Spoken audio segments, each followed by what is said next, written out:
Under E, I will touch on TMPD 012024/2025, land invasion, and then I will start with my concluding remarks.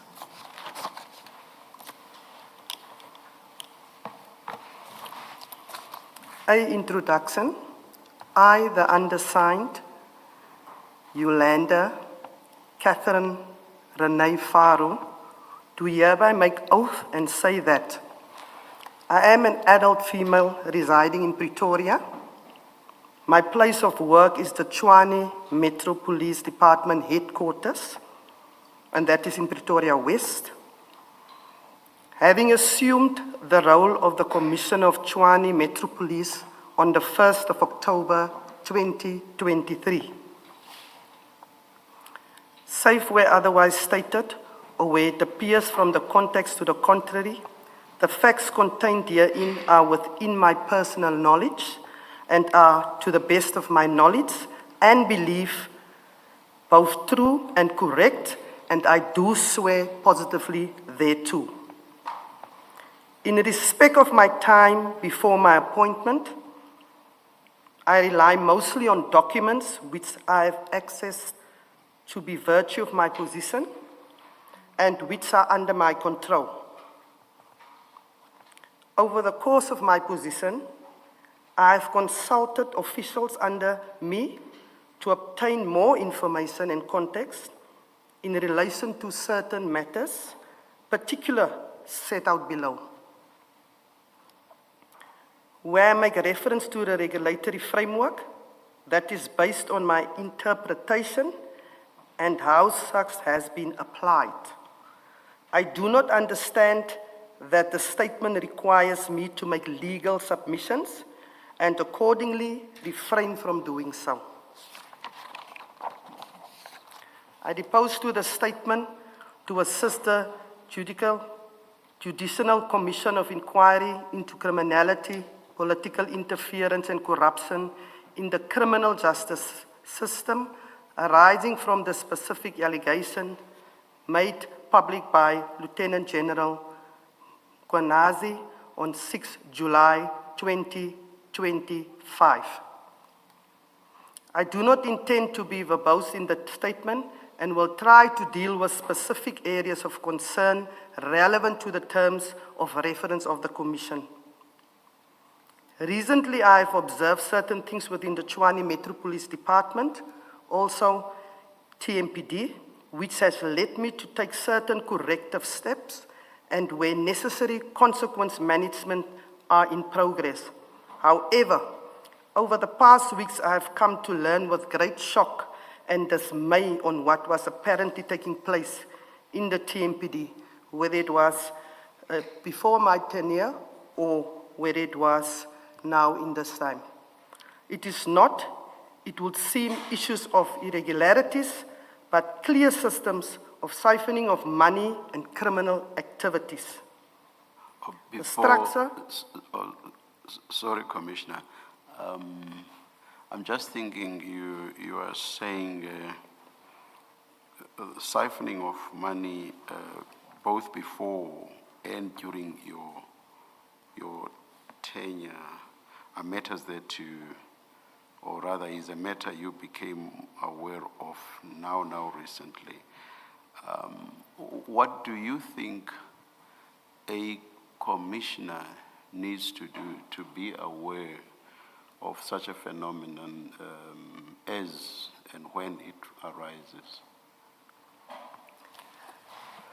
Chairperson. Well, I'm just thinking if there was no Madlanga Commission, when would you have become aware of this phenomenon? Chairperson, I will indicate in terms of the stopping at the ad hoc, and I will explain when it will make sense and the picture will get clearer. In terms of I was appointed as the Commissioner of Tshwane Metro Police Department. And the matter that we are referring to, it mostly is the APSS.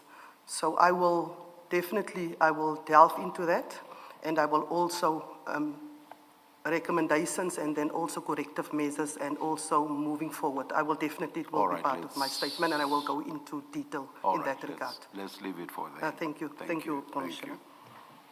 Maybe just to follow up from what the chairperson is saying, would I be correct to say that you, as the chairperson may well be saying, is that you've been following the commission and the testimonies of witnesses? When I had time, I did follow the commission. I have a little bit of insomnia, so yes, I did, but not all the time. But obviously when it became alarming to me was 18 March at the end of the commission and then 19 March. And then I will also then say what action I took immediately 20 March. So yes, mostly was for me concerning, although it isn't concerning when it comes to any law enforcement department, because you do look into it and then see if those things are happening in your department. So you don't just look at the commission where other matters was highlighted and you think it's, as long as they don't mention my department, it's not in my department. You do need to go see what is happening in your department. So in terms of that, yes, I did follow the commission. Thank you. Please continue. The structure of the statement is as follows. First, I deal with my appointment. That will be 8.1. 8.2, second, I deal at a high level with the procurement prescripts and my understanding. 8.3, third, I will deal with TMPD 02, 2016/2017, which is the controversial tender for physical guarding of the City of Tshwane assets. 8.4, fourth, I deal with TMPD 01, 2024-2025, which relates to the prevention of unlawful occupation and illegal occupiers of the city's assets. Now, the name of that tender is land invasion. 8.5, fifth and last, I would then like the Commission to allow me to make some concluding remarks. And then 9, I want to again just put it on record. I will assist the Commission as best as I can, including elaborating beyond the statement as may be required, and also if I have the information with me, but also if I don't have it, I will also submit if I have to. So let me start with my background and appointment. I'm currently, as I said, employed as a Chief of Police for the Tshwane Metropolitan Police Department from the 1st of October 2023. I started my law enforcement career in Cape Town in 1998. I was employed by the City of Cape Town Traffic Services, and I was working my way up until I was a Deputy Commissioner.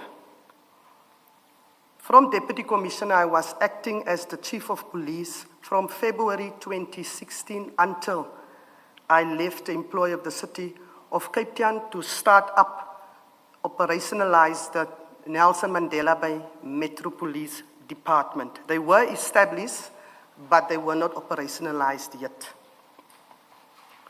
So during that time, when I was in Nelson Mandela Bay, coming from Cape Town, going to Nelson Mandela Bay, it was quite a rude awakening. When I came to Nelson Mandela Bay, in terms of the staff, in terms of resources, in terms of putting systems in place, etc. I was there until I had a 5-year contract, and I was there until my contract obviously ran out. Then I applied by the City of Tshwane when I saw the position in the newspaper for the Chief of Police position at the Tshwane Metro Police Department. I was successful, and I started there first, as I said, 1st of October 2023. My qualifications include a National Diploma in Policing and also a BTEC degree in Policing, both from UNISA. I have a traffic diploma, cum laude, that I obtained at Jean Low Traffic College in Brackenfell in Cape Town. And then I also did my municipal police qualifications at the SAPS Philippi College, also in Cape Town. Currently, commissioners, I'm the only female Metro Police Commissioner in the country. And also the national chairperson of the Metro Police Commissioners Forum, which is convened on a quarterly basis around the country where Metro Police departments are established. And I was also appointed as the Gauteng Province Community Safety Champion of Integration. I'm in possession of my security clearance certificate, which is on the level of top secret. It was renewed on the 3rd of December 2025, and it will be valid till the 31st of December 2030. I will now move over to my role at the TMPD. TMPD was established in April. Sorry, Commissioner. Just to check mathematically, would you say that's over 15 years or so experience in the municipal policing environment? It's actually more. More. Okay. Thank you. My role at the TMPD was established, the TMPD was established in April 2002 in terms of Section 64A of the South African Police Service Act, number 68 of 1995, as amended. Like other Metro Municipal Police Service, the TMPD's function include traffic policing, bylaw enforcement, and crime prevention. I'm appointed as the executive head of the TMPD as per Section 64C of the Act, and in my role as such, I'm the Chief of Police for the TMPD. I exercise control over the entire TMPD, and I'm accountable to the Chief Executive Officer or the City Manager as per Section 64B of the Act. I'm an employee and official within the City of Tshwane Municipality Directorate, Community Safety. My rank and my designation is that of a Commissioner. Commissioner, before you proceed, in practical terms, what does it mean that you are accountable to the city manager? In practical terms, what does that mean? Thank you, Commissioner. That is in terms of the SAPS Act. The city manager will be my administrative head.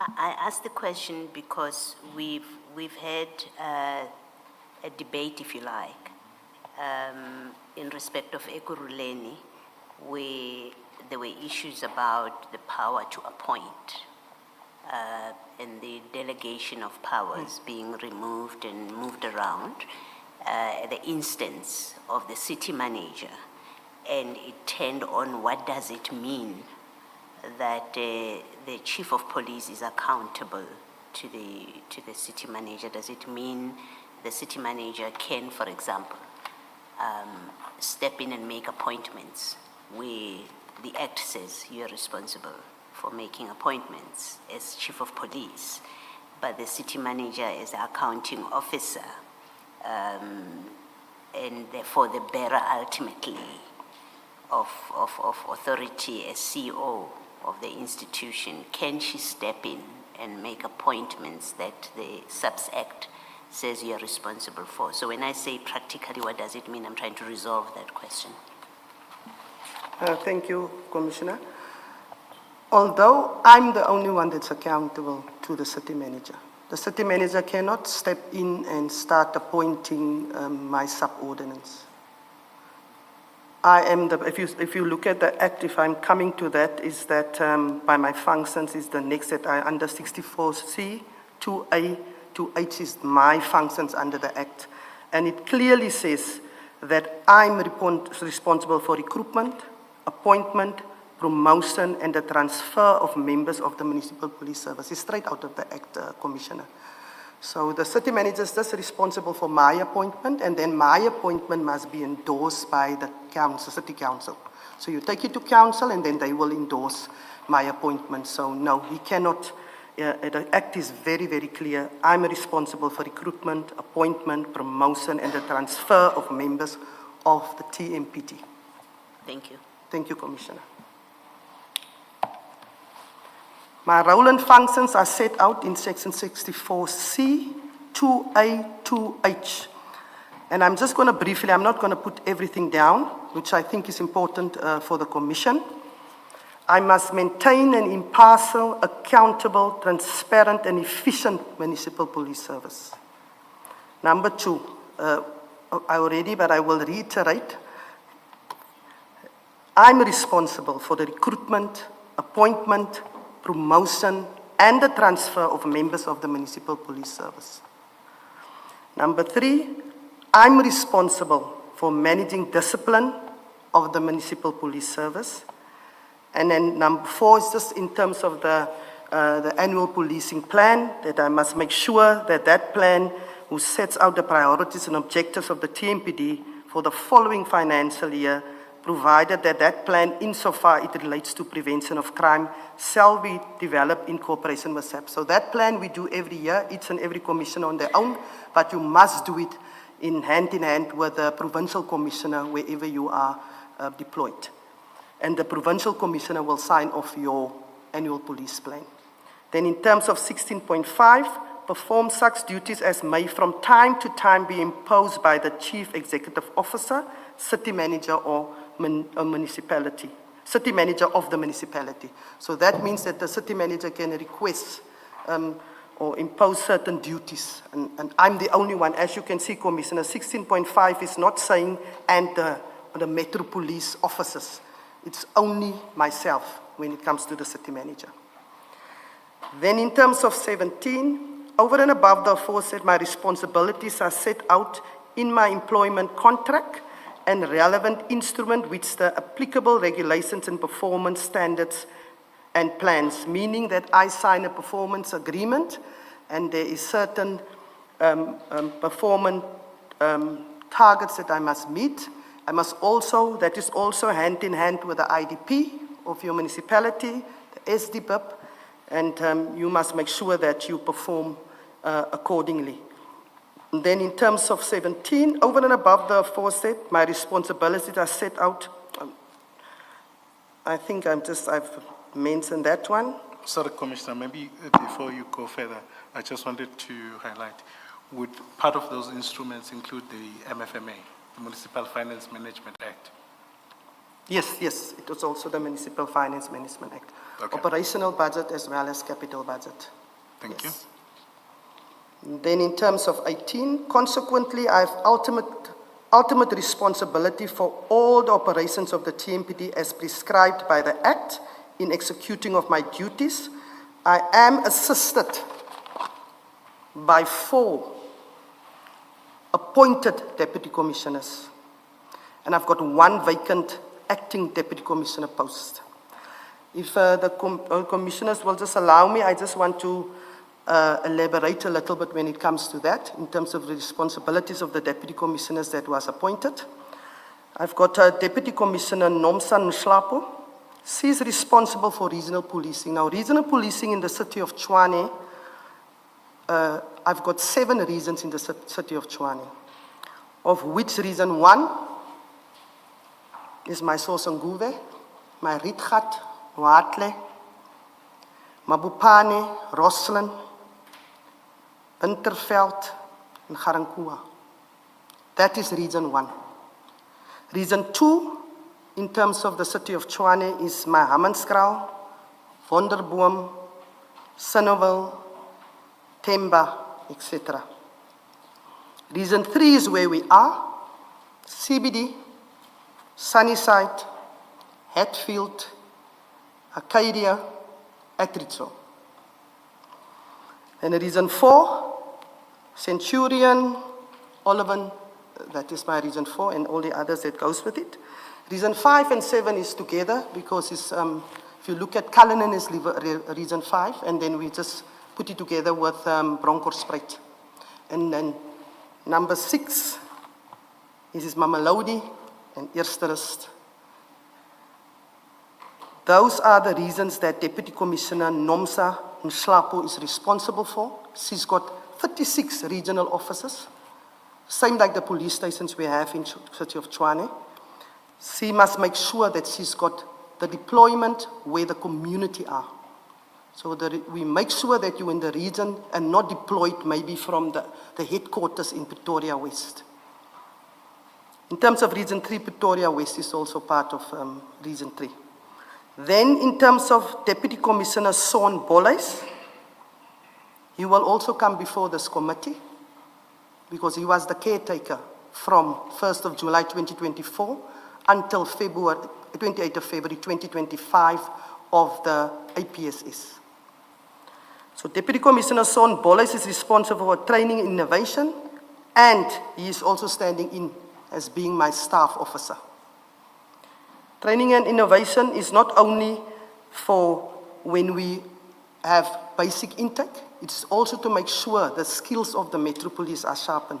And we make sure that they are aware of if there's any regulation that change or any act, and then refresher training, firearm shooting training, all of that to make sure that the officer can do his or her work outside. In terms of the Deputy Commissioner Umasi Dlamini, his responsibilities is administration and support, of which finance, fleet,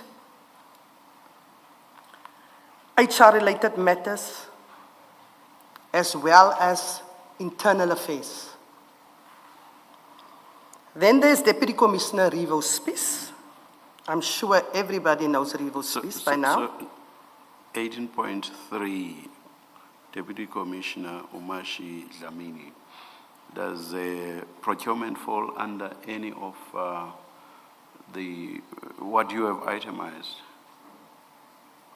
So say again, Commissioner. Does procurement fall under any of the matters that you've itemized? In terms of Deputy Commissioner Umasi Dlamini? Yes. Yes.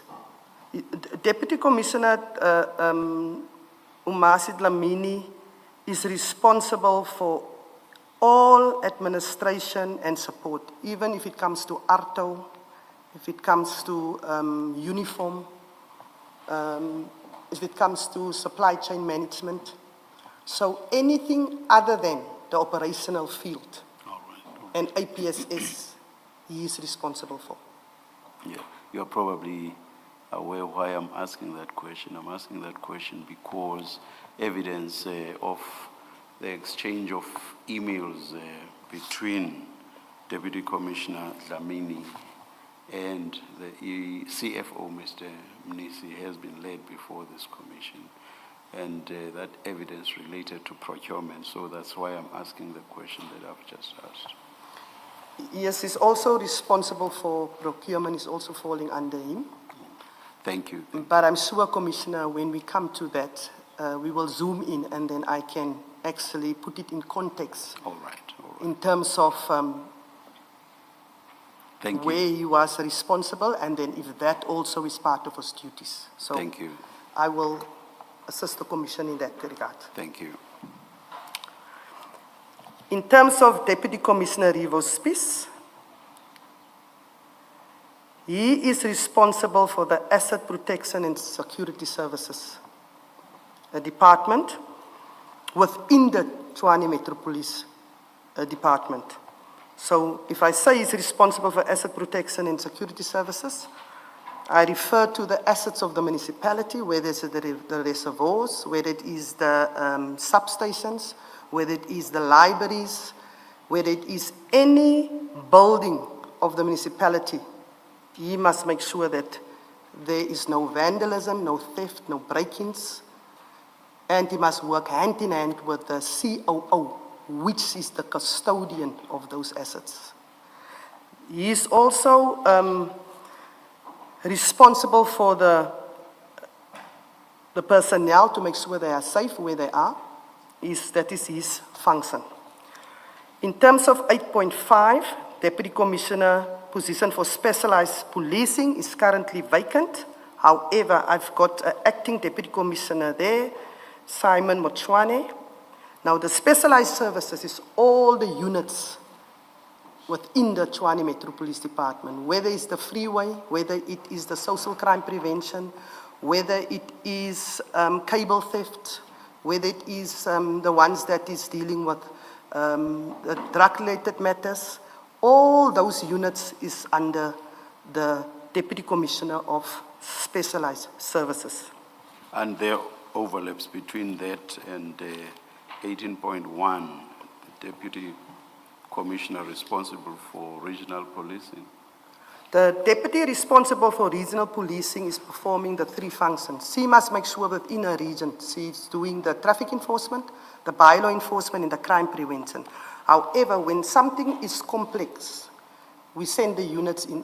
Because if you're only going to be work shifts, so if I'm going to deal with a complaint and I'm on rest day and I'm on night shift, then that complaint never gets dealt with. But if I give, for example, a bylaw complaint where you need to issue a fine, you need to follow up after 7 days, you need to make sure you then, because otherwise if you don't have that unit, sometimes the staff is not, I'm on a rest day, I don't hand over, the next one is giving a fine again, and that complaint gets never ever solved. They specializing in whatever complaints that we're dealing with, and they also make sure that whatever the complaint is, if it's a long-term complaint, it runs its conclusion. Thank you. So you are correct, they do overlap. I do encourage, if they sit and plan, that if you have a drug problem in your region, you must make sure that you sit with your counterpart, whether it's the DOC unit, whether it is the unit that also assists with the drug-related, if it's at schools that you want maybe talks, you get social crime prevention in, that is a unit. So all that is, we encourage to do that because they won't be able to do all of those on their own. Thank you, Commissioner. Sorry, Commissioner, thank you. Just to interrupt you before you go to paragraph 19, can I just ask you a few questions around your deputy commissioners? Yes, you may. If all of them, that's Nomsa, Sean Pole, Sumashi, and Rivers Peace, and the acting, how long have they been with the TMPD individually? I appointed three deputies in my since 1st of October 2023 to date. Sorry, I beg your pardon? I appointed three of the deputies. Okay. I appointed Deputy Commissioner Nomsa Nslapo, 1st of June 2024. Together with Deputy Commissioner Sean Boles, they were appointed the same date. In terms of Deputy Commissioner Rivers Spies, I appointed him 1st of March 2025. Then in terms of Deputy Commissioner Umazi Dlamini, when I came, he was already at the TMPD Metro Police Department. And then in terms of the acting Deputy Commissioner, Simon Mpofu-Walsh, I've appointed him to act in that position until I'm going to fill that position. And how long was Umashi Dlamini? How long has he been? I think very, very long, since the inception of the TMPD. Okay. He's been a deputy commissioner in a very, very long time. He's been staff officer with then the late Chief Ngumbeni, and then he was with Commissioner Johanna Nkomo. So he is really for a very, very, very long time in the Tshwane Metro Police Department. Thank you. He's the longest serving deputy commissioner. Longest serving. Okay. And then in terms of Mr. Spies, or Commissioner Spies, we understand that he had retired. Can you just explain how he got back to your unit? He applied. The post was advertised. Okay. And he was the most competent person in the interview. He was exemplary in the interview. Okay. So he was the best candidate. Was the best candidate. Definitely the best candidate. That's why he was appointed. Thank you. Just before you leave the issue of the deputies, good morning, Commissioner Faru. Good morning, Commissioner Kumalo. In what I have renumbered 13.1, you say you are in possession of security clearance and you say it's a top level clearance. It's on page 5 of your statement. So I wanted to ask you, do your deputies also have in their possession the security clearance?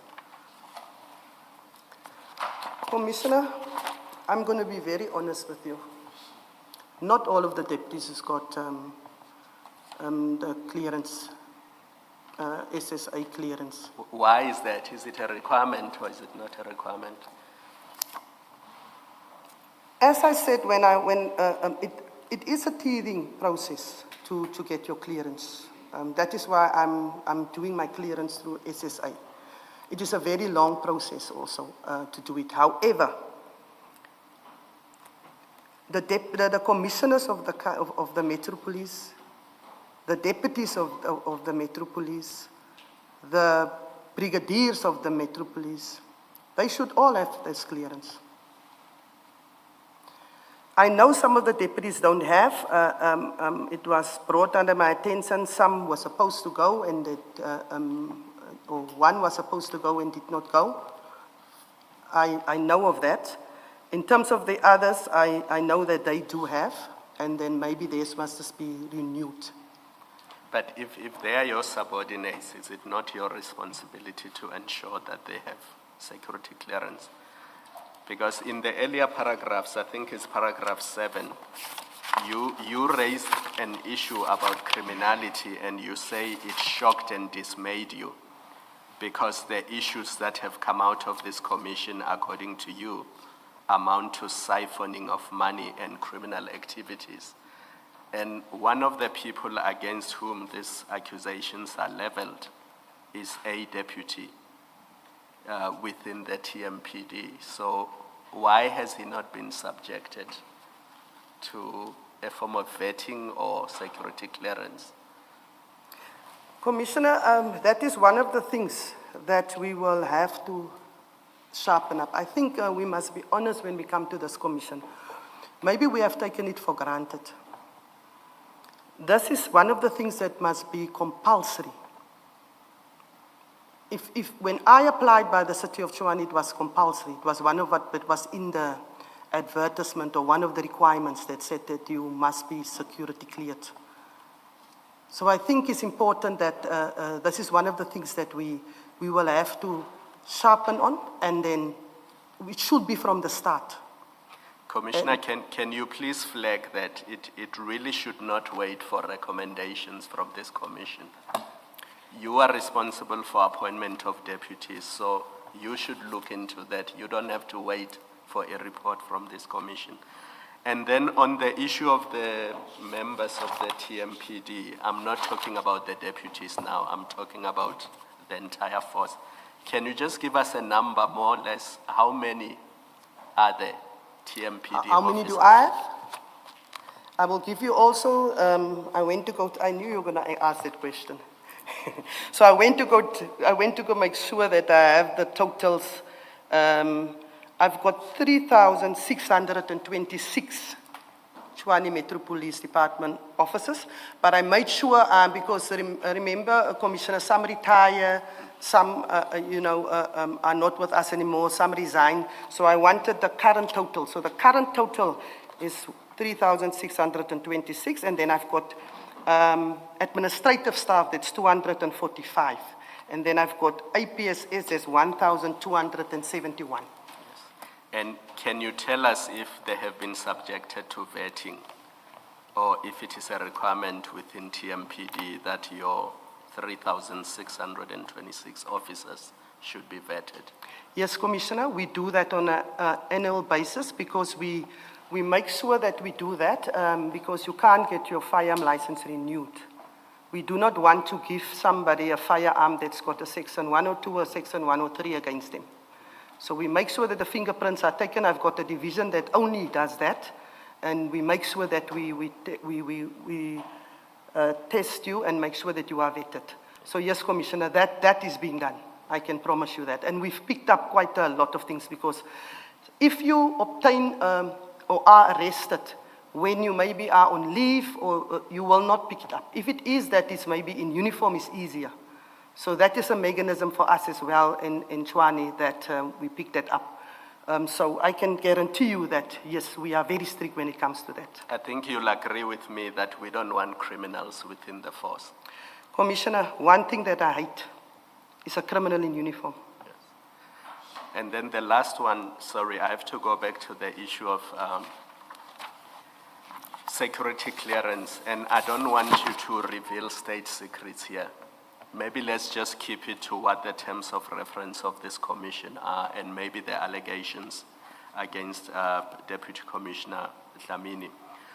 What does it entail if somebody has to undergo this process and they get a security clearance? What is it that SSA is looking for?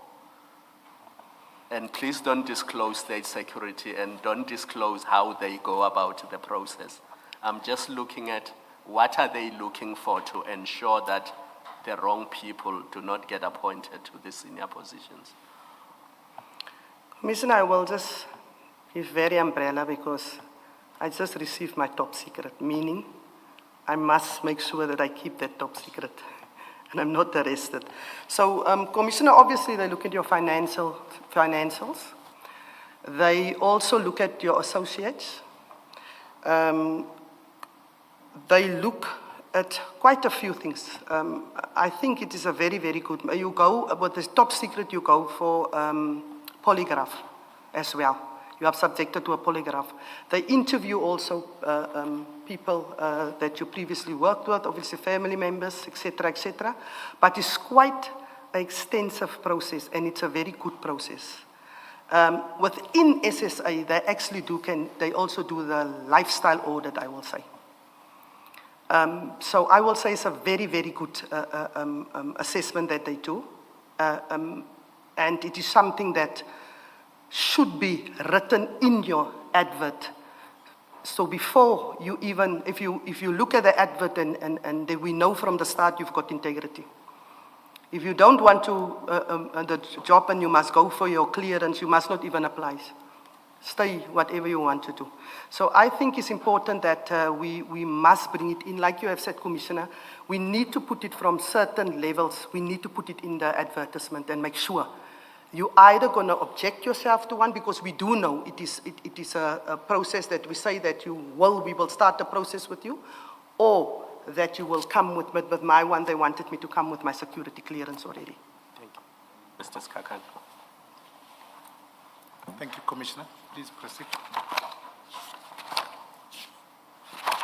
Apologies, perhaps before you go there, the 18.5, that's the vacant position. How long has this been vacant? This position has been vacant for a while. We did start the process. I think we've started the process already. I'm speaking under correction twice or thrice. However, I'm not just going to appoint somebody because I must fill the position. I want to make sure the person is fit for purpose. So if I'm going to appoint a Deputy Commissioner for Specialized Services, it will be a person that will be able to perform the function. So I will rather, if the candidates are not fit, I will rather then make sure that we re-advertise. So that is the only reason why the position hasn't been filled yet. Just to be clear, how long is a while? When I came, it was already vacant. Okay, thank you. Can I continue? Please. The TMPD is a municipal police service of the Tshwane City of Tshwane, and we receive a budget allocation from the city to run its operations and to fulfill its mandate. As such, the officials of the TMPD work closely with city officials from other departments, both administratively and operationally. The TMPD does not procure services on its own. Instead, it is the city supply chain management finance department that does the procurement and management of contracts authorizing services and payments of such services. However, we do play a role that we have to make sure that in the department of Deputy Commissioner Dlamini, that he needs to process the invoices and create certain documents in order to go to the CFO, accounts payable, and then he must also make sure there's checks and balances before it goes to the department of the CFO, who is responsible for the payment if they are happy with whatever the documents is submitted to them or on the system.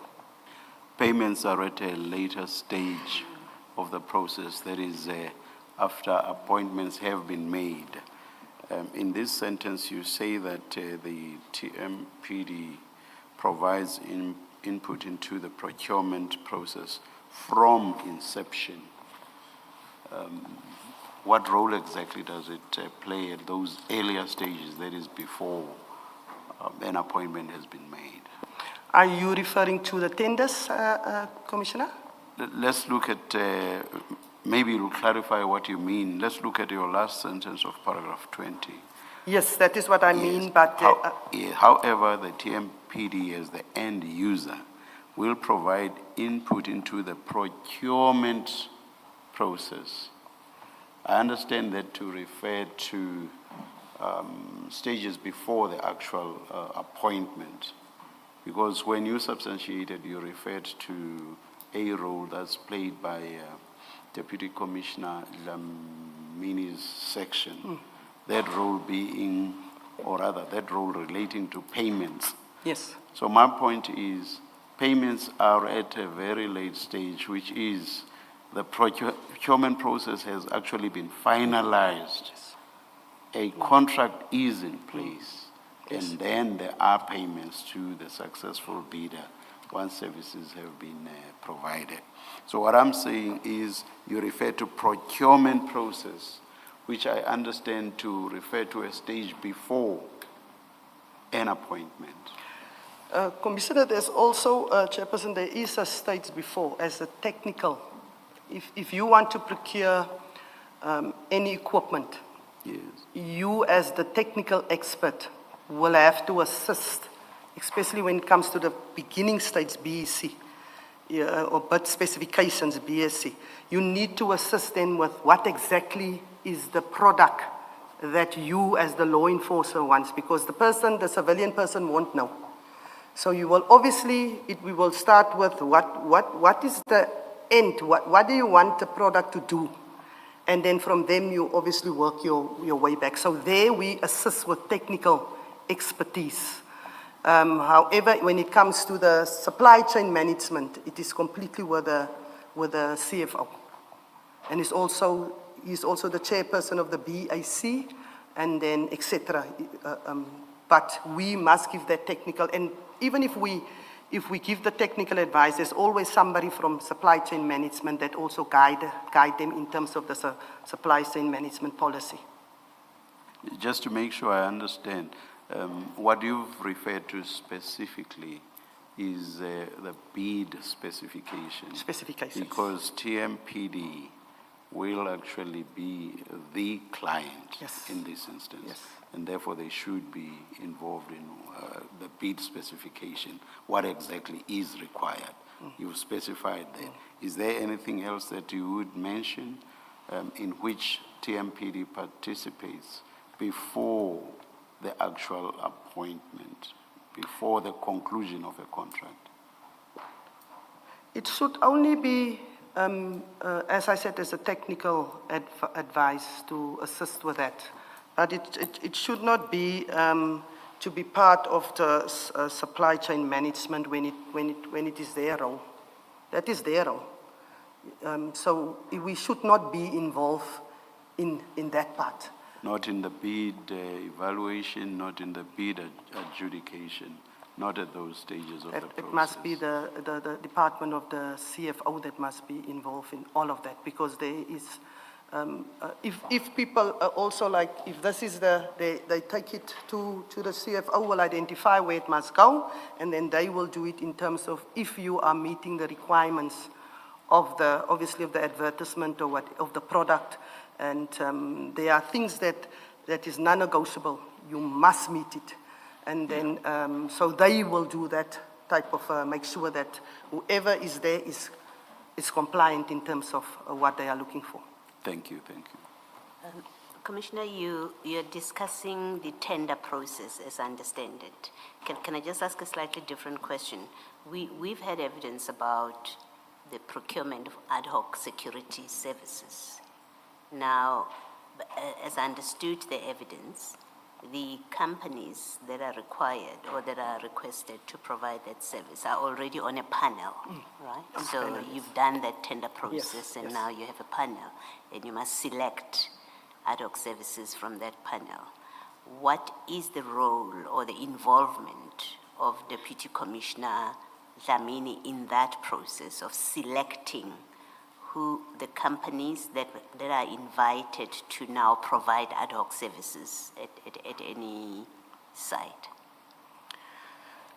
Commissioner, that should be with APSS. That should be strictly with the Asset Protection Security Service Department, because that's why you've got people appointed there that will fulfill that role. So that will fall under Deputy Commissioner Spies? Yes, 100%, Commissioner. Okay. Maybe then explain a little bit more. What do you mean when you say that Deputy Commissioner Dlamini is involved with procurement? You have clarified the payment processes, invoices. But apart from that, what does it mean that he's responsible for procurement? His role is administration and support.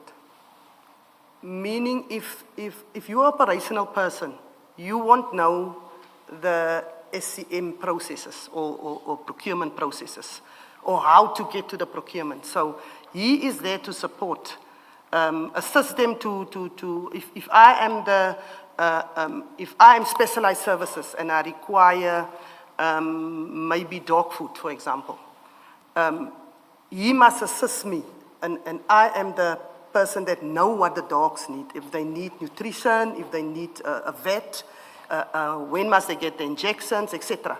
So I will have that. He will make sure that I do it the correct way, because as an operational person, you won't know how to follow that. So they will have to assist, but they can also do it on their own, but they can go to him to ask for assistance as well. Sticking with that example, that kind of procurement, it doesn't go to the city. It is something that gets sorted out at TMPD level. Is that what your explanation means? No, all procurement goes to the city. We don't ourselves procure. No, Commissioner. All procurement processes are finalized by the CFO. Okay. It goes to the CFO. It goes to the BAC. Okay. All procurement. There's nothing that TMPD on their own will have their own little BACs and that. We will just be as I said, we will assist in attending because we are the expert, and we will also assist in getting the specifications right. However, everything is with the CFO. We do not have a department. He doesn't have his own department. He is also not a CFO.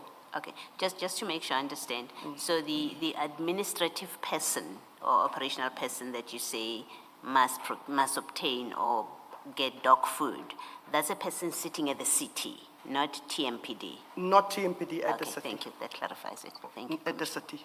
I think we sort of got lost, Commissioner Faru, because when Commissioner Baloyi asked you a question, she had moved on from a normal tender process and was asking about ad hoc security services. And the question was, in that process, does TMPD play a part?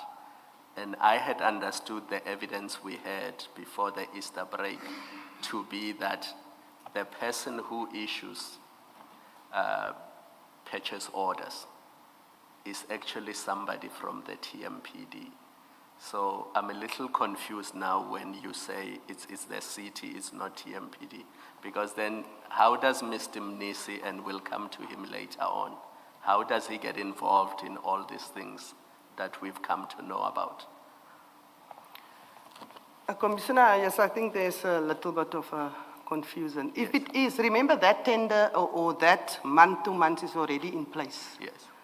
So yes, there will be a creation by our side. And when However, you say your side, TMPD, it will be TMPD, it will Of be the by purchase orders. administrative, it will be Yes. under administrative and support. Yes. They will create that. But in order for them, and then the invoice must come, the person responsible by APSS must make sure the invoice that he must make sure it gets stamped, and yes, we did deploy 10 security guards ad hoc at the Madlanga Commission. And then it must be verified because we also have people that go check.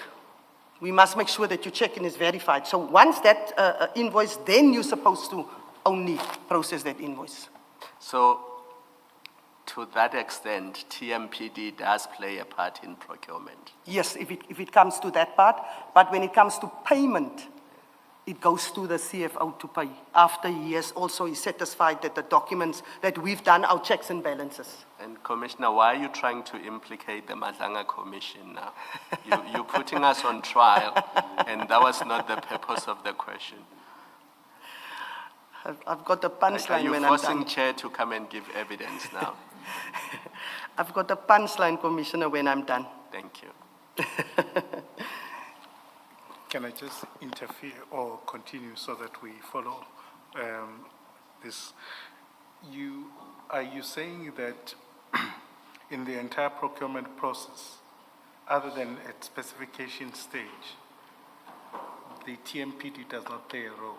For example, no one from TMPD would sit in the BEC committee, in the bid evaluation committee? But the evaluation committee is the chairperson there is the CFO if it comes to the City of Tshwane. He is the chairperson of the bid evaluation committee. I'm just following up from the question from the chair. Would there be someone from the TMPD? TMPD play a role with like we said, with the bid specifications. Like today, Deputy Commissioner Species in the BEC, he will be there. But with the bid evaluation committee, the chairperson there is the CFO.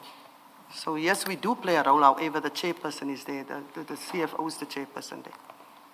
Okay, thank you. And Say bid evaluation committee is chaired by the CFO, you mean the bid adjudication The committee? Because they're BIC. BAC. BIC. Yes, thank The you. BIC is the chairperson. and who is the?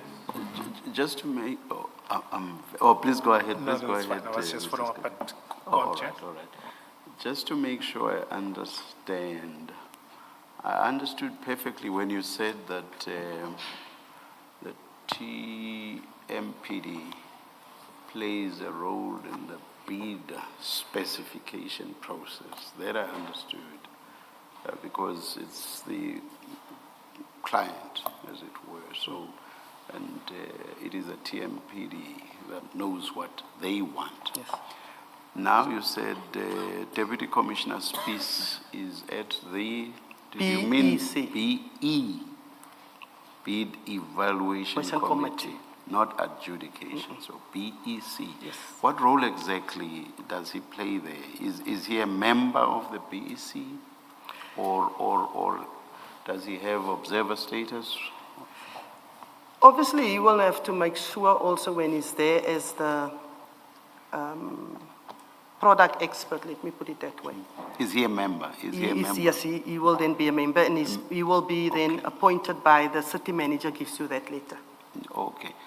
That's exactly what I was trying to establish earlier when I asked you what role exactly the TMPD plays. And what you emphasized was the role that it plays in the bid specification process. So I now hear something additional, which Okay. is participation even in the BEC. Yes. Yeah. Is there anything else that you may have left out? You've Just in the said- procurement process.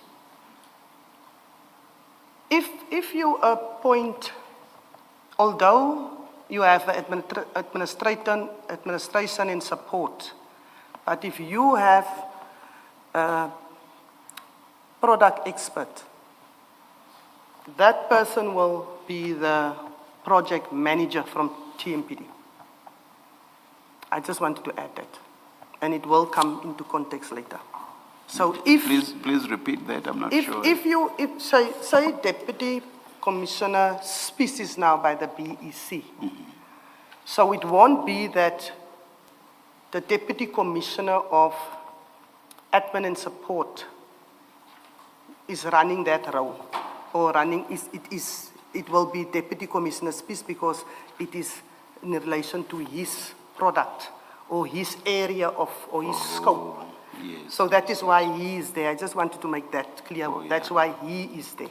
So if it relates to So some other section, it will be another will be- deputy, the relevant deputy. You are correct, All right, Chair. thank you. You are Thank you. correct. Relevant to the product. Thank you, Thank you, Commissioner. Chair.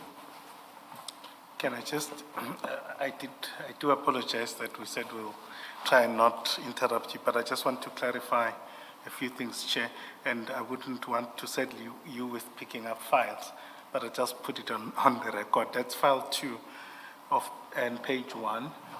Could you please just assist?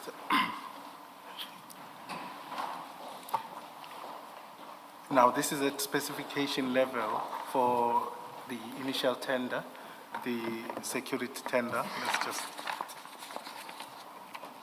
page 1 of file 2.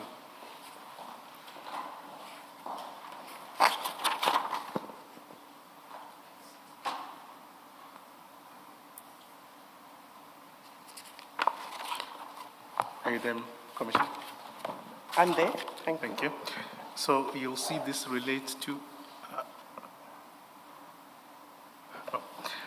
you'll see that relates to the security tender TMPD 02, 2015-2016.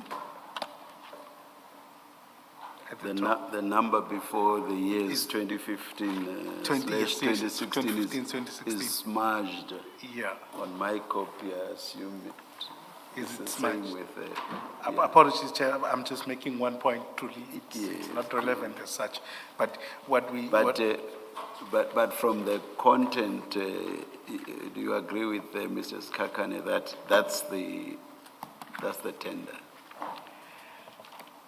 I just want to, Commissioners, as you can see there, if you go to contact person, for example, and the person there, as I explained now, that was the product expert.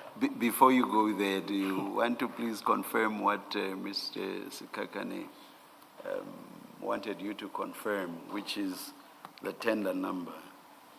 Whether it's what, 02, Mrs. Kekana? Is it? Apologies, it looks like 02. This is 02. Yes, oh, okay. Yes. Yes. All right, all right. Essentially, my point is that obviously this relates to guarding services. But what we see there is a certain, as a contact person, as you've started, is Director Malachi. Who's Correct. Director Malachi? Director Malachi is the Director for Protection Services by APSS. And ordinarily, does he report to you? He reports to Deputy Commissioner Spies. Okay. And then, so this is at this point of specification. If we go further, at page 202, I do apologize. Where do we see here, Mr. Kekana, that this is about specification? Just refer us to the relevant part. Oh, apologies, Chair. I think it's literally from the point where it's starting from what's this thing? Compulsory briefing session for the tender.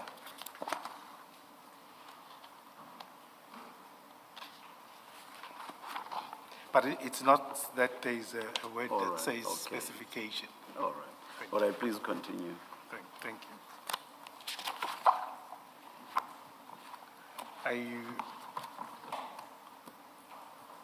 I'll refer to Chair, but it's at 202.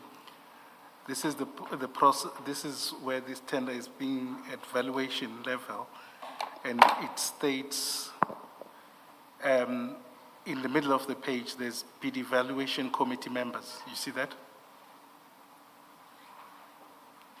Yes, I see it.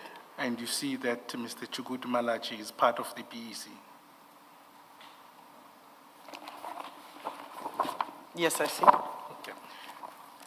Thank you. The point I was just making is the involvement of TMPD in the entire process. Thank you, Chair. Perhaps, Commissioner, Mrs. Kekana, the answer to the chairperson's question, you find it in file 1 at page 57. That's part of the, I think that document is called the Supply Chain Management Policy. If you go to page 57, and then paragraph 2 right at the bottom tells you who constitutes the BEC, and paragraph B thereof. Do you see where I'm reading, Commissioner? That file 1 that had your statement, Oh, and that's file 2. the one that has your statement? On my statement? Yes, Okay. the file that has your statement. Okay.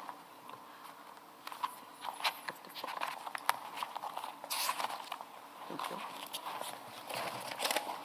Thank you, Commissioner. At page 57, so Yeah. this is the supply chain management policy that we are looking at, and at 57, 2B, it tells you who, in fact, 2 tells you who makes up the BEC, and B says it will be composed of officials from the departments requiring the goods and services. I think that's the answer to the chairperson's question, who is in the BEC and what is their role. You see that? Yes, I see that, Commissioner. Thank you. I see that, Commissioner. Thank you, Yes. Mrs. Kekana. Thank you. Please Thank you, proceed. Commissioner.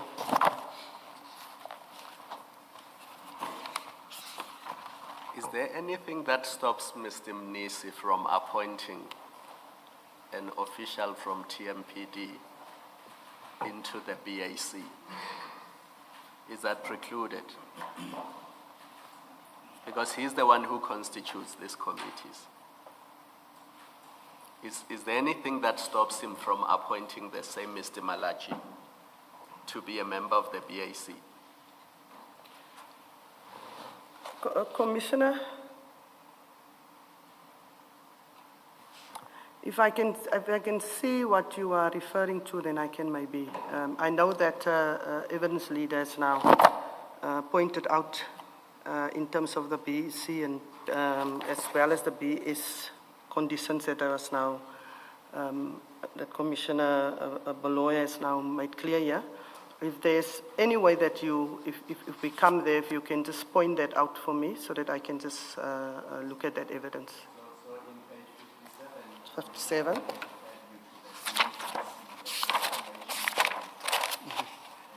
paragraph 2B there says, sorry, on page 57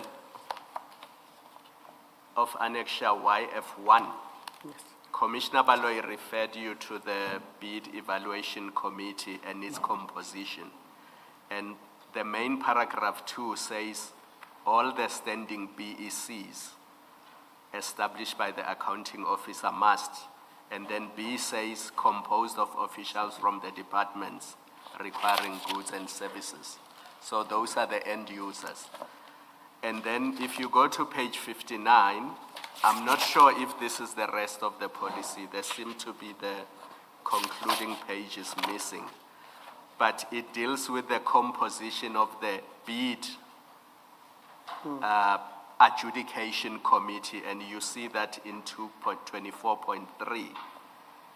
And I had understood you to be saying earlier that the CFO is responsible for the procurement process, so he will appoint members of these committees. And my question was, is there anything that precludes him from appointing a commissioner's peace or a Mr. Malachi to be members of the BAC? So it is all tied to Chair's question, does the TMPD play any role in the procurement process. And we've established that at specifications they are there. We've established that at evaluation they should be there, the policies say so. So the last leg of it is, in the adjudication phase, is there anything that precludes the CFO from appointing a TMPD official to be a member of the adjudication committee? Commissioner, my understanding is that the accounting officer is appointing. The accounting officer, The city manager? the city manager. So is there anything that precludes the city manager from appointing a commissioner's piece to be a member of the BAC? You're talking about the city manager? Yes. Remember, we concerned with whether TMPD plays any role in the adjudication process. And I had understood your earlier answer to be they don't play a role there. But my question is there anything that stops whoever the appointing authority is from appointing a TMPD officer or any of the deputies or even you to sit in the BAC to evaluate or adjudicate a particular tender?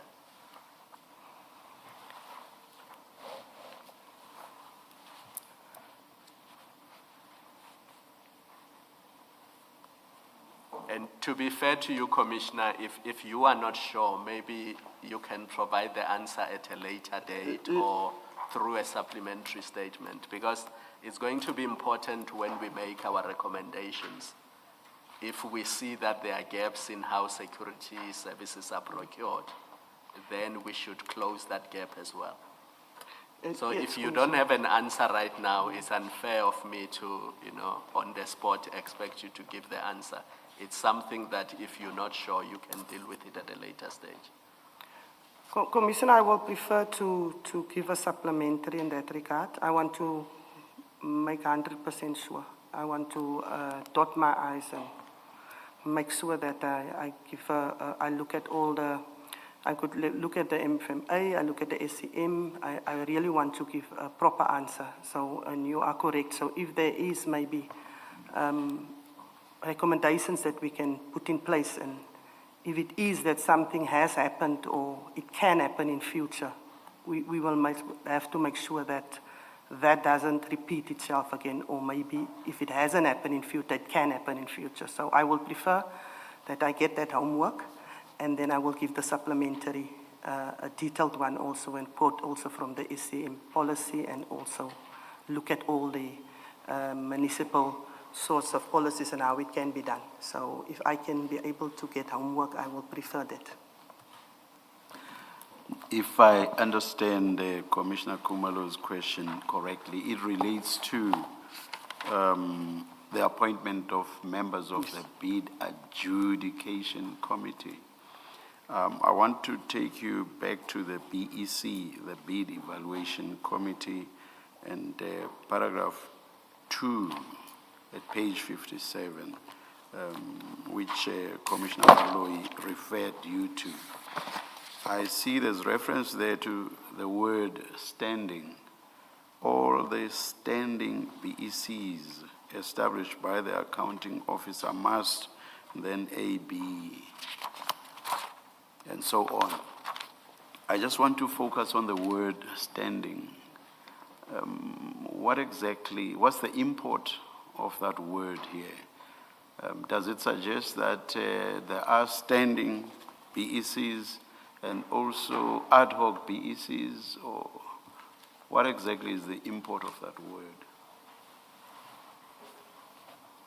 Commissioner, how I understand it, if you in that relation, it must be a BEC that is obviously signed off by the accounting officer. I cannot have my own BEC. It must be standing BECs established by the accounting officer. That is how I understand it. My main 2 words I'm taking from there, or 3 words, is it must be established by the accounting officer. I do realize, of course, that as the commissioner of the TMPD, you are not necessarily an expert in procurement. So perhaps we are putting you in a difficult position. No, this is to the very good, extent, Commissioner. sorry. Sorry, you said what? I said, no, Commissioner, this is very good. Yes. You yes. cannot walk away from here and you don't learn. Yes, Or, yes. or maybe you've read it. I've read it a 1,000 times.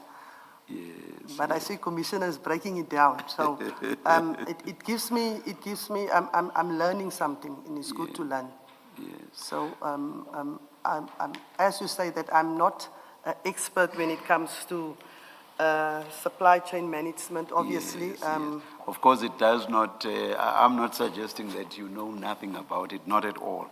Perhaps when you do that supplementary affidavit, you may also just want to touch on the import of the word standing in 24.22, paragraph 20, clause 24.22.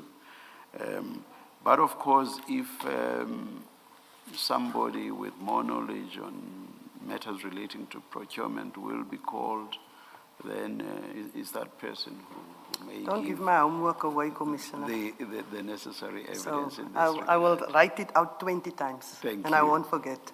Thank you, thank you. Yes, Mrs. Kekana.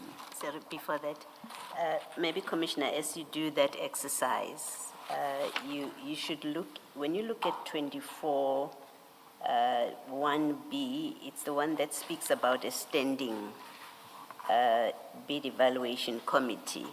And then it tells us what committees those are. I think it's a services infrastructure and corporate services. Those are your standing committees.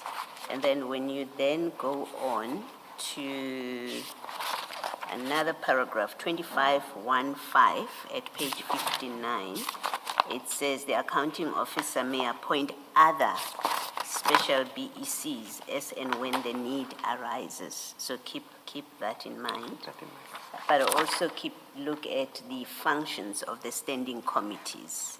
So for example, you will find somewhere that the corporate services standing committee, BEC, is also responsible for TMPD tenders, among others. So maybe that whole 24-25, look at that as you try to resolve who's responsible for what. Thank you, Commissioner Baloyi. I'll do that. Okay, thank you. Thank you, Commissioners.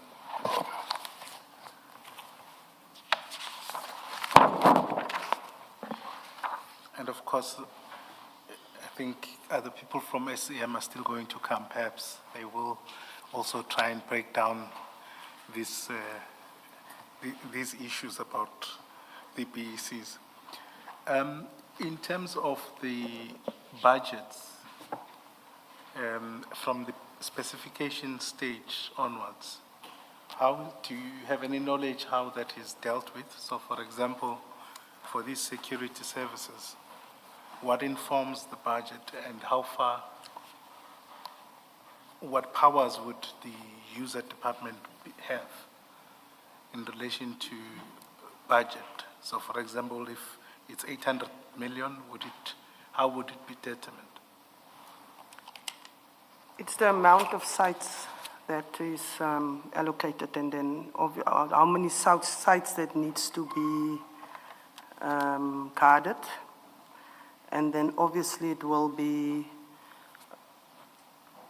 make sure that how much the amount that must be paid to the service provider, how many guards, and then that will be you will times that per month, and then obviously by 12.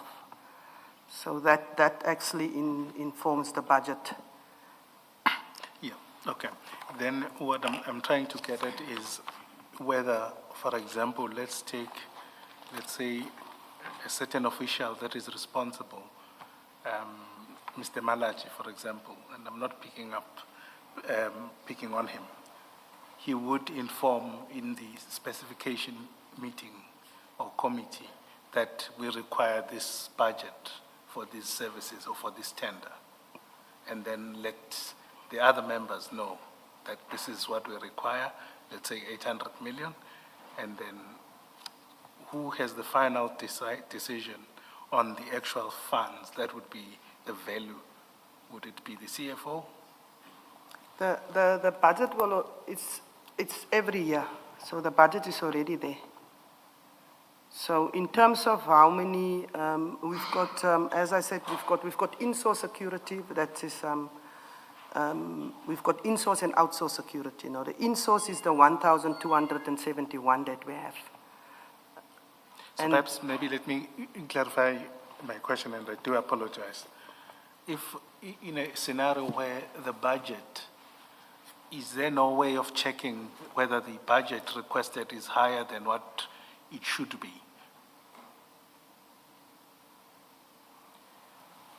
The budget as requested is linked to how many sites are being guarded. If there's more budget that is required, for example, if there may be, you require more guards at the site because of vandalism and break-in, say you only had one, but because of whatever situation, you need to require more. However, there must be a reason why you put additional guards. That is what, when I stumbled across the ad hoc, I wanted to know what influenced ad hoc? What is your definition of ad hoc?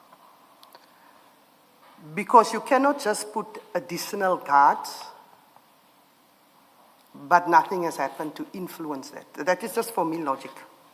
What made you put additional guards there? That for me, it was the crux that I would like to go in more deeper when I come to that topic, why I stopped the ad hoc deployment. If I will be allowed, commissioners, if I can do that. I would really want to, what made me stop it, and I would like to go more deep into that when I come to that paragraph or that heading. Thank you. Please proceed. We will come back to it.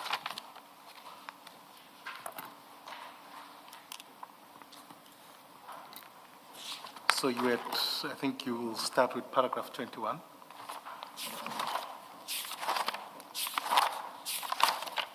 I'm at 12 of 23. To your statement, if you file one, please, apologies.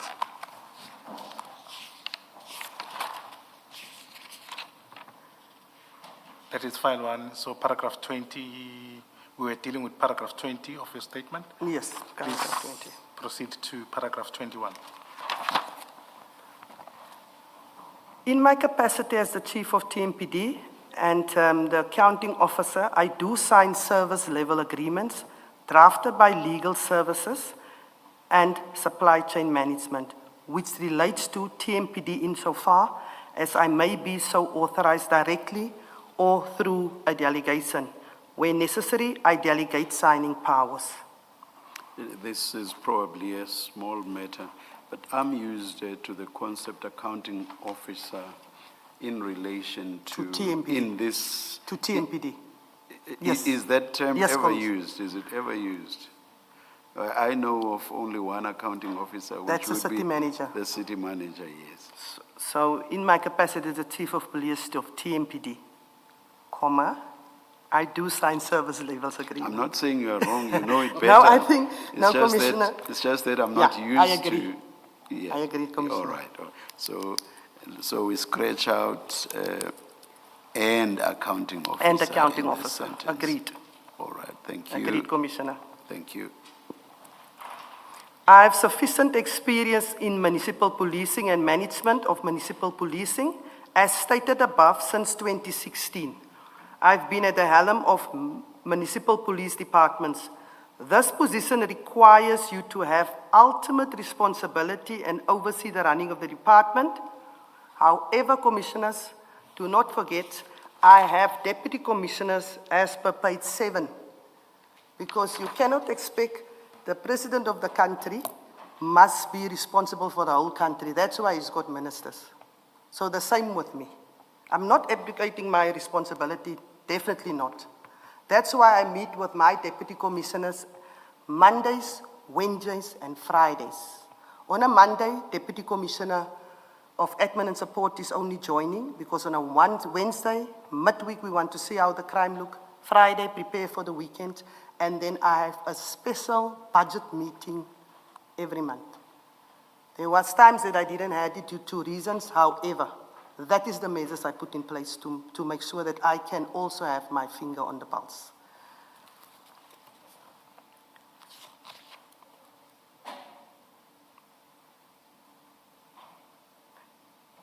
I must continue to caution that my role is management and therefore I rely on the information provided to me from the deputy commissioners or acting deputy commissioners or any other person who is authorized to perform such.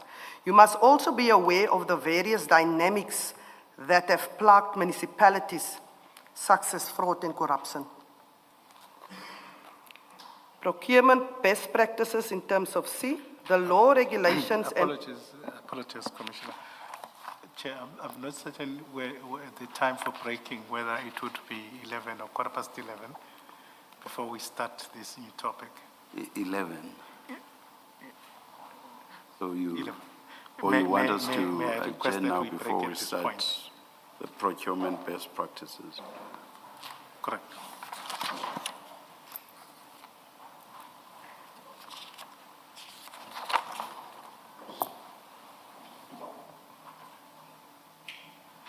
Let's adjourn and resume at 11:25.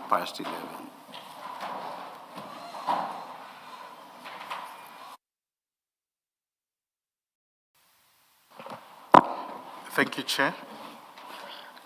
Thank you, Commissioner Farrow. Would you please then continue from section C, paragraph 23 of your statement? We should be able to move with some sort of speed, but yeah, please take us through. Thank you. Procurement best practices. The laws, regulations, and policies relating to procurement are all well-meaning and are aiming at ensuring a fair, transparent, and competitive procurement of services and goods.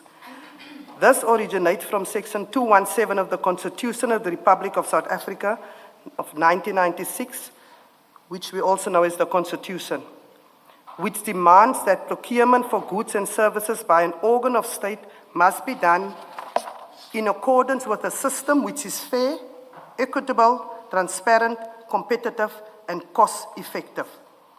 In terms of Chapter 11 of the Local Government Municipal Finance Management Act, number 56 of 2003, the MFMA, deals with the procurement of goods and services for municipalities. Section 111 thereof requires each municipality to have and implement a supply chain management policy. Such as a policy must be fair, equitable, transparent, competitive, and cost-effective. Section 112 sets out what the policy should cover, and I need not regurgitate, save to the highlight the following which is required that the policy should cover. The range of procurement processes that the municipality may use, including tenders, quotations, auctions, and other types of competitive bidding. Procedures and mechanisms for each type of procurement process, open and transparent pre-qualification processes for tenders or other bids, bid documentation, advertising, and invitations of contracts, procedures and mechanisms for the opening, registering, and recording of bids in the presence of interested persons. The evaluation of bids to ensure best value for money, negotiation for the final terms of contracts and approval of bids, then compulsory disclosure of any conflicts of interest in respect of prospective contractors and exclusion of such prospective contractors from the tenders or bids. Participation of persons who are not officials of the municipality and measures for combating fraud, corruption, favoritism, and unfair and irregular practices, and the promotion or the promoting of the ethics of officials and other role players involved in the procurement process. The city has adopted a supply chain management policy marked herein as Annexure YF1, which is in line with the Constitution and other application legislation, national and local regulations, ordinance, circulars, and policies relating to procurement. The city supply chain management policy has been reviewed and amended from time to time. For present purposes, I will rely on the latest one, which has been adopted by the council. The policy identifies the following as pillars of the city supply chain management. Number 1, or 26.1, fairness and equity. 26.2, transparency. 26.3, competitive and cost-effective. And 26.4, value for money. Paragraph 27.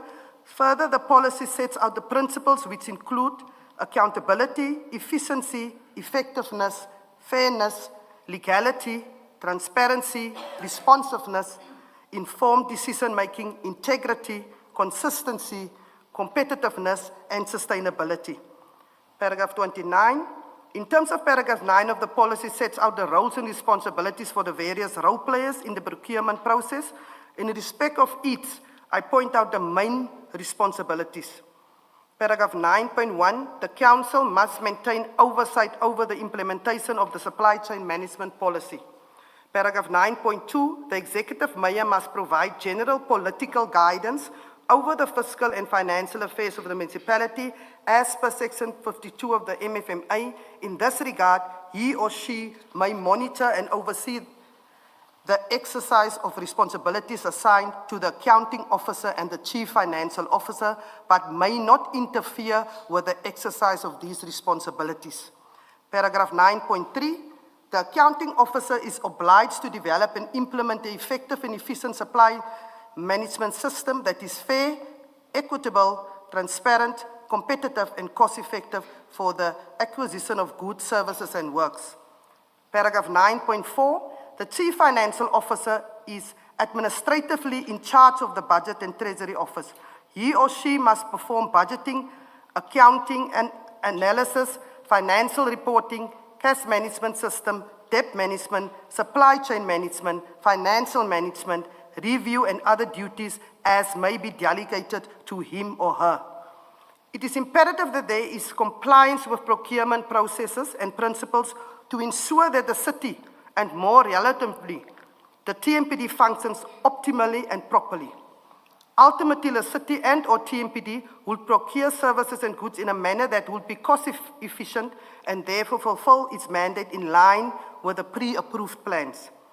It is important to observe that all procurement-related legislation, regulations, and more specifically, the SCM policy are clear on condemning issues that have become notorious in procurement. These include unethical conduct, fraud, corruption, manipulation of procurement, conflict of interest, and misconduct by officials.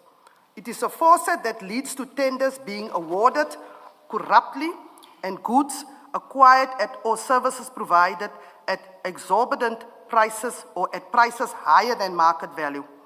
This will exhaust the budget and resources, thus leading to the inability of the municipality or the TMPD in this case to meet its obligations. Moreover, when tenders are awarded in this fashion, the expenditure will be irregular, fruitless, and wasteful. The aforesaid usually leads to qualified audits from the Auditor General. I now want to turn to deal with the unit which is responsible for asset protection. I want to start with the handover of the... Commissioner Farouk, just before you move on, just as a way of understanding, within TMPD, I would take it obviously you try and ensure that these values and principles are adhered to. Yes, Okay. I agree. All right. We've seen the testimony of a certain Sergeant Nkosi, who came before the commission, and it was clear, and we're still going to go there, that he had some involvement in how TMPD procured services or in the procurement of services for TMPD. Just as a request for your comment, how would it be correct or wrong for Sergeant Nkosi to have been involved in that fashion? Sergeant Nkosi had no right to interfere in any procurement-related matters within the TMPD. He has no authority. He had no permission. I was not aware that he is busy interfering. I don't know Sergeant Nkosi. I never made contact with him. The first time I saw Sergeant Nkosi was on the Madlanga Commission. So I want to state it categorically. He had no authority to interfere in any TMPD procurement-related matters. Are there other Sergeant Nkosis who are interfering in TMPD processes? We've only seen one so far. My worry is that could be the tip of the iceberg. Commissioner Khumalo, if there's any other persons that is interfering or think of interfering when it comes to TMPD procurement issues, we will deal with them. Has any politician or political party or somebody outside of the TMPD ever given you an instruction to support any service provider or to appoint any individual to a particular position? Have you, since you have been head of TMPD, ever received pressure from a political party or an outsider to make such appointments, whether they are HR related or procurement related? None has approached me, Commissioner Khumalo, and I don't think they will. So you've never yourself experienced They that have pressure? not approached me. Since I'm here, I've started the 1st of October, 2023. None of them has contacted me. I've met with nobody on or off record. Nobody has contacted me to date, and they will not contact me after today in terms of any procurement-related issues when it comes to TMPD or to assist with HR-related or appointments. No, Commissioner Khumalo, and I am under oath. Thank you. Thank you, Mrs. Kekana. Commissioner, you've answered this questions from Commissioner Khumalo, and it's about procurement matters, which is also the focus of your statement.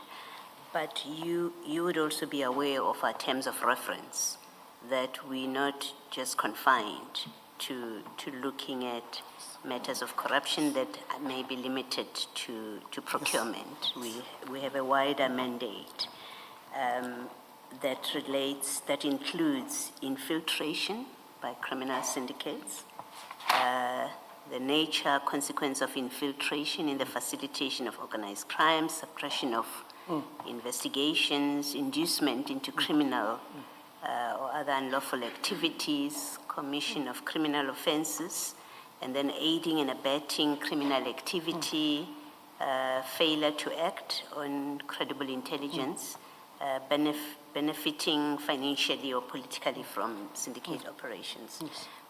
All of that is not directly, yes, it does in the broader scheme of things, encompass procurement, corruption. But what I've read for you now very quickly is wider than that. When it comes to the TMPD, are you not aware of criminal conduct that involves members of the TMPD, even just allegations that would involve members of the TMPD, which is not necessarily about procurement? Thank you, Commissioner Baloyi. Commissioner, we have a very active internal affairs within the Tshwane Metro Police Department, headed by Brigadier Danny Manar. Yes, we came across that, especially when I came to the City of Tshwane. And we've dealt with them through consequence management, quite a few. We have to put also measures in place and make sure from the first supervisor, if your member is found wanting, that first supervisor must also be held accountable. You should know where your member is. So we are putting measures in place to make sure that we are have a type of a credible TMPD. I do not take kindly to corruption at all, Commissioner. I do not want to see a TMPD officer that's a criminal in uniform. That is not what I want to stand for. We are in charge of the capital city. We are supposed to be the shining star. So we do put measures in place, and we're coming down harsh on those that, even if it's not to do with procurement, anything that is not within the code of conduct and the oath that they have taken, we need to make sure that we are cleaning up. I'm only talking about TMPD, but we must clean up all the Metro Police departments, including all law enforcement departments. We really need to have an introspect and make sure that we do that. We cannot just say, it is not happening in my backyard. However, whatever we pick up, not only through the commission, we need to make sure we put measures in place that it does not happen in your department or in your city or even in the country as a whole. I may just follow up on my own question. In evidence about another municipality, Metro rather, there are suggestions, for example, that officers are implicated in truck hijackings, for example. I think somewhere there's been suggestions, not necessarily for that municipality, but suggestions about involvement in cash in transit, facilitating those things. Is this an issue that in TMPD you have had to deal with, or you're aware of suggestions and allegations that your officers, some may be involved with that? When I came to TMPD, it was September. There was a arrest of TMPD officers that was involved in I think it was truck hijacking. Truck hijacking, it was involved. That was my welcome to TMPD. So we are not naive, and we know some of the officers can work together. So we are not naive in terms of that. We do make sure that we put measures in place for that. Complaints, when I came, yes, I received complaints like that. In the last year or two, not so much. However, we are not naive that those things are not taking place. There were certain hotspots that I had to put measures in place, whether it is only where it's only for when bribes are taken. Hotspots where you wait for somebody that's coming from a pub, maybe you know people are drunk, which you should not be driving drunk also and not have cash in your car to make sure that you bribe officers. I've requested the officers to actually arrest people that do that. Then I will applaud them. If you arrest somebody that's bribing you, not other way around. So yes, Commissioner, we had that complaints. We are putting measures in place, definitely in that regard. I've got the integrity unit as well. And besides the internal affairs unit, now the integrity unit visit the parades. The integrity unit goes to these hotspots to see where we get complaints from. They mostly deal only with fraud and corruption cases. So yes, Commissioner, we do have to put extra measures in place. You cannot just have your normal measures in place. Thank you. Can I just follow up on this? And Commissioner Farrow, to be fair to you, you don't have to respond now, so you can do it by way of a supplementary statement. Issues arose with another municipality. There was no specific allegation against TMPD. So remember you said you were going to deal with the vetting issue and the BAC issue in the supplementary. So can you add these two other issues? How TMPD responds to IPID's recommendations. So in other words, if there was an investigation by IPID and they have made recommendations that have to be implemented by TMPD, what is TMPD's attitude to that? Because we have heard from Ekurhuleni, for example, that if somebody is being charged criminally, then they don't act against that person internally. they await the outcome of the criminal case before they act against somebody, even if there's clear evidence of wrongdoing, especially misconduct of a serious nature, which falls short of criminal conduct. That's the third issue, how you deal with IPID. The fourth issue, it came up, but there was no specific allegation against TMPD, is the issue of whether there are any private companies or security companies that use blue lights and have been given that authority by TMPD, if you are aware of any such cases within TMPD. So please don't respond now, it's unfair to put you on the spot, but by way of a supplementary statement, you can cover those issues. I will most definitely do that, Commissioner Khumalo, definitely. And I think the evidence leaders will assist you and remind you if needs be. They don't need to remind me, Commissioner Khumalo, you will have it. Thank you. Thank you, Commissioner. Thank May you. I continue? No, just to follow up on the question before one forgets.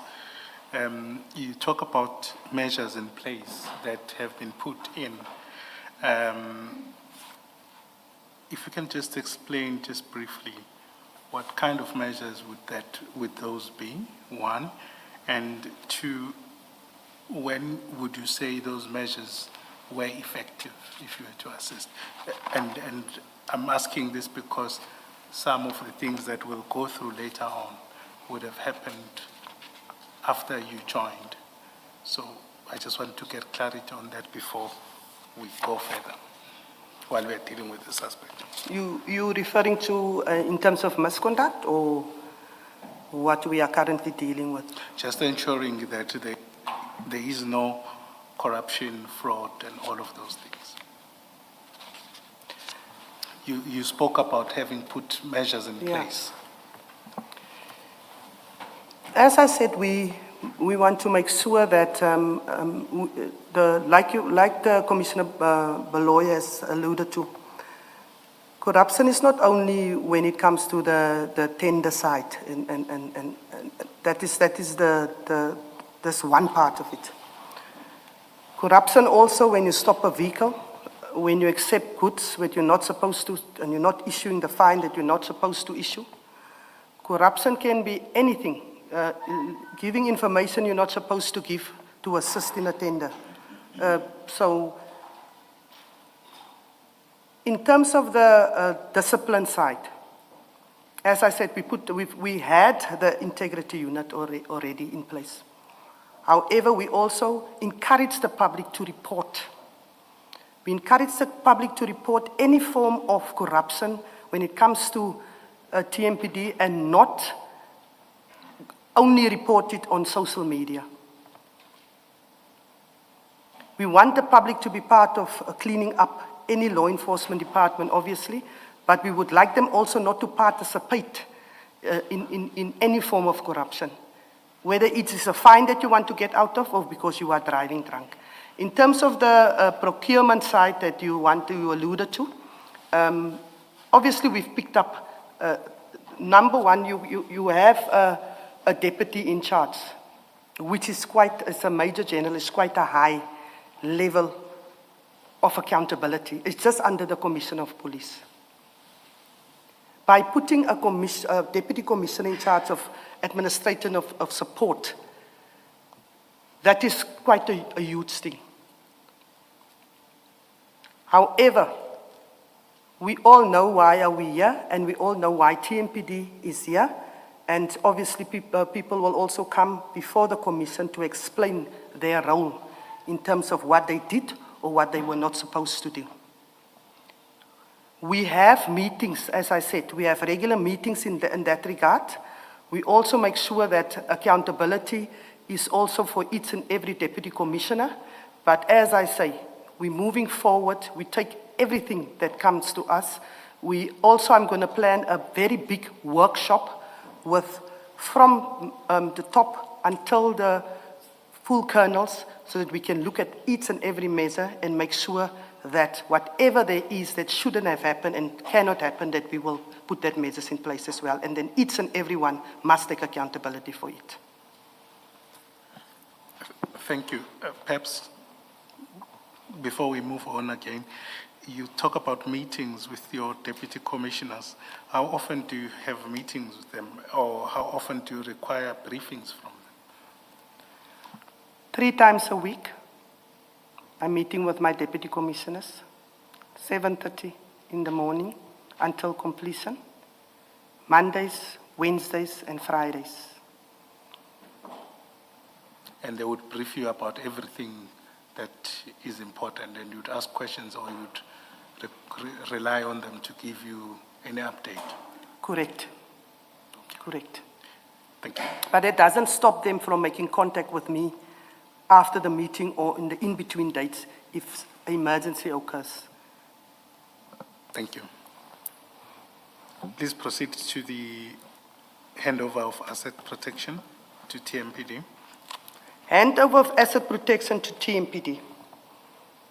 This section aims to highlight the movement of the Asset Protection and Security Services Unit, APSS, to Tshwane Metro Police Department in respect of this process. I highlight the following. The City of Tshwane Security Division was incorporated into the TMPD when TMPD was established 2002.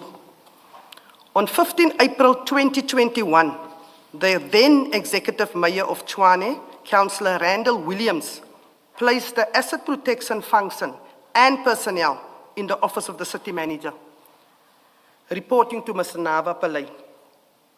Then, from December 2023 till June 2024, the Asset Protection Security Services was managed by Mrs. Paledi Marota, the Group Head in the Office of the City Manager.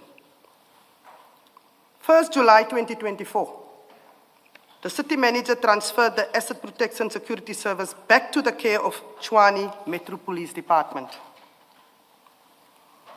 I then instructed Deputy Commissioner Bolhuis, responsible for training and innovation, and standing in as the staff officer, to oversee this process in light of the imperative need for a senior figure at the level of a rank of Deputy Commissioner to manage the process, which comprised of a wide range of junior level officials.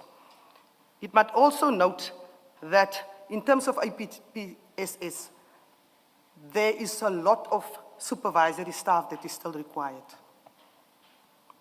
This was intended to be a temporary measure while I started the process to appoint a fully fledged Deputy Commissioner for Asset Protection Security Services. At the time of the handover of APSS back to TMPD, 1st July 2024, I did not receive a handover report. A report was then emailed to me by Group Head Paledi Marota 9 months later during April 2025. What this meant, Commissioners, is that for the longest time, I could not properly acquaint myself with what was happening with APSS. However, I did not wait for a handover report to try and understand the complexity of APSS. The process of handover was not a usual handover, which had clear guidelines and made the process extremely complicated, as can be seen by the email attached and the report marked herein as Annexer YF2, which is in the bundle. As I stated above, the APSS is a huge responsibility. Bearing in mind, Commissioners, I still have a TMPD to run. And as could be imagined, involves the physical security services to protecting the assets and persons of the City of Tshwane. It was imperative for me that I get someone senior in rank to temporarily oversee, as I already alluded to, and that was Deputy Commissioner Bolhuis, and he was overseeing the unit from 1st of July 2024 until 28th of February 2025, whereas 1st of March 2025, I've appointed Deputy Commissioner Revo Spies, and he became the head of the unit. Sorry, Commissioner, if you turn to page 60 of the file that you have, file 1, is that the report that you got, that you are referring to? Just say again the annexer? YF2. YF2. At page 60.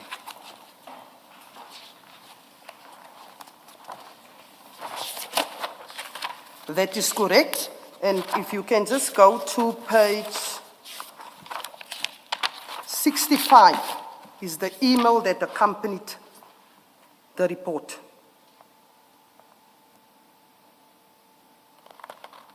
Thank you, and noted.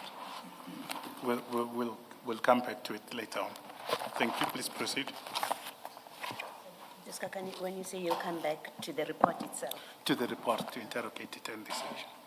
Unless the Commissioner has specific questions, we I can deal with do it. have one question, but I'm happy to leave it until you get back to it. I think in fairness, you can ask, Okay, Commissioner. all right.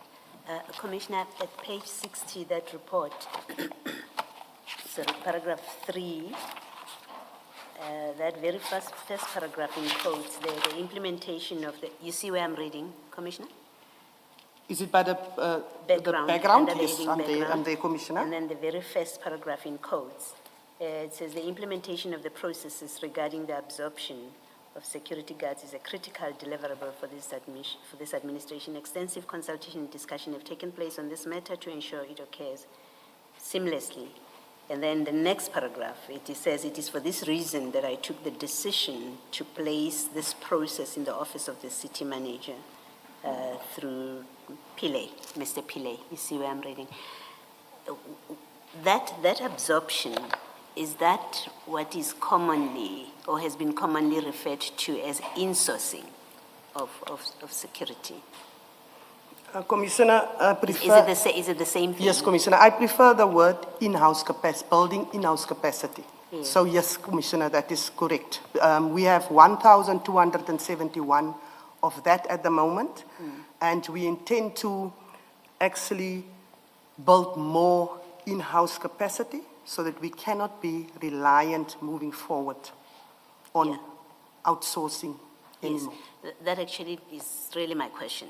It is, if this big decision was made to insource, these are people that were previously provided by contractors, as I imagine. These people that are now being insourced, they were previously procured on contracted services, right? Yes, yes. And yes, now you bring them in-house. Why is it that there is still this procurement of external security that costs you nearly R1 billion, if in fact this insourcing was achieved its purpose, which is to bring the service in-house so that you are not reliant, and yet we see from your expenditure that in fact you are heavily reliant on external security. Can you just explain how it was conceived and how it has worked out or not worked out? Commissioner Baloy, there's two scenarios here. If you have built your in-house capacity, it goes with your pension fund, it goes with your medical aid, it goes with all that. You must make sure that you have your resources, whether it's uniform, whether it is the vehicles, and you must make sure that they're also trained in up to a certain level. So the municipality can, if you look at one officer, you will actually maybe need 4, if you look at the system and everything. So you need to make sure that it's a gradual type of, to insource it takes time. It is not easy. It might look easy, but it's not easy. If you look at the current 1,271, it was already in-house capacity was built or insourced in 2019. At the moment, but we are still busy with the training, and then every year we make sure they get certain benefits. So you need to have a proper plan in place to make sure that you, even if it's small amounts, I've already drafted a plan how I want to eventually insource, and it will take plus minus 6 years to 7 years to completely insource. It can be quicker, it all depends on budget permitted.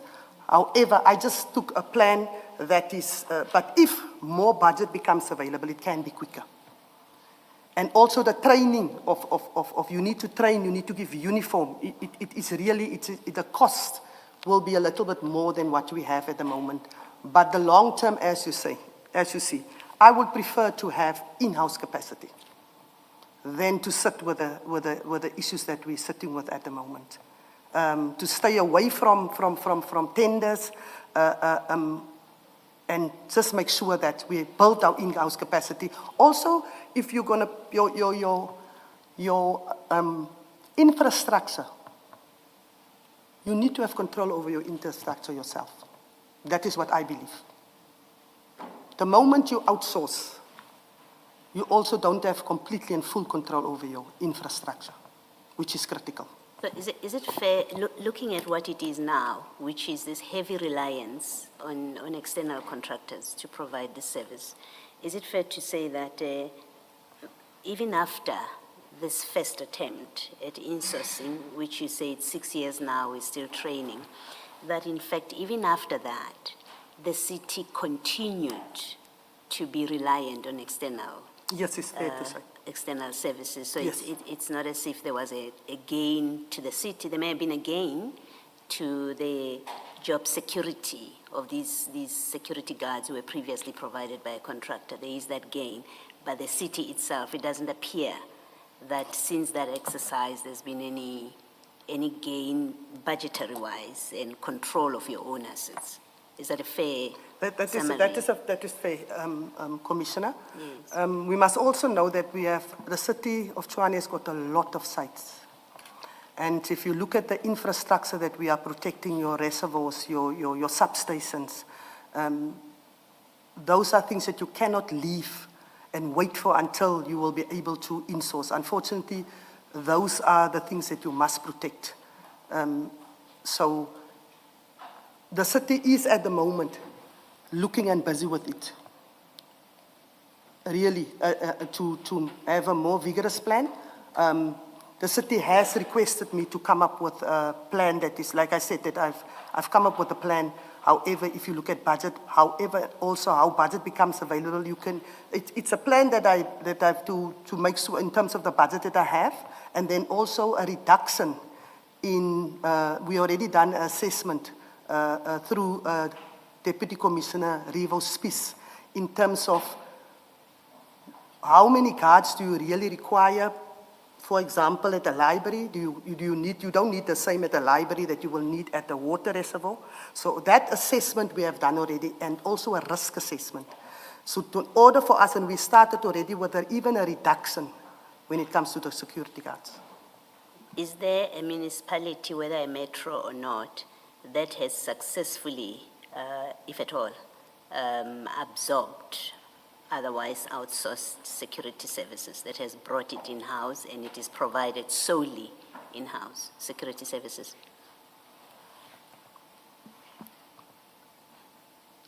I think Nelson Mandela Bay, yes, 1 or 2 municipalities that I'm aware of, that they do have their own security department within, and they actually never even had maybe outsourced.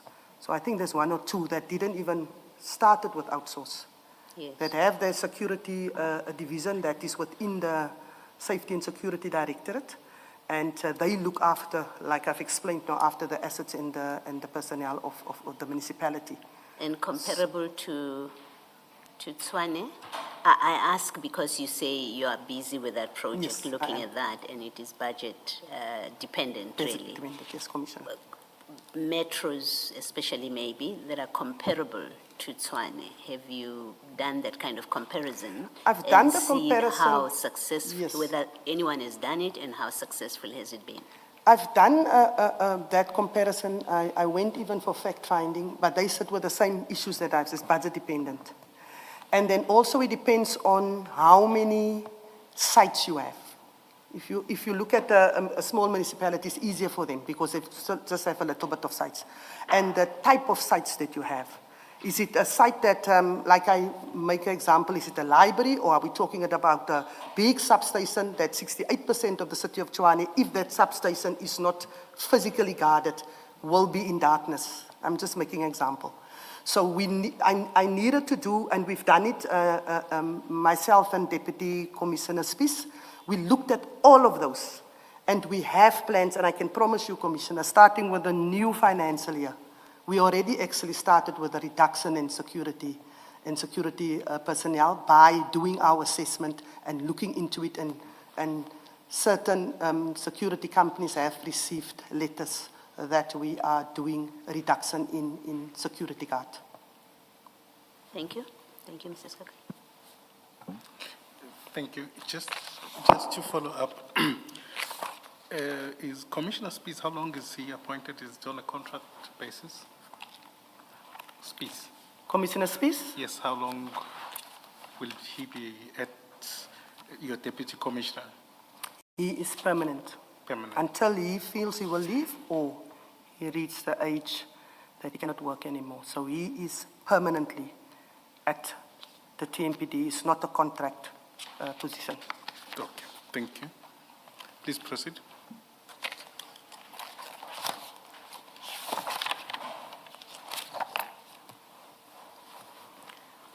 And I think I've done the handover. Paragraph 33. 33. Thank you so much, Evidence Leader. You are so kind. The subject matters required services of the below-mentioned tenders were within the umbrella of asset protection and therefore fell within APSS. When Deputy Commissioner Spies took over, he actively engaged in a process of auditing and checking how the unit was operating. As he has testified, he has identified a number of irregularities and all sorts of wrongdoing within the APSS. We are taking some corrective measures in this regard, including consequence management, and we have put procedures for the request for ad hoc services in place. I must continue to caution again that my role is management and therefore I rely on the information provided to me. I also am not very close to the details and therefore the appropriate person to talk to operational matters are those directly responsible for a particular function or department or unit. I'm not saying that I am not briefed. However, I say this to highlight that the most relevant person to talk to APSS and the tenders below obviously was Deputy Commissioner Spies. He already appeared in front of this commission. I do not wish to repeat also what Deputy Commissioner Spies has already said before the Commission. I've gone through his statement and documents and they appear accurate in relation to the knowledge I have. I therefore have nothing additional to add to his statement. Okay, can you please correct the last sentence of paragraph 34? I think what you are trying to say there is you've put controls in place to ensure that when ad hoc services are requested, it is done properly. Now, the way it reads now, that's not what it says.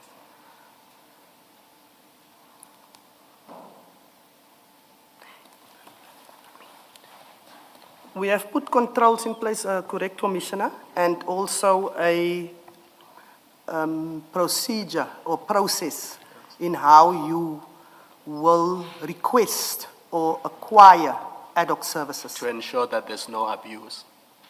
Yes, 100%, Commissioner Khumalo, 100%. Also to ensure that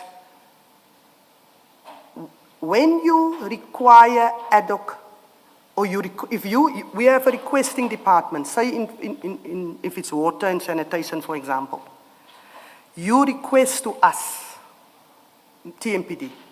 TMPD will go do an assessment in terms of what your request is. And based on our risk assessment, we will then obviously reply to you, or we will add. However, it will come from your budget. It will not come from a budget that I must request additional again. So that is the procedures that we also have put in place. I understood the problem, though.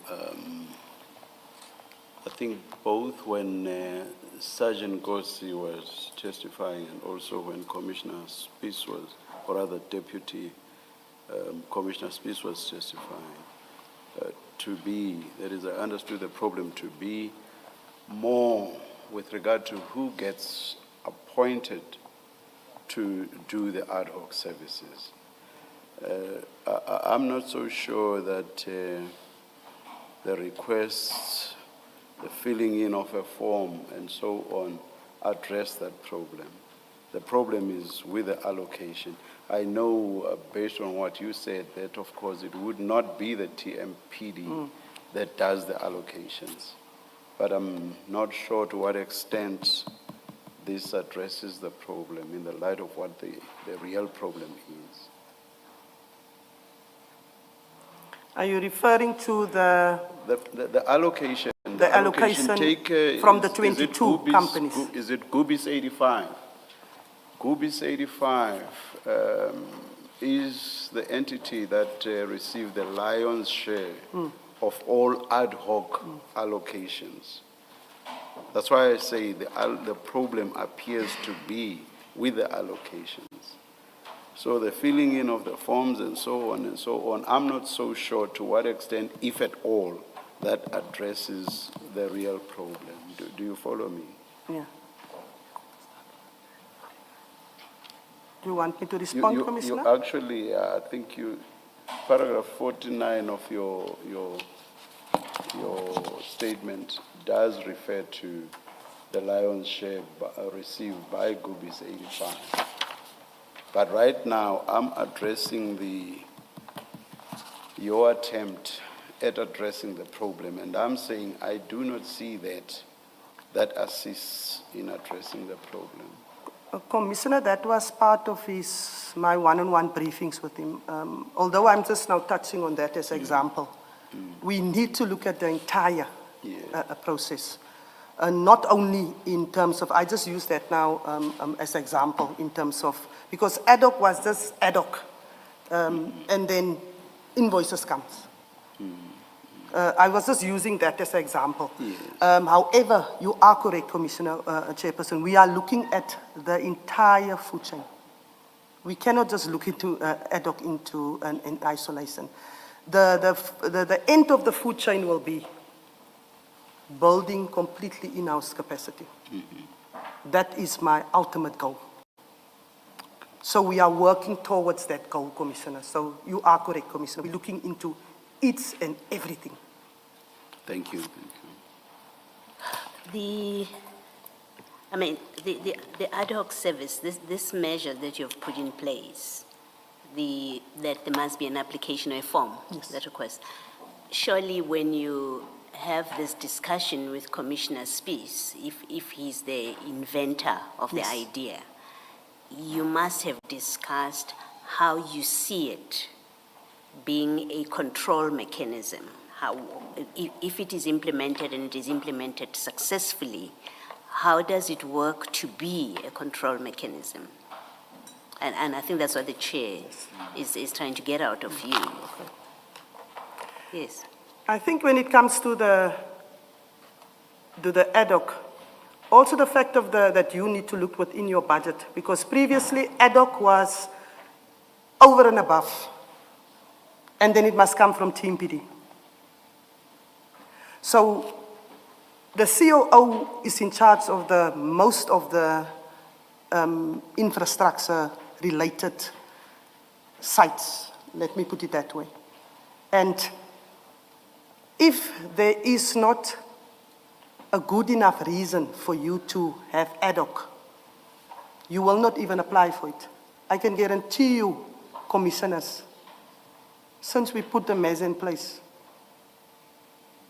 1 or 2 we received and it was actually needed because of external whatever measures. We have not received requests for ad hoc. So that alone tells me a lot. Over how long a period was that? That is when you received only 2? Since I've stopped it, Commissioner. Since I've stopped it, I think it was just over a year ago. It was just over a year ago. Over a year. 12 March 2025. Okay. So, and roughly how many of these, but I would imagine it was quite a lot. Roughly how many would these ad hoc services be requested? Commissioner, if I come after this, it will go to that paragraph where I will say why I stopped it. I will also give the amount. I will just give the month. Let's it was 37. I think it was 20 additional than it was supposed to for 1 month. Yes. Yeah, no. Obviously, there is a significant reduction. And- If over a period of a year, there's only 2. No, thank you, let me So not, I only received 2, and it was definitely legit in terms of that it meet the criteria Thank you. why we should put additional. So that's why I'm saying that is already a control measure. Yes. Because we haven't received. So the question of who these get allocated to, which is the question I asked you earlier, would be secondary, as it were, if you have this very significant reduction. 100%, Commissioner. All right, thank you. 100%. Can I follow up on Chair's question? Are these security companies vetted? The security companies that the City of Tshwane, TMPD uses, are they vetted? Commissioner, we've put a security committee in Why place. are you scared to say yes No. or no? I was just a security committee in place. The committee was supposed to be in place where you have SSA, you have the COO, you have obviously finance there. And when the unit came over, I saw that committee is not there. We immediately put that committee in place. And that is one of the things that we say, the security companies must be vetted. But are they? That's my question. No. Are they vetted? So They the are short not vetted. answer is no.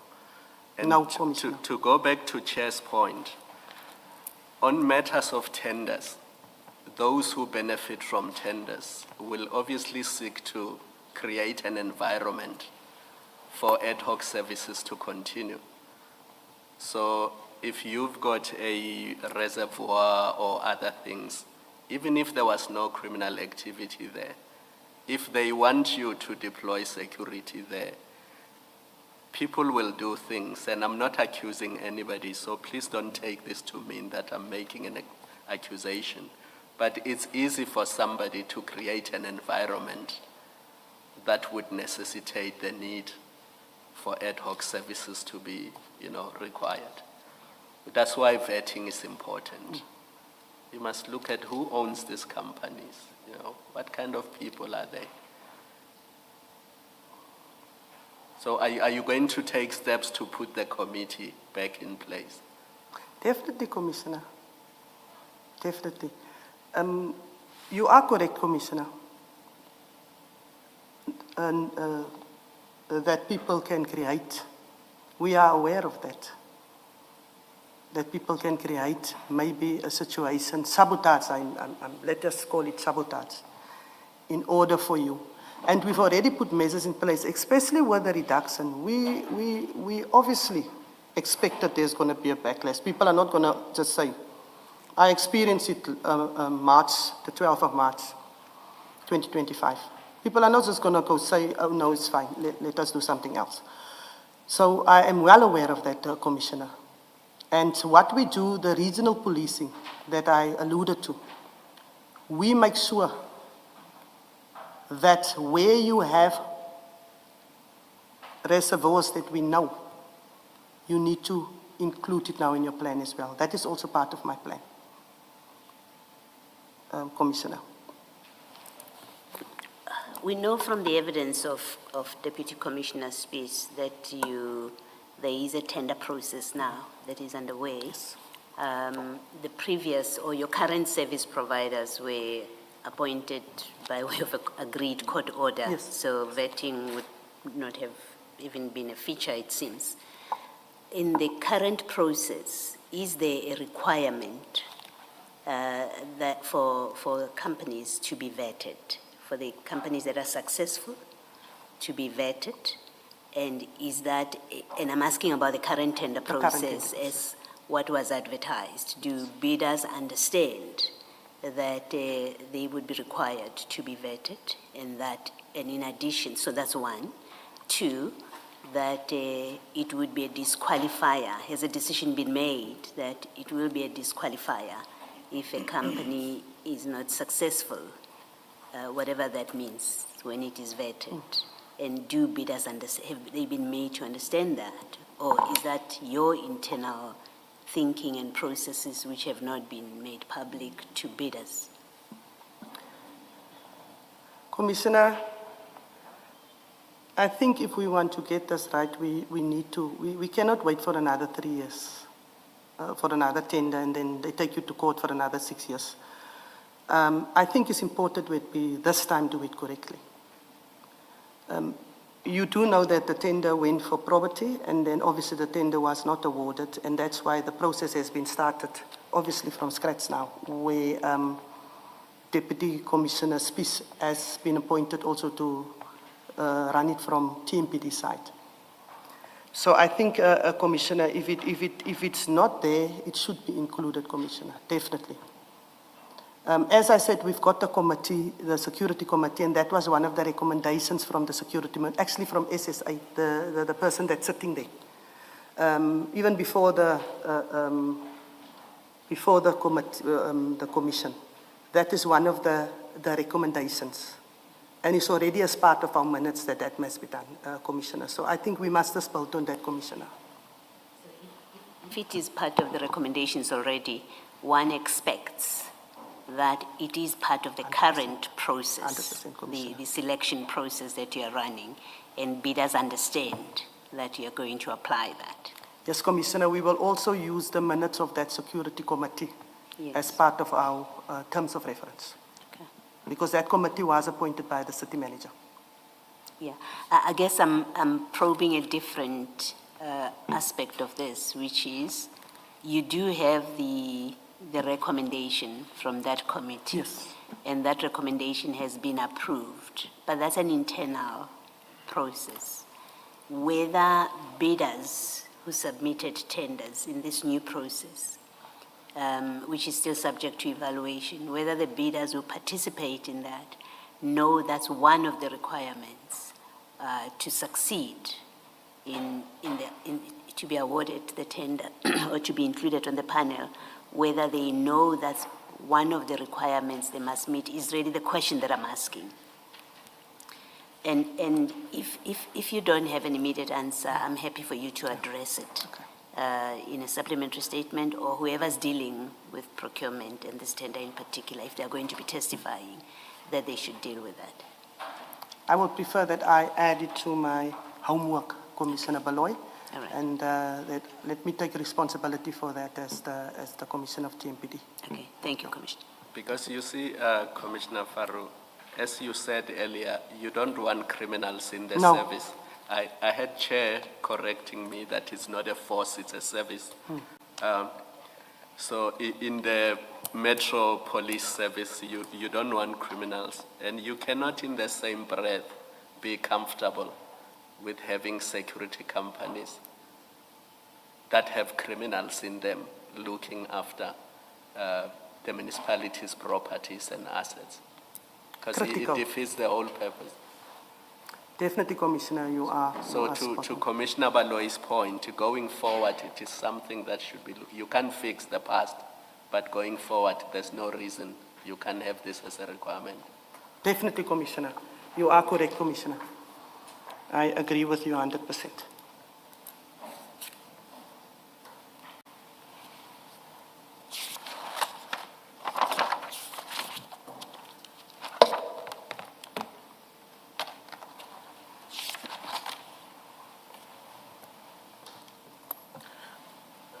Thank you, Commissioners. I just wanted us to locate the statement for Commissioner Spies. It's in the small file. But you don't need to refer to it.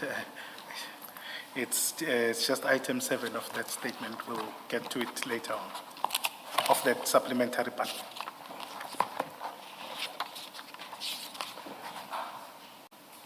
Commissioner Farrow, please proceed. May I proceed? Yes. Thank you. If I'm correct, I'm at the top of D. Paragraph 36. Is it 36? Yes. Okay, yes. Thank you. You must focus, evidence leader. TMPD 02-2016/2017 Security Services.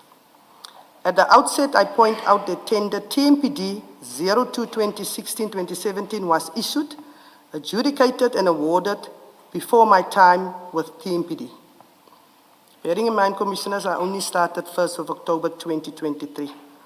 The tender was according to the award appointment letters managed by Director Malachi and Mr. Nava Pillay within the Asset Protection Unit when it was still under the Office of the City Manager. In this regard, I refer to Annexure YF3. As mentioned earlier, the unit was relocated under my control within the Asset Protection and Security Services Division from 1st July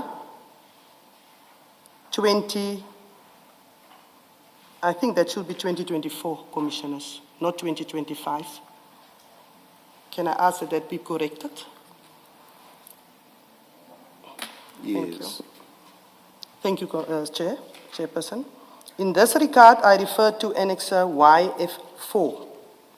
Moreover, by the time I was appointed, the procurement process has run its course. The tender started on 1st March 2022, based on a court ruling that was issued on 22nd of October 2021. And I know Commissioner Spies has actually went more into detail in that regard. That's why I do not wish to delve in the occurrences before my time and also prior to the APSS unit transferred to the TMPD. Where I comment, I rely on the facts again that have since come to light and or known to me. Put simply, I will provide a high-level background and comment meaningfully on what I discovered. In terms of tender TMPD 02-2016-2017, it relates to a tender issued for the TMPD for the supply of provision of physical security services to protect the property, assets and the persons of the City of Tshwane for a period of 3 years. A copy of the tender document and advert is attached hereto, marked as YF5. The approved budget contract value over the 3 years was an amount of 800 million rand, spread over 3 years as follows. As could be seen, this is a huge figure, close to almost 1 billion rand. The financial breakdown was as follows, although it was then delayed since the contract was only implemented in 2022. In 2015, 2016, the amount was 2,307,000. 237 million. Thank you, Chairperson. 237,632,200 rand. Chairperson, you happy?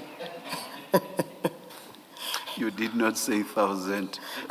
That's 632,000. 632,200. Yes. Thank you so much, Chairperson. We won't judge you. We've seen worse. 216, 217, 245,949,300. 2017, 2018, 254,065,600. I do not have a sufficient background in relation to the procurement of the services, evaluation of the bids and recommendations for these appointments. I therefore cannot state whether any service provider was favored or not. It is apparent from the court order of 22nd October 2021 that the city and Lebeleleng, Maslachi Trading, PTY Ltd somehow agreed that bidders recommended by the Bid Evaluation Committee would be appointed to provide the services. Ultimately, and pursuant to the aforesaid court order, the city awarded the service to 22 service providers for 3 years, effective from 1 March 2022 to 28 February 2025. A new tender process started in 2024 to replace the existing tender that would have expired on 28 February 2025.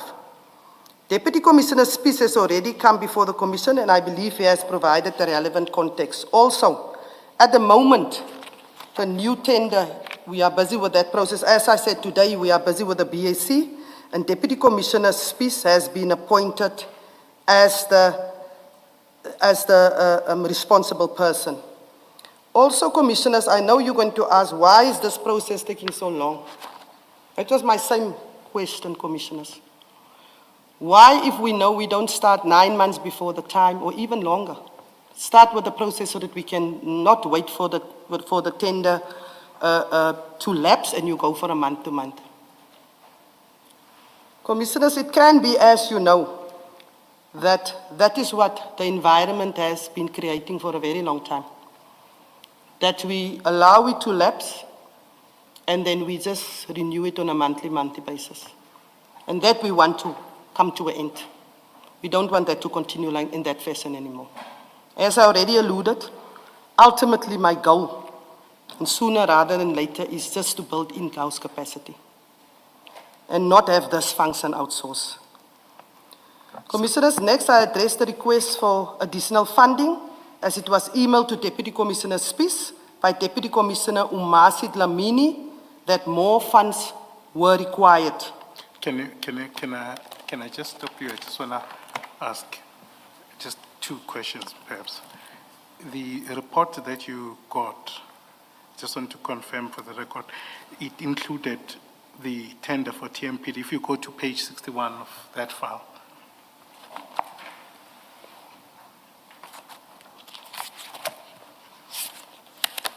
At the bottom there, paragraph 4.2.1, talks about appointed security service providers. I'm still getting there. Just repeat again, sorry, Commissioner. Page sorry, 61. 61. I'm there. At the bottom, paragraph 4.2.1. I'm there, thank you. The city appointed 22 security service providers, and then it explains the services. This is the same tender that we're dealing with. Now, I just wanted to check on your side, did you try and investigate anything about this tender when you got to this report? In terms of the old tender? In the security, The security tender? 2016, 2017 tender? Correct. Try to investigate it? Yes. No, I did not investigate it. Okay. Not at all. Okay. And then in terms of your, of dealing with this report, did you ask for any briefing on it, or you were happy with how it is? The briefing from? No, from the person who compiled it, or anyone else who may be involved, or you were happy with the report itself as it stands? We did request, and we did have several conversations. However, we did not receive the written one, which we received at a very late stage. And by the time we've received the written document, rightfully so in what's put in an email, we had to already figure out the complexity of APSSS. This also comes, the report comes a month after I've already also stumbled across in the ad hoc. Remember the ad hoc I stopped 12 March 2025. The report came April 2025. Correct. And if you look at the report, there's not much that is said even about ad hoc. If you look at the report itself. Yes, that's why I was going to ask about your satisfaction about the report. Yes, the report, yes, it was broad. However, you needed to make sure that you do your proper assessment of the sites, etc., to get more information, and then also in terms of the resources. For example, APSS didn't have any vehicles, for example. So the handover of the staff, all of that, and I understand the predicament that the group at Paledi was in. She also just was overseeing and was in the office of the city manager. So we had to obviously make sure that we do our assessments and make sure that we know APSS from start, and whatever measures that we have to put in place, we have to put in place from TMPD side. Okay, let me perhaps see if I understand it correctly. So you got this report. This is now 9 months after APSS was transferred to you. So for that period, let's assume it's some vacuum. We'll come back to it.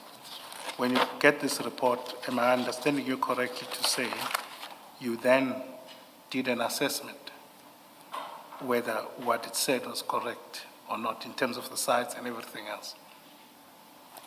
When Deputy Commissioner Spies was appointed, the assessment already started. Yes. So we actually started already the assessment. Remember, he was appointed 1st March 2025. Yes, he took from this report. However, most of the things in this report we already knew. Through that, we have done our own type of figuring out what APSS is about and what we need to know. We did our own type of, you need to start with your organizational structure. You need to find out what was it intended. You need to look at the function. You needed to look at what is the function of APS. Are they performing it? All those things was done. And all these problems about ad hoc, had you identified them at the time? At the time, ad hoc deployment, obviously, if you don't bring it to a person's attention, ad hoc appointments was not done. There was no procedure in place. So if there's no procedure in place and no written rule, that is how ad hoc deployment came about. Okay, thanks. We'll come back to it. Can I just follow up? And based on an earlier discussion, you said that you have these meetings on a regular basis with your deputy commissioners. And one of those meetings is the budget meeting that happens, I think you said monthly, the budget meeting. Isn't that meeting the forum, and here you must say how it works and what kind of information serves in that budget committee. But sitting where I'm sitting, I would have expected that the big expenditure on ad hoc services, not only is it big in number, but it's exhausting your budget, what you've been allocated for security services, that I would have thought it's something that comes up in your budget meeting because you are tracking. That's where you discuss how are we doing financially. Is that what happens, and why would you not have picked up in those budget meetings that you have a problem with ad hoc services? Even if at that time you don't know it's ad hoc services, but you see a depletion of your budget going down very quickly, should you not have picked it up there in the way that those meetings, monthly meetings, work?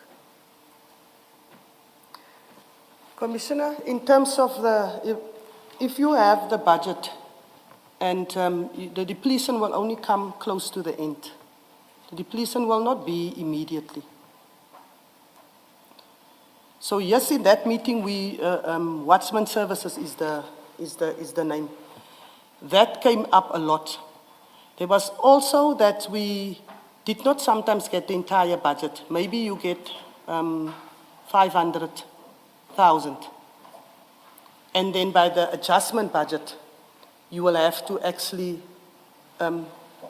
apply or write to request, because you're going to run out of funding. If you take the amount, I'm talking about the amount of sites that we had to deploy at, that is not ad hoc services. That alone, your budget is running out already. So you will apply for that. If it comes to the ad hoc, as I will also come to that, the ad hoc services, where I pick up, yes, the ad hoc services is where an email was sent from Deputy Commissioner Dlamini to Deputy Commissioner Spies to say that there is 20 additional sites. That sparks me to look at this and say, I think I sent 3 consecutive emails that day to say, number one, 20 additional sites, because I'm thinking nobody, as you say correctly so, Commissioner, at that meetings came and said we have an issue, there was break-ins, for example, or there was vandalism, or brought something to my attention that we required ad hoc deployment. So I wanted to know, if you look at the emails, what is this ad hoc services? And why did you require 20 additional? For me, that was just a red flag. I also wanted to know who approved it, and I requested Deputy Commissioner Spies to do an investigation in that regard.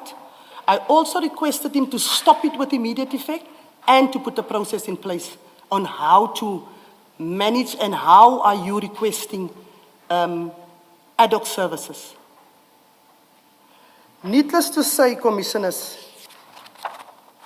if I must just continue. After I stopped at ad hoc services, and only now in hindsight I can see, a smear campaign started against me. Number one, my qualifications, it was said that I misrepresented my qualifications. Number two, it was said that I received a 450,000 voucher. I don't know from who. A forensic investigation was done, and I welcomed it because I know it's not true. I've requested the people that do the forensic investigation not let, because Metro Police can do certified copies. I'm not going to give you certified copies. I want you to go to the university to go verify my qualifications. My qualifications was verified. Number two, who will give you a 450,000 rand voucher? Coming from anonymous WhatsApp. That was also showed that it is also lies. You mentioned the voucher in paragraph 51 Yes, Commissioner. of your statement. Yes, Commissioner. And there's no indication who the voucher was from or what it was for. The anonymous WhatsApp text you are referring to, did it mention who the voucher came from or what it was for? Commissioner, I don't know what was the voucher for, supposed to be for. And I've never heard in my life that you can get such a big voucher. So there was no detail even from the person who made the allegation? The 450,000, Yes. what the voucher was for? No, there was no No detail. explanation, no, Commissioner. Oh, okay. So you say it was an anonymous Anonymous WhatsApp, Commissioner. WhatsApp text, all right. Okay. But, Please continue with your response to Commissioner Baloyi. Commissioner Baloyi. Let me tell you what I'm struggling with. I know that you become aware, and then you become aware that there's a request for further funding, Yes, Commissioner. and then you give the instructions as you did. We've heard that from Commissioner Spies.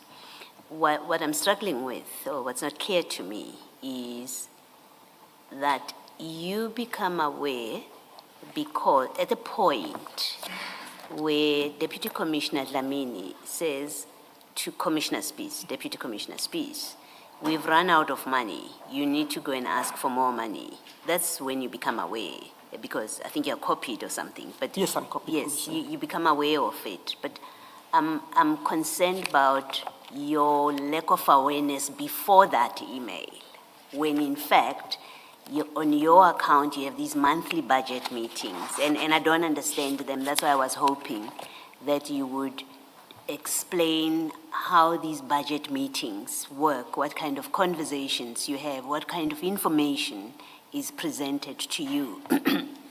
To me, a layperson who's outside of your systems, I assume that in a budget meeting, one of the things that you would do is to track your performance, your financial performance against budget. Yes, Commissioner. So I expect that there you would pick up how you are doing with the expenses, security expenses. So long before Deputy Commissioner Dlamini says to Deputy Commissioner Spies, we've run out of money, you need to go and get money. Long before that, you would have picked it up from your meetings, and then taken action to do the kind of investigation that you say you then instructed to give the kind of instructions that you gave.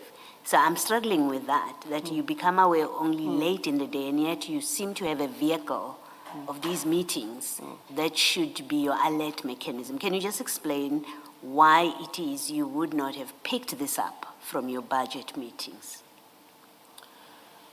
Commissioner, in terms of the ad hoc, you could only pick up the ad hoc if the ad hoc, obviously, Commissioner, is done in the correct way. Let me start there. If the ad hoc is not done in a way that it's supposed to be with all, that is why we are picking this up now, and it's in this commission, that we pick up that people has done the ad hoc, whether they were authorized to do it, whether it was in a manner that was supposed to do it. So if people are doing things not in the manner that you do it transparent, and people are doing it in a way that they don't want it to be transparent, then Commissioner Baloyi, then you will not immediately pick it up, Commissioner Baloyi. Case of, in these budget meetings, there are no reports. There was no report, for example, about here's the budget for ad hoc security services that we were allocated, if there is a budget for that. I don't recall the evidence of Commissioner Spies. No, Commissioner, you don't get a budget for ad hoc services. No, you only get for security. Yes. Does it mean that in your budget meetings, there's no specific reports that delineates, that says, this is how we are doing, we are spending, and we are spending it. We've spent so much on ad hoc services. So I understand you saying that, people procure services not in a transparent manner, and, all sorts of games get played there. I understand, I can see that part, how it would happen. But you have a regular budget meeting, and I would have thought that in your budget meeting, you would, among other specific items, be told, here's where we are spending, and we are spending so much on ad hoc services, and this is the impact of it on our budget. Are you saying nothing of sorts happens in your meeting? There is a presentation that is done, Commissioner Baloyi, where we discuss each and every line item, obviously. Maybe if I can also just submit that presentation to put it more into context of what was discussed as part of my supplementary, I will appreciate that. If it's then... You can do that, but let me ask this maybe finally. As you sit there, are you saying in these meetings, as a specific line item, Yes. there wouldn't have been discussions, or there was no discussions about ad hoc services and what they were costing you and what they were doing to your budget? Are you saying it didn't happen? Commissioner, the watchman services is always a bone of content. That was discussed So in the watchman meeting. is ad hoc? Watchman services. No, Uh-huh. ad hoc is more, I will say, watchman services is the budget that I get for where the sites that I deploy. So that will be the outsource. Okay. So that will be what we pay. The ad hoc services is over and above. Yes. So we will discuss, obviously, that invoices are received for, but I'm talking about where we deploy at the sites. Yes. Outsource where you are legally deployed.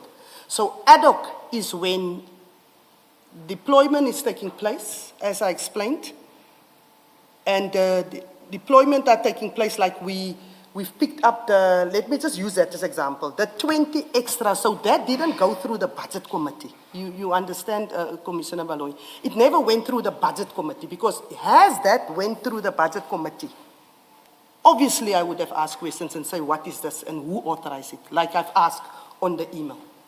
So The ad hoc didn't have also a process in place. You cannot just put ad hoc, and as I already explained, and there's no process in place. So, Commissioner Beloy, as I said, we received APSS. We figured out APSS complexity as we go along. I stopped the ad hoc the March. I got a report the month after the April of things that I've already figured out, or me and Deputy Commissioner Bollys that had extra responsibility that we already had to figure out. So in terms of the ad hoc is not like now, it is a before request and not deploy and then you just bring the invoice. Okay. All right, we'll leave it for now. I want to make sure that I understand you, Commissioner. Your explanation seems to suggest, in particular because of your reference to sites, it seems to suggest that what would be budgeted for would be security guards who would perform services at the sites. Yes, yes, Chair. Which basically suggests that there was no budget allocation at all for ad hoc services. Yes, Commissioner. If that is what you are saying, I find that a bit strange, because my understanding is that there has been, and for a while, in existence, the facility of the provision of ad hoc services. And if that is so, surely that would be budgeted for. Money would not simply be taken from the budget provided for rendering services at sites. I just want to make sure that I understand you correctly when you say there would be no budget whatsoever for ad hoc services. If that is your testimony, then I find it a bit strange.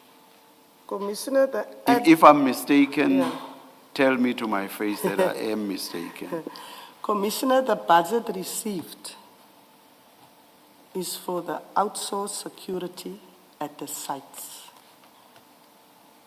So the budget that you receive 1st of July every year is for that. Ad hoc is when you require over and above security guards. I made an example where I say, for example, if you have a library, for example, you've deployed 2 there. However, all of a sudden there's vandalism, there's theft, or whatever, or you renovate it, so you put additional now. So that will be, or something happened, then you will put ad hoc. Yeah, I get the examples. But my point is more this. This is something that the municipality foresees. So the municipality knows that issues like those will arise. It's not even may arise, they will arise.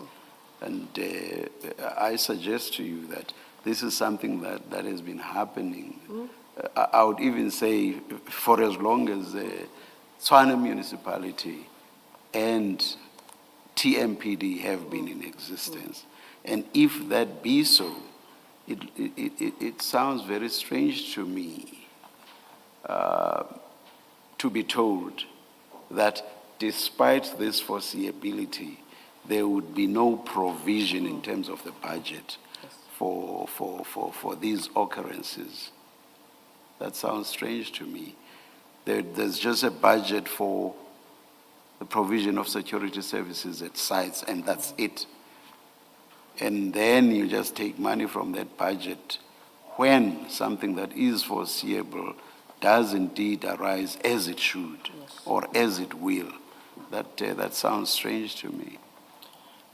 I think, Commissioner, I think the CFO will be able to actually give you more context in that regard. Yes, and he will be able to explain to you in terms of the allocation in that regard. Yes, and possibly even the accounting officer, the city manager, if the city manager will be called, yes. Thank you, Commissioner. This is not meant to put you on the spot, but it's just wanting to understand your testimony. Thank you. Commissioner, I appreciate. Yes. I really appreciate. Thank you. It is also letting. I came here. I'm at university. I came to learn as well, Commissioner. Thank you. It's Thank constructive. you. Thank you. Thank you, Commissioner. Yes, Mrs. Kekana. Thank you. Of course, we will reserve some of the questions for the CFO, but I would imagine, and we'll go to it at a later point again, it is part of your duties to at least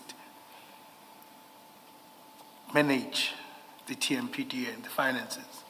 And what the chair is saying,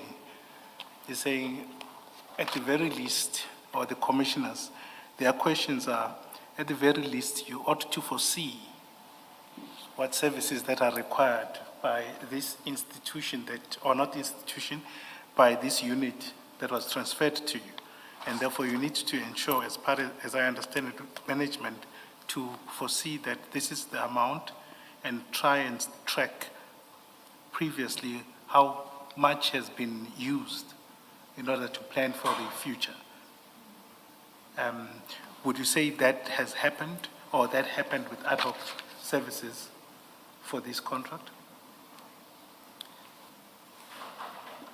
You received the budget of Watchman services. You don't receive additional. And then if you require more, then you, obviously you have to put in documentation, especially when it comes to the adjustment budget. So that budget we receive, we do not have influence over that budget. That budget, you just receive the budget. I do not request the amount of budget. That is a budget that you received from the group financial services, which is obviously the responsibility of the CFO. So if I can answer like that. Okay, thank you. And it would still be part of your duties as a senior manager to at least prevent mismanagement, irregular expenditure, and wasteful expenditure, so to speak. Okay. Yes, that is part of my duties. Thank you.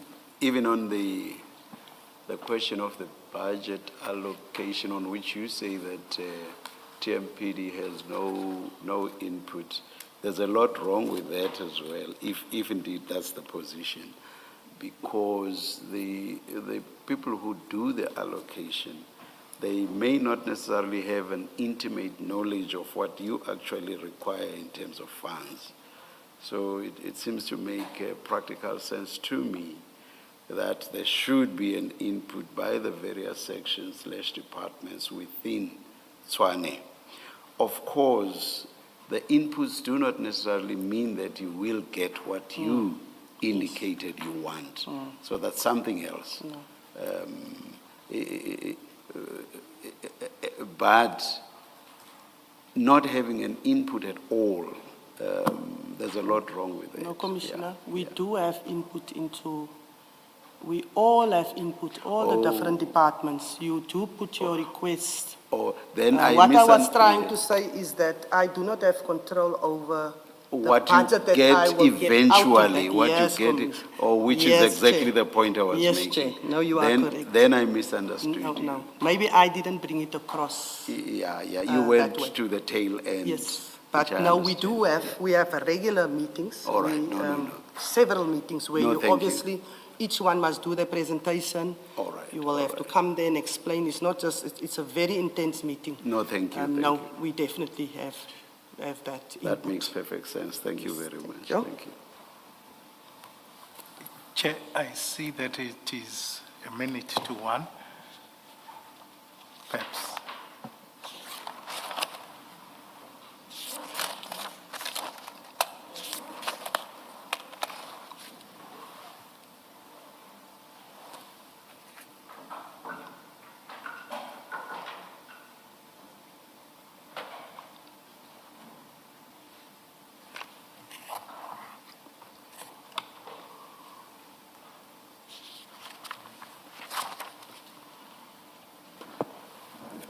it looks like, I thought we were left with a few pages and I thought we could finish, but let's take the lunch adjournment and resume at 2 p.m. Let's adjourn. Thank you, Chair.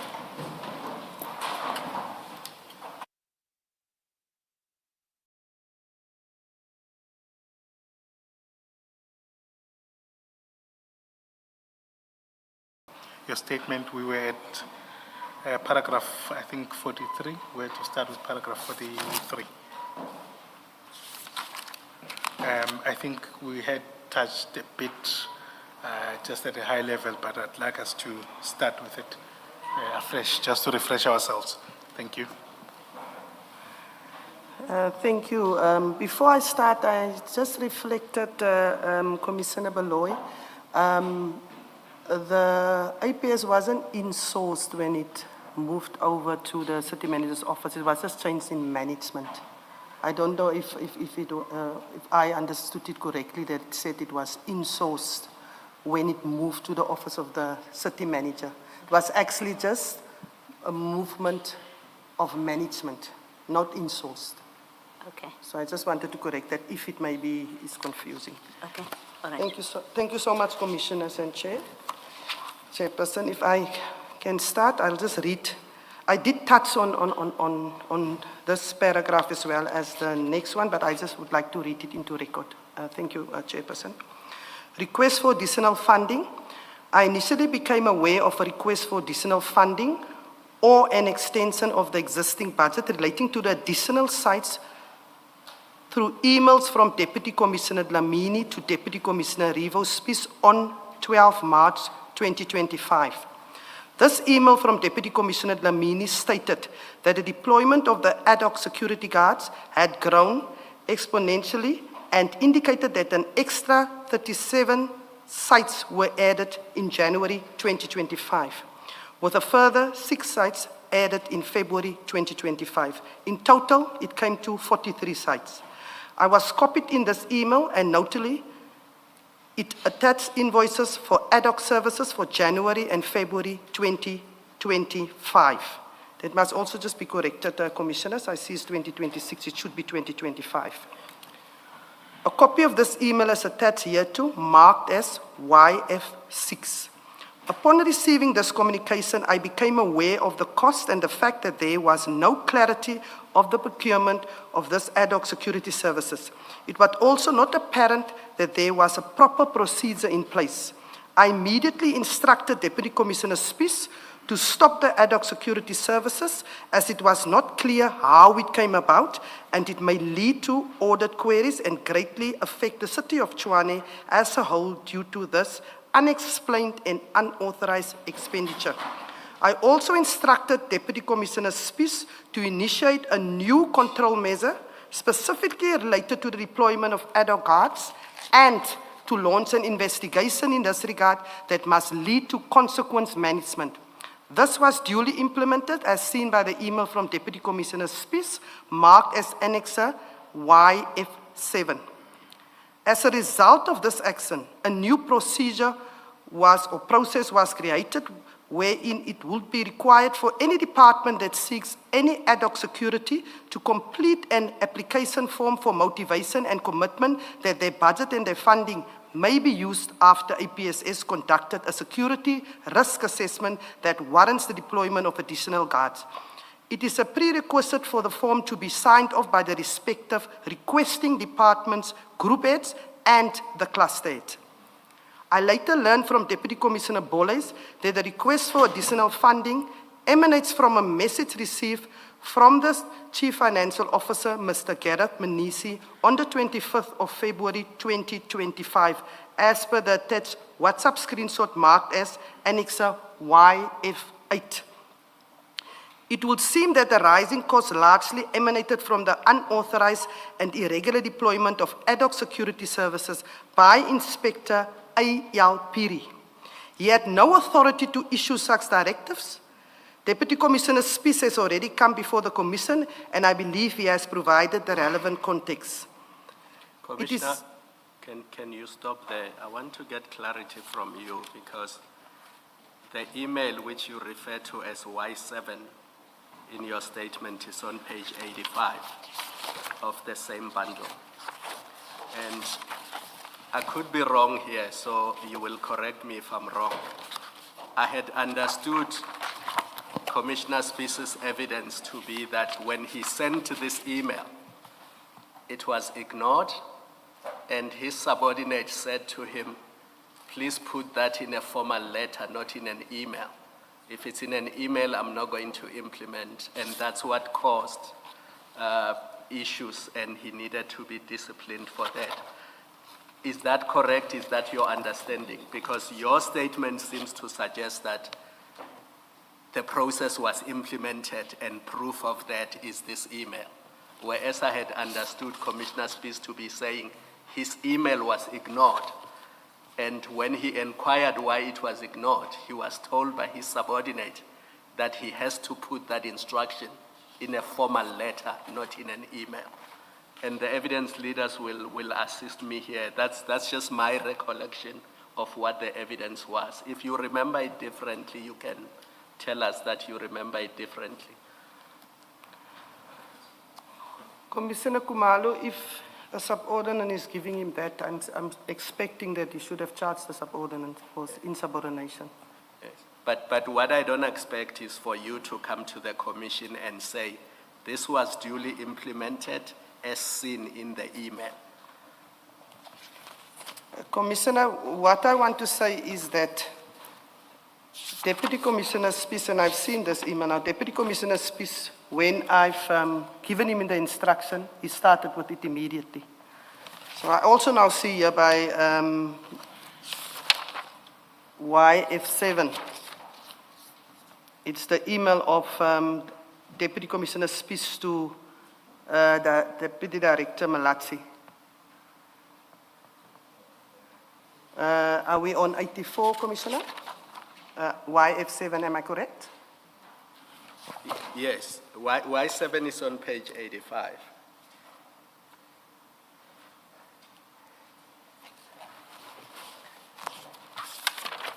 Commissioner, this 85, this evidence here is the, remember he responded in an email to me and then that he's going to implement, I speak under correction, or it was implemented.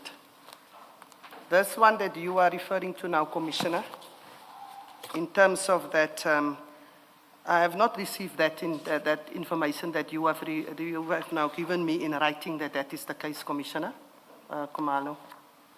Okay, if you don't have that information, Yeah. then maybe it's fine. But that was my recollection of Commissioner Spice's evidence.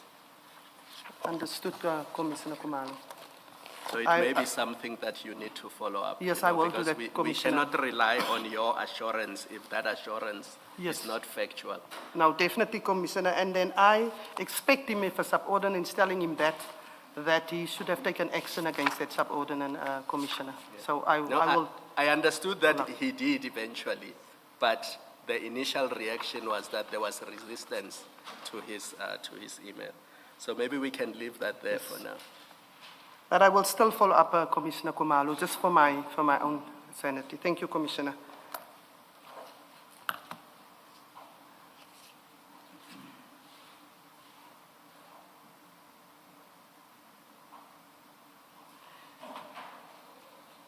I think I'm now by 49. Sorry, while we are on the point, I think in the next section you deal with Inspector Phiri. So the question I'm going to ask is, those letters, when Commissioner Spice showed us the letters, there were at least 2 of them that were not signed by Commissioner Phiri. They were signed by one person or 2 other people. Yes. Yes. And I would need to know why action is only taken against Phiri and not those 2 other people. So if you can just anticipate that and maybe deal with it as well. Yes, Sorry, I can deal with it, Commissioner Okay. Khumalo. Commissioner, as I said, we've launched the investigation. We are still busy with investigation. It's just now over this Easter period also. I've also wrote to the Commission requesting certain information as well to the Secretariat of the Commission. and I will follow up in that regard. But Commissioner, I can really assure you, it will not just be one person. Any person that's implicated, even if it takes for us a day or two or a week or two to come to that, we will obviously make sure that if a person was involved in matters that they shouldn't have, as I said, consequence management will be implemented. I can promise you that. Because even people who process the payments, remember there's the request to the security company for ad hoc services, and it comes from Inspector Phiri. Now, when invoices come in and people process those payments, do they not care that Phiri was not authorized to issue those instructions? Why do they authorize payments running into millions, tens if not hundreds of millions, when the person who issued the ad hoc instructions was not authorized to do so? Commissioner Khumalo, you're 100%. We know who processed it. We have the names of the people that from the whole food chain. I can guarantee you, we are busy with that investigation. We know exactly, I've requested through internal affairs the authorization. I requested who stamped it. I requested based on what. So yes, I can guarantee you, Commissioner Khumalo, we are busy. And then it is not the first or the second or the third person that we are dealing with. I promise you, we are really looking at it thoroughly. And as we look into it, Commissioner Khumalo, we also look into the process. It's no use we are dealing with the people that has done this, but the process we need to look at, and we need to correct the process. So we are doing both of that, Commissioner Khumalo. I can promise you that. Commissioner, can I think just to exploit the discussion about Phiri, please turn to page 98 of the file you have in front of you, file 1. 98? Correct.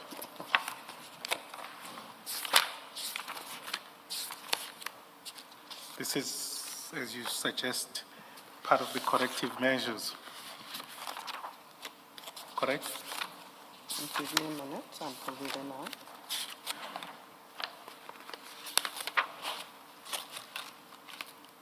That's correct. Correct. Oh, let me wait for commissioners.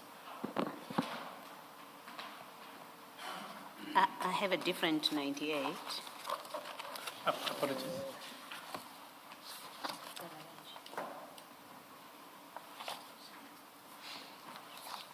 Okay, I'll give you my file when we finish and see what needs to be corrected.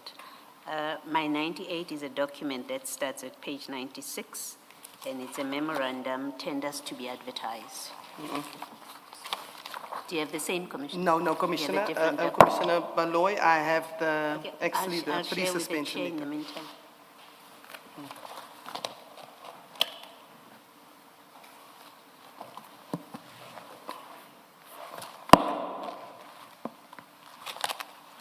Apologies, Commissioner Khumalo. We'll resolve this issue. Thank you. You will see that. I'm still Baloy. Apologies. Till further notice. Apologies, commissioners. At page 98 is a letter signed by yourself, notice of intention to suspend Phiri, correct? That's correct. And at the bottom there is your signature, correct? That's correct. All right. And we know that the emails about stopping ad hoc services or security services happened, or the concern rather, on 12 March 2025, correct? That's correct. Will you explain why it takes a year to discipline Phiri? Commissioners, allow me just to just explain. Remember, I've requested Commissioner Spies to investigate. Then, I think by June 2025, he sent it to the internal cities guard department which then also responded that there is, in terms of what they've read, that he can be disciplined. Then we sent it to the Internal Affairs Department of TMPD to do a thorough investigation in that regard. In terms of the TMPD, they then couldn't get certain information because we do not have access to certain information. It was then sent to Deputy Commissioner Dlamini, I think 30th of July. And then Deputy Commissioner Dlamini obviously did not send that documents further, bearing in mind he's responsible for internal affairs. In the meantime, Deputy Commissioner Spies was meeting with the Hawks, as well as he briefed me other departments. He met with them July, August, September, and October. They were then busy with the process, obviously, to make sure that they get more evidence. For that moment, we did not want to disturb the process. Then Deputy Commissioner Spies followed up in terms of what happened to the document. And then obviously we've learned that Brigadier Danny Bernard did forward it to the head of that department, which is Deputy Commissioner Dlamini. And then we found out then, the documents was there by him. And then obviously upon finding that out, we put measures in place and then obviously the systems.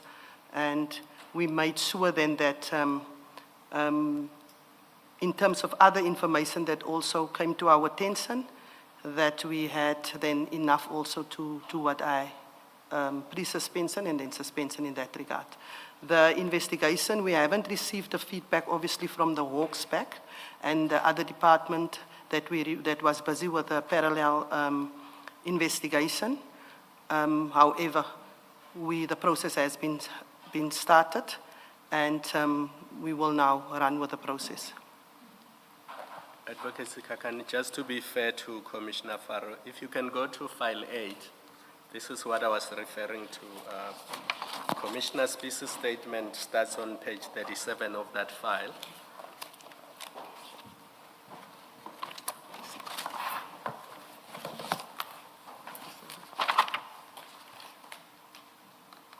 Apologies, Commissioner, which page? 49. 49. So his statement starts on 37. Okay. But if you go to page 12 of it, maybe on page 48.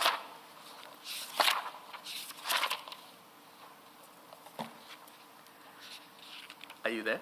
I am there. You see the email he refers to is paragraph 41. That's the same email you were referring to. And then it continues. And then if you look at page 49 on paragraph 46, he says, during the following months, it was mentioned at monthly budget meetings that there were still payments of ad hoc guards as more invoices were submitted by one specific service provider, Gubis 85. I then issued a written instruction on 24 June 2025 to stop the deployment of ad hoc services and made clear that no more will be allowed beyond 1 July 2025. Do you see that? So it was not implemented in March. It was only implemented in July because he had been told that he can't do it by way of an email. There must be a written letter issued. So that's how the process unfolded. Thank you, Commissioner. Okay. Thank Thank you. Thank you, Commissioner. I will follow up on that. Thank you. Thank you. Thank you, Commissioner. I'm going to press on this point a bit. And because these are the problems that we see. What we have is a serious issue of someone who essentially causes about 13 million loss. But it takes a year to actually take action against them. But it would mean that every time that he's at the office,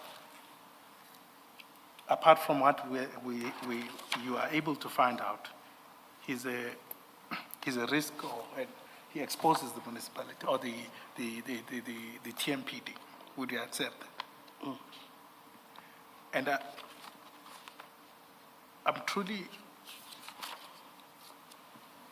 I'm not convinced of that there were these investigations for over a year, unless you can accept that it was truly an oversight of some sort on your part or Commissioner Spies' part. I cannot understand why it would take 12 months literally to discipline him for something so obvious. I cannot accept that. I just explained that it is not that easy. It's a complex investigation. In terms of you need to look at the invoices, you need to make sure that you have all the evidence as well. The same with any investigation.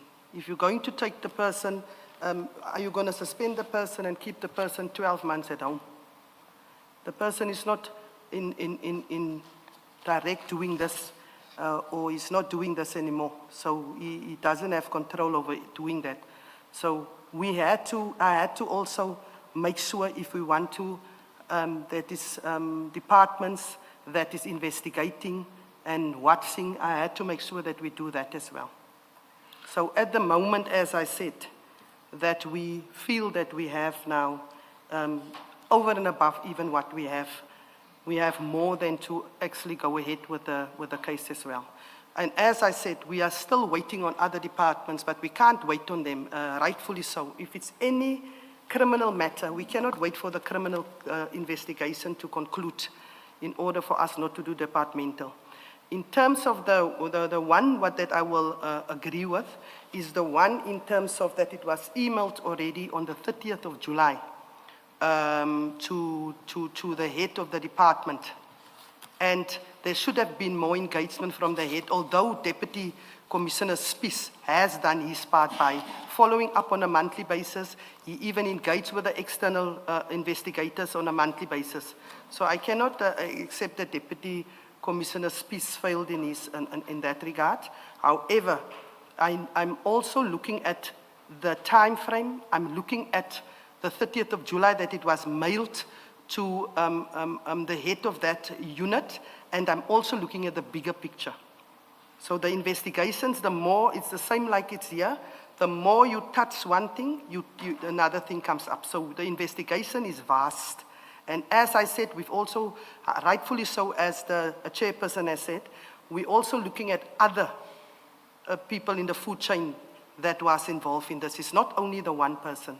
So the more we investigate and we ask questions, the more names are popping up. So I'm requesting that we do the investigation. It is at a very sensitive point at this moment. And I'm even prepared to give the outcome and how far we came once we have now do the investigation into all the others as well, and also the consequence management. I think, Commissioner, it seems that from the statement of Deputy Commissioner Spies, it does seem that there may have been speedy movement, because if you look at paragraph 47, Commissioner Khumalo referred you to 46. At 47, Yes. This is where Commissioner Spies says he received an email from Gubis. Yes. And then that was on the 26th of June, 25. And then if you read, and then in 48, he becomes aware that Piri is the one that issued those letters.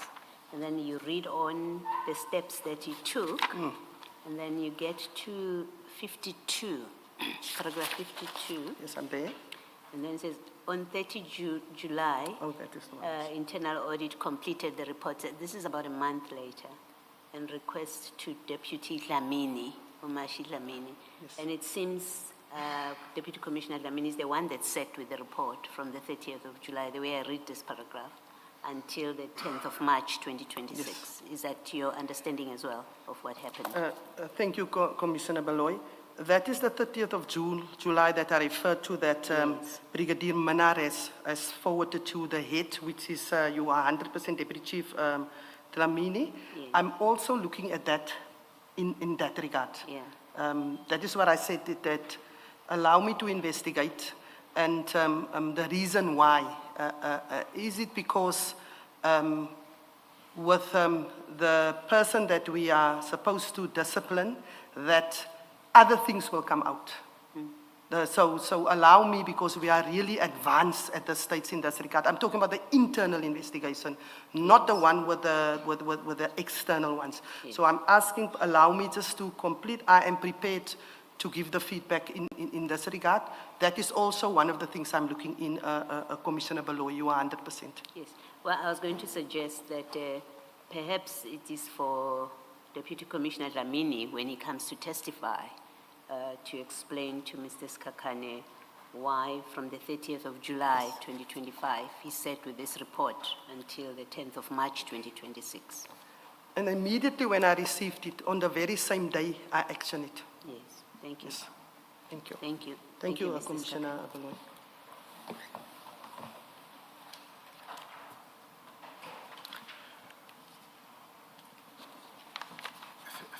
Thank you, Commissioner Valerie. Please proceed.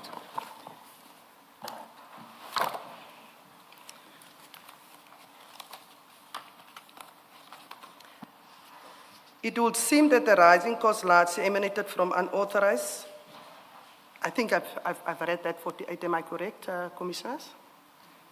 Please read it again. Do you want me to read it again? Yes. Okay, I'll do that. It will seem that the rising costs largely emanated from unauthorized and irregular deployment of ad hoc security services by Inspector A.L. Piri. He had no authority to issue such directives. Deputy Commissioner Spies has already come before the Commission, and I believe he has provided the relevant context. It is clear that the large beneficiary of the irregular deployment is an entity called Gubis 85 Security Solutions Pty Ltd, to the tune of about or almost 14 million rand. I was not particularly aware of the role of Deputy Commissioner Dlamini and Chief Financial Officer, Mr. Gerrit Menisi, in all of this. I took and trusted them as dedicated officials. I placed reliance on their advisors, and they had never given me any reason to doubt or suspect them. I must say I was taken aback by what came also out of this commission. Then if I can go to the aftermath. Apologies, just to clarify, at 48, when did you learn that Mr. Piri was not allowed or authorized to issue the directives or notices of deployment?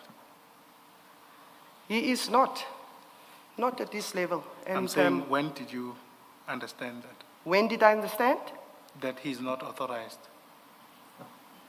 When the Deputy Commissioner Spies obviously has done his, and when he briefed me in terms of who has authorized this, and then I think it's also in his statement. Okay, thank you. Please proceed. Aftermath of stopping ad hoc services. Commissioners, I did touch on this, but I just wanted to read it into record as well. Upon my decision to stop the funds, I faced a smear campaign that questioned my qualifications and acceptance of a 45,000 rand voucher. I do not understand at that point. 450,000. 450,000 rand, yes, Commissioner. I did not understand at that moment, but in hindsight, I am of the opinion it stems from that decision of mine to stop the ad hoc deployment. I stood by my decision as I was doing it for the greater benefit of the city and TMPD. I'm referring to page 4, YF9. I later learned of the irregularities in the procurement and payment for the security services. Deputy Commissioner Spies has already come before the Commission, and I believe he has provided the relevant context. I have since taken measures to suspend Inspector A.L. Piri, who issued the further deployment letters as seen by Annexure YF10. In addition to this, consequent management is being implemented. Deputy Commissioner Dlamini is also currently on suspension. Allegations which derive from this commission are being thoroughly also investigated. And therefore, I cannot elaborate further here in order to protect the integrity of these investigations, as I already alluded to. And this is not only from the Commission, this is just added. There's also, as I said, what we discovered in terms of the investigation. Now, why are you only looking at further deployment letters? Why are you not auditing past deployment letters? Because it looks like your scope is narrow here. If you are only looking at somebody who issued further deployment letters, this suggests that those that were issued before the decision, you ignoring those. We did not find any other than the two, but we are also looking historically, and we are looking at that with the internal affairs. They are looking at historically, and they're looking at, we want the scope to be as wide as possible, Commissioner Khumalo. Even if we must go back and really come to the bottom of this, we are really going back.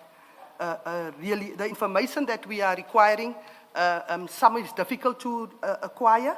However, we are not going to back down.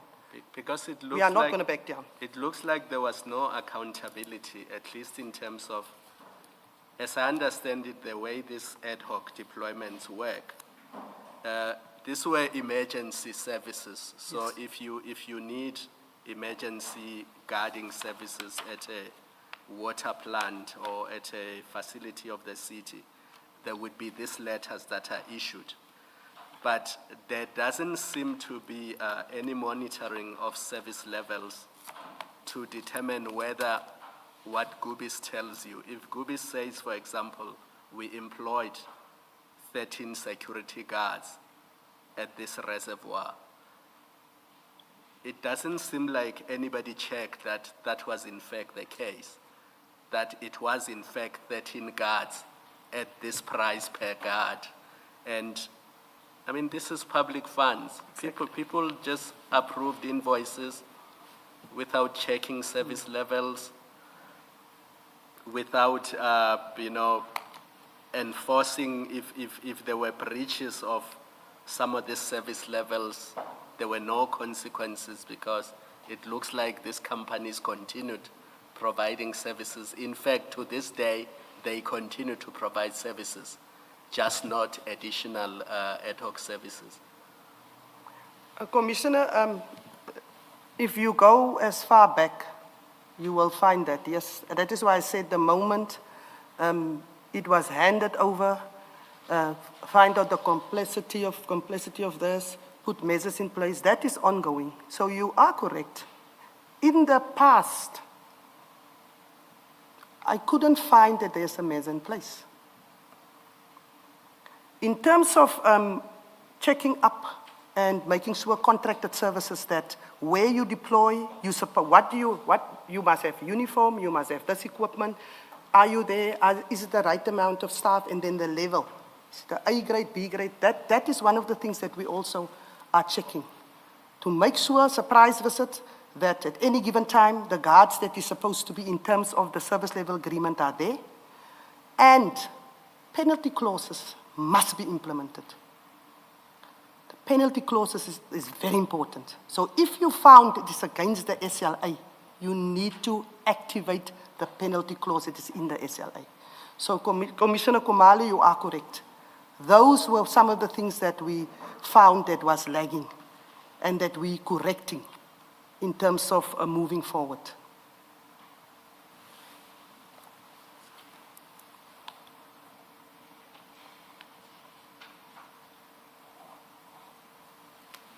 Thank you. Just before we move to the next section, you are saying that you are still investigating all of these things internally, correct? Correct. And obviously, it would seem that until such time you finish the investigation, you wouldn't know how far the road goes if we were to call it a road. Correct? It is not such a big section. Okay. It's not a big section that is dealing with the matter. So the investigations are going to be concluded? Definitely, definitely. It's not a big section. So we, in the meantime, has put measures in place also mitigating. And we're not waiting for the investigation to be concluded. So we are busy also putting as I said, it runs parallel, but it's not a big section. And we know exactly who, and then we are really at the end of this investigation in terms of bringing the others to book as well. Thank you. Commissioners, I think it's just so that we follow the correspondence around the stoppage of these ad hoc services, so that just in the interest of time, can I refer you to file 3? Chief, Yes, I have it. that will help you. Okay. I've got it. Right.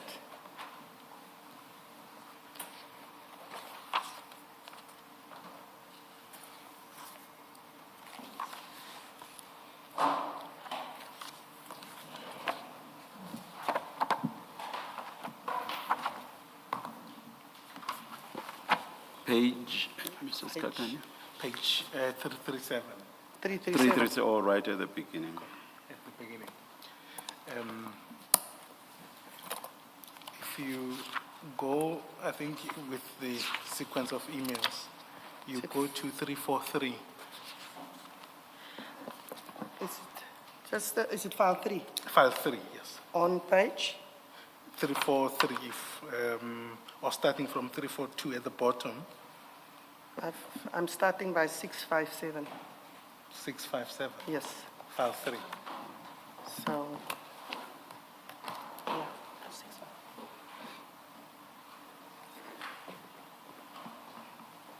Yes.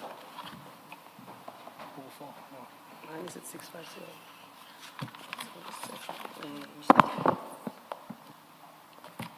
Under sabotage. 657. No, it's not a question.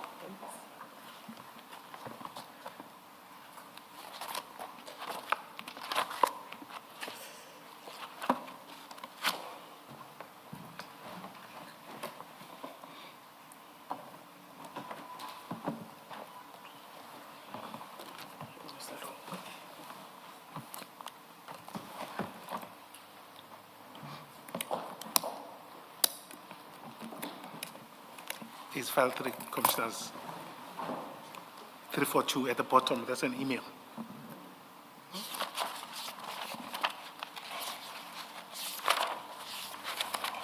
Commissioner Farah, are you there?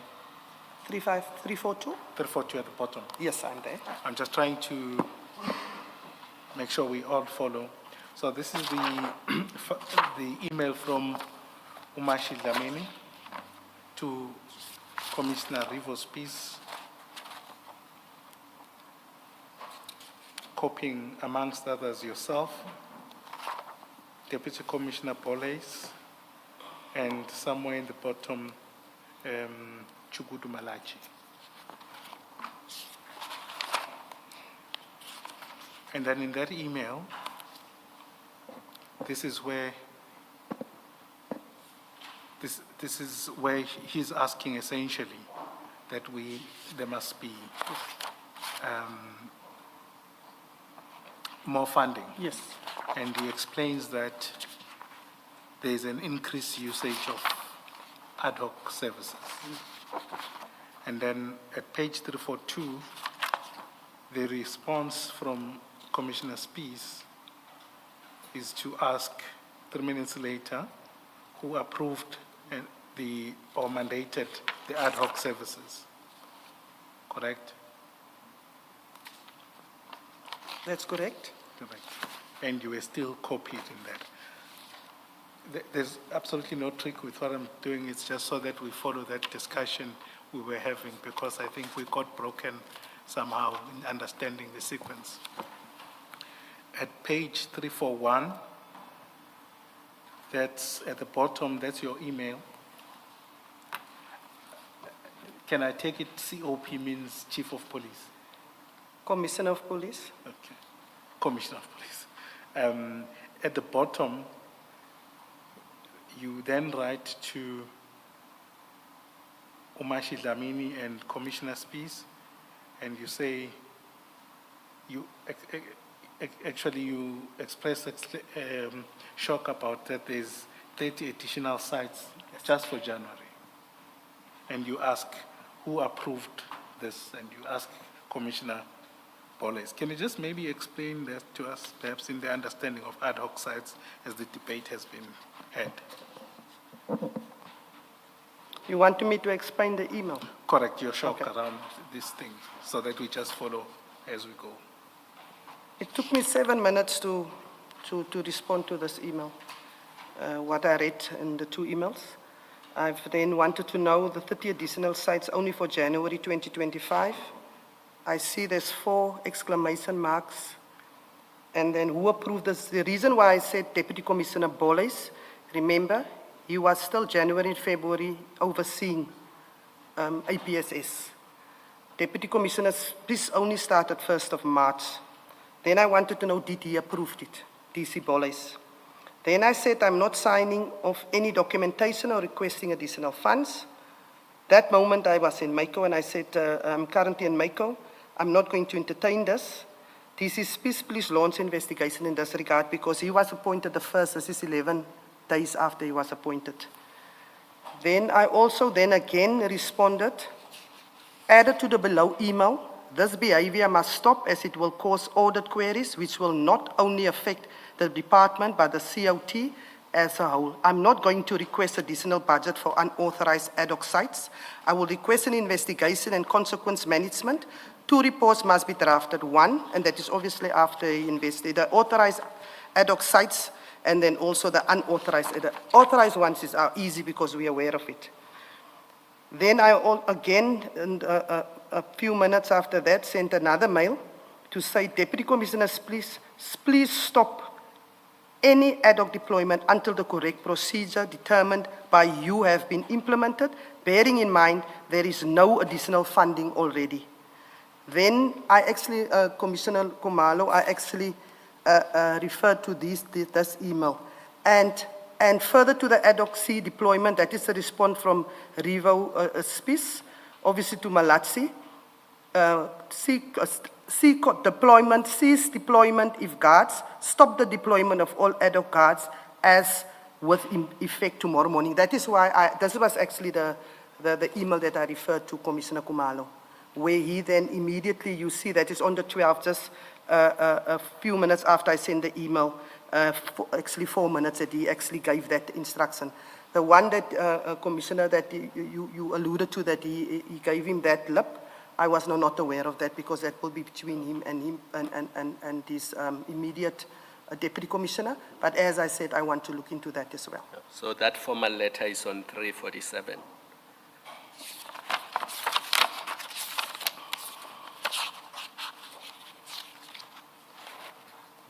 Yes, Commissioner. And I've the seen point this. was that the 12 March email was ignored. So Malachi ignored it, did not implement it. Reasons were given that it can be in an email, it has to be in a formal letter, and that formal letter you see followed 3 months later. Yeah. 3.5 months later, and it's on page 347. I do see that, Commissioner, and as I said, I want to look into that as well. Thank you, Thanks. Commissioner.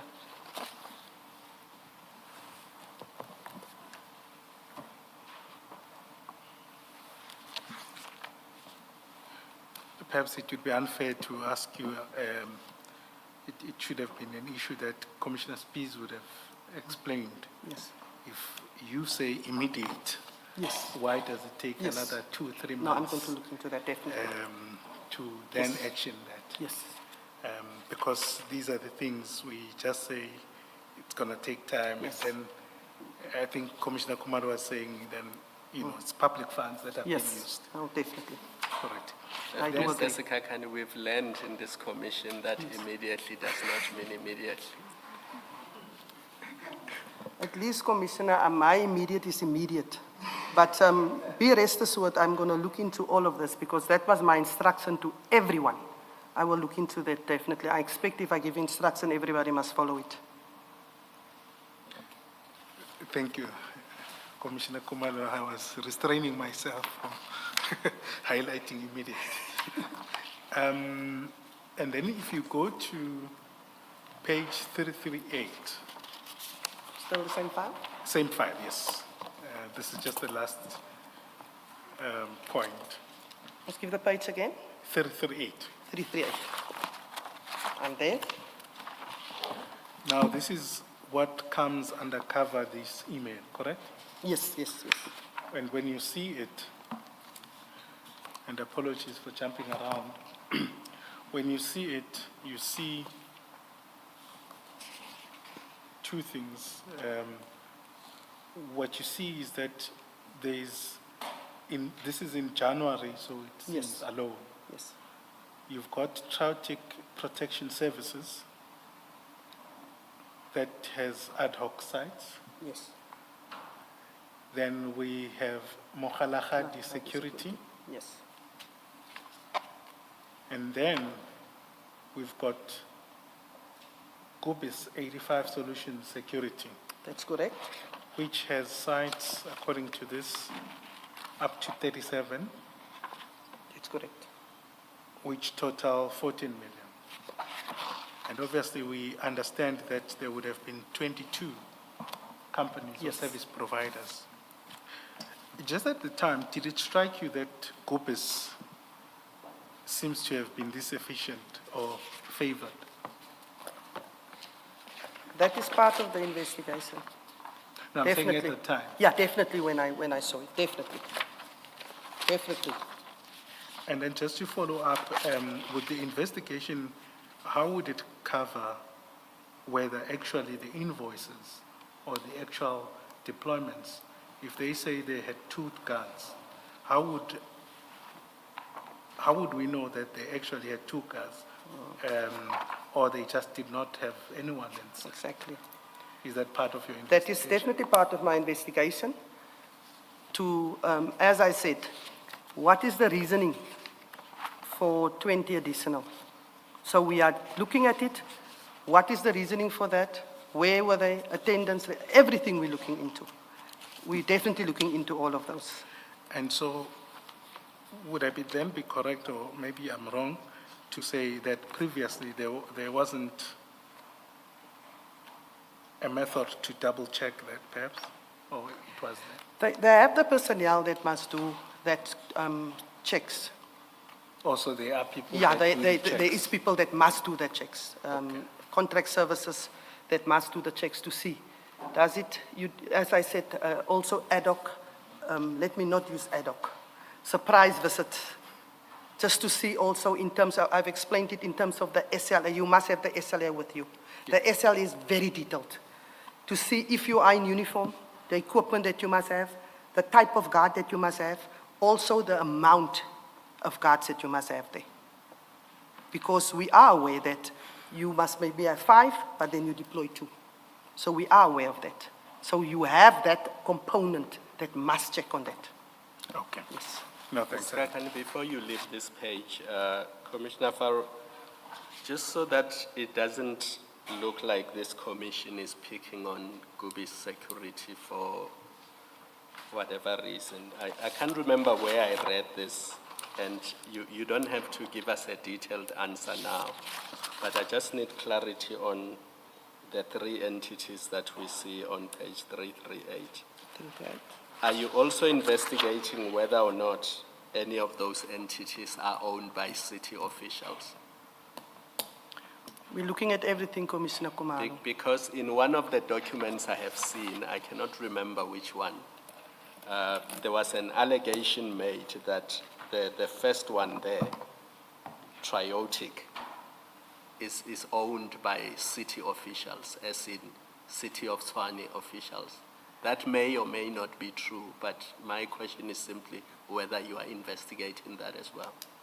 And then, Commissioner, we will do our investigation in terms of obviously the allocation, etc. When the CFO comes, they have all the information of that security company. I would prefer that you also pose that question to the CFO. I would really prefer that. But in terms of our investigation, we're obviously looking also at you have the 22 companies, and then we look at the how regular and how many, and then will also be part of our questions, definitely. Thank you. Definitely, Commissioner Khumalo. But I thought Commissioner Khumalo was asking, does your investigation include investigating ownership of these companies that are on your panel? Obviously, we are looking into all of that, because we, as you said, I've read in the supply chain management policy when I started, and it says you must not, one of it says that you must not, conflict of interest, must be, so we're taking the supply chain management policy and see, was there any contravention also from the site, and so that we can have a more detailed type of investigation. As I said, we don't want to, we are not only zooming in, if we are one by one now consequence management, it doesn't mean we are just dealing with a one person. We have to now start from A and end at Z. We have to get it right. So yes, Commissioner Baloy, we are looking into every single thing. I can promise you that.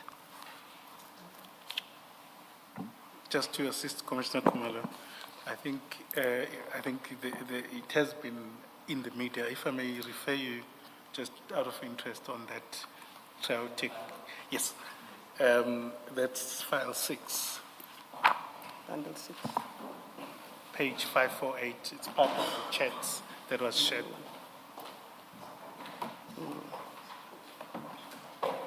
Yes. Which page?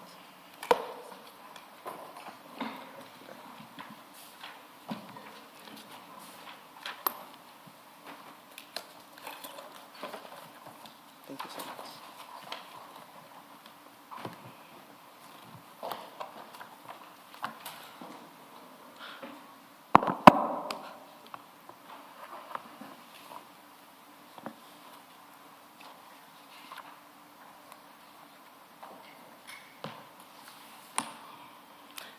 Thank you. On 549, that's, yeah.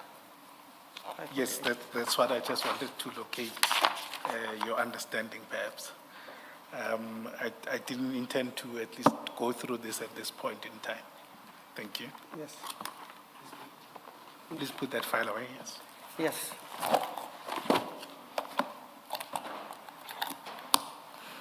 It's on the screen.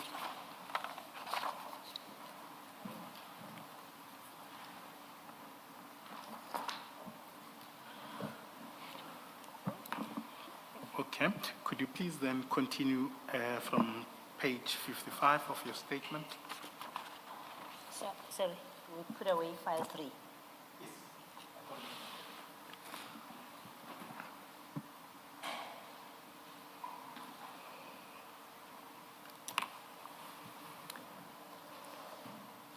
I will then continue with TMPD 01 2024/2025 land invasion. Tender TMPD 01 2024/2025 relates to the procurement of services for the monitoring and prevention of illegal land and building occupation, as well as the demolition of any illegal structures. The appointment will be for 3 years on an as and when required basis, meaning only when there is land invasion, so you will, and then those that must patrol to prevent the land invasion, it will obviously be the hotspots. I attach a copy of the invitation to the bid marked as YF11. The tender advertisement request, we call it a TAR or TAR, was signed off by me on the 27th of May 2024. I then appointed Brigadier Sipho Sebastian Nkomo and Brigadier J. Mabunda as the departmental representatives at the Bid Evaluation Committee, BAC. The reason why I appointed Brigadier Nkomo, he was that time acting Deputy Commissioner of Specialized Services. And Brigadier Mabunda is the head of land invasion. Commissioner Farrow, you're confusing me now. When I asked you this earlier, you said only the city manager can make these appointments. Now you are saying to us, I appointed these people as representatives to the BEC. This is in terms of the TAR. But what's the difference? The TAR is the tender advertisement request this is one page that I sign off. So in terms of this, it should be the city manager, yes. You are confusing me. Who appoints members of the BEC? Remember, that was my earlier question, and you said, no, it can't be you or the CFO, it's the city manager. Does this not suggest that you appointed? Or does it mean nominate? Nominate. You nominate and then the city manager appoints? Nominate. Or approves? Commissioner Kumalo, nominate. Yes. Thank you, Commissioner. The tender procurement process, I will just correct there, Commissioner Kumalo. The tender procurement process was successfully concluded, and ultimately 8 bidders were awarded a tender. Then, the tender process was also subjected to probity. Probity review is done by group audit and risk. They check that the process was followed correctly in appointing these 8 companies. I do not know how the tender was evaluated. However, Brigadier Sipho Nkomo will then also come before this committee so that he can just also put it more into context. He will only be giving evidence in terms of that entire process. I do not know how the tender was evaluated, and he will also assist, he assisted with technical expertise on behalf of TMPD.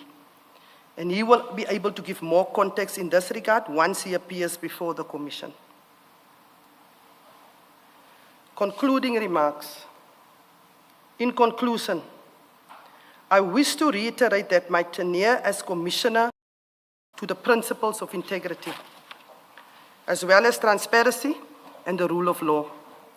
Since my appointment, I have endeavored to ensure that the TMPD operates not only as an efficient and effective law enforcement agency, but also as a responsible organ of state that adheres strictly to the procurement frameworks set out in the Constitution and the MFMA. I have a specific duty to report corruption under Section 34 of the Prevention and Combating of Corrupt Activities Act 2004. And I'm not only doing it because if I fail, it could result in a 10-year prison sentence. I do it because that is the right thing to do. The Independent Police Investigative Directorate, also known as IPID, in terms of the IPID Act 2011, is broader. Section 29 requires all SAPS members, and commissioners, we are appointed under the SAPS Act 68 of 1995, to notify IPID immediately after becoming aware of graft or other cases falling within IPID's mandate. Contraventions carry also up to 2 years imprisonment. Have you reported any matters to IPID? We're going to do that, Commissioner, I promise you.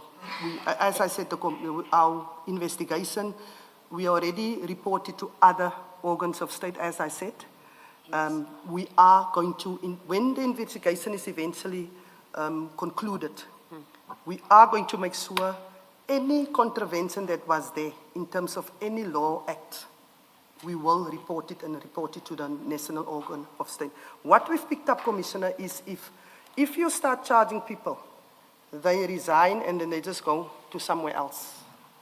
And then everybody just leave the case and nothing comes of it because the person has left the employ of whatever municipality.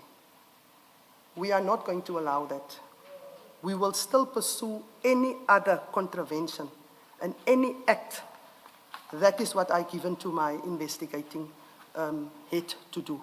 That is now acting Deputy Commissioner Danny Manar. Yes, I think my question is more general than specific. I think in your testimony earlier in the day, you said that you've had cases of members of TMPD being arrested for different things. And one of the examples you gave was bribery, for example. And so my question, it being general, is do you have any cases, not necessarily arising from these procurement matters that we are concerned with now, but do you have any pending matters that have been reported to IPID and that IPID is handling in respect of the TMPD? Definitely, Commissioner. We also have a quarterly meeting with IPID. Yes. And as I didn't actually answer Commissioner Khumalo when you asked, do we implement the recommendations? Yes, we do. Yes, we do. You offered to deal with it in a supplementary. But I just wanted to say, yes, all the recommendations coming from IPID, I also get the reports, and I make sure that is one of the things that I monitor to make sure that we implement it. So And yes, I'm definitely. assuming in your supplementary you can give us the statistics. I'll do that, You definitely. can say, for example, over the past 3 years, Definitely. there were this number of IPID recommendations, all of them were implemented, those that were not implemented, Definitely. what's the reason? May I correct you, Commissioner Khumalo? Can I have it from the 1st of October 2023? That was under my... Yes, yes. Thank you I so think much, that's Commissioner fair. Thank Khumalo. You are so kind. Thank you. Commissioner, you rightly point out or lament Yes. that people resign. Yes. And then that's the end of that matter. But isn't the solution to that matters must be reported to the SAPS? Definitely. As I've understood it, with Ekurhuleni, in respect of Ekurhuleni, similar cases, it's that complaints, and I think Commissioner Spies, as he Yes. then was, Yes. referred matters to the SAPS, and then those matters were then referred to IPID. From the SAPS, they go to IPID.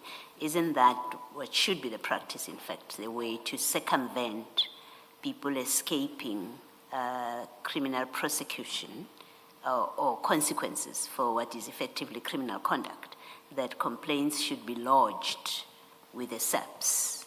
And that way a person resigns, they get out of the clause of the IPID, but they remain under police jurisdiction.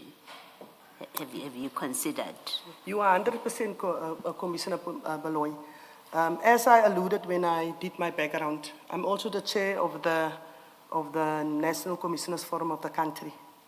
We even took that matter up at the national level. We don't only want it to happen at TMPD. What we also do, we deregister you as a Metro Police officer or more a traffic officer, so that you can't also jump to go from one department. And we're also looking at the database that we can also share that information. So you are correct. And also we said we don't want to wait on the South African Police Service and IPID or whoever is investigating to give us a feedback. We need to follow up. And if we see that it stays too long with a person, you can follow up with a senior. We need to start following up and not leave it and say, I'm waiting on IPID, I'm waiting on the South African Police Service. We need to trace our case numbers, and we need to trace our cases that we report. So that is what we as the commissioners of the country also want to, busy with actually, and we're looking at standardizing it on a national level. Thank you. Thank you, Commissioner.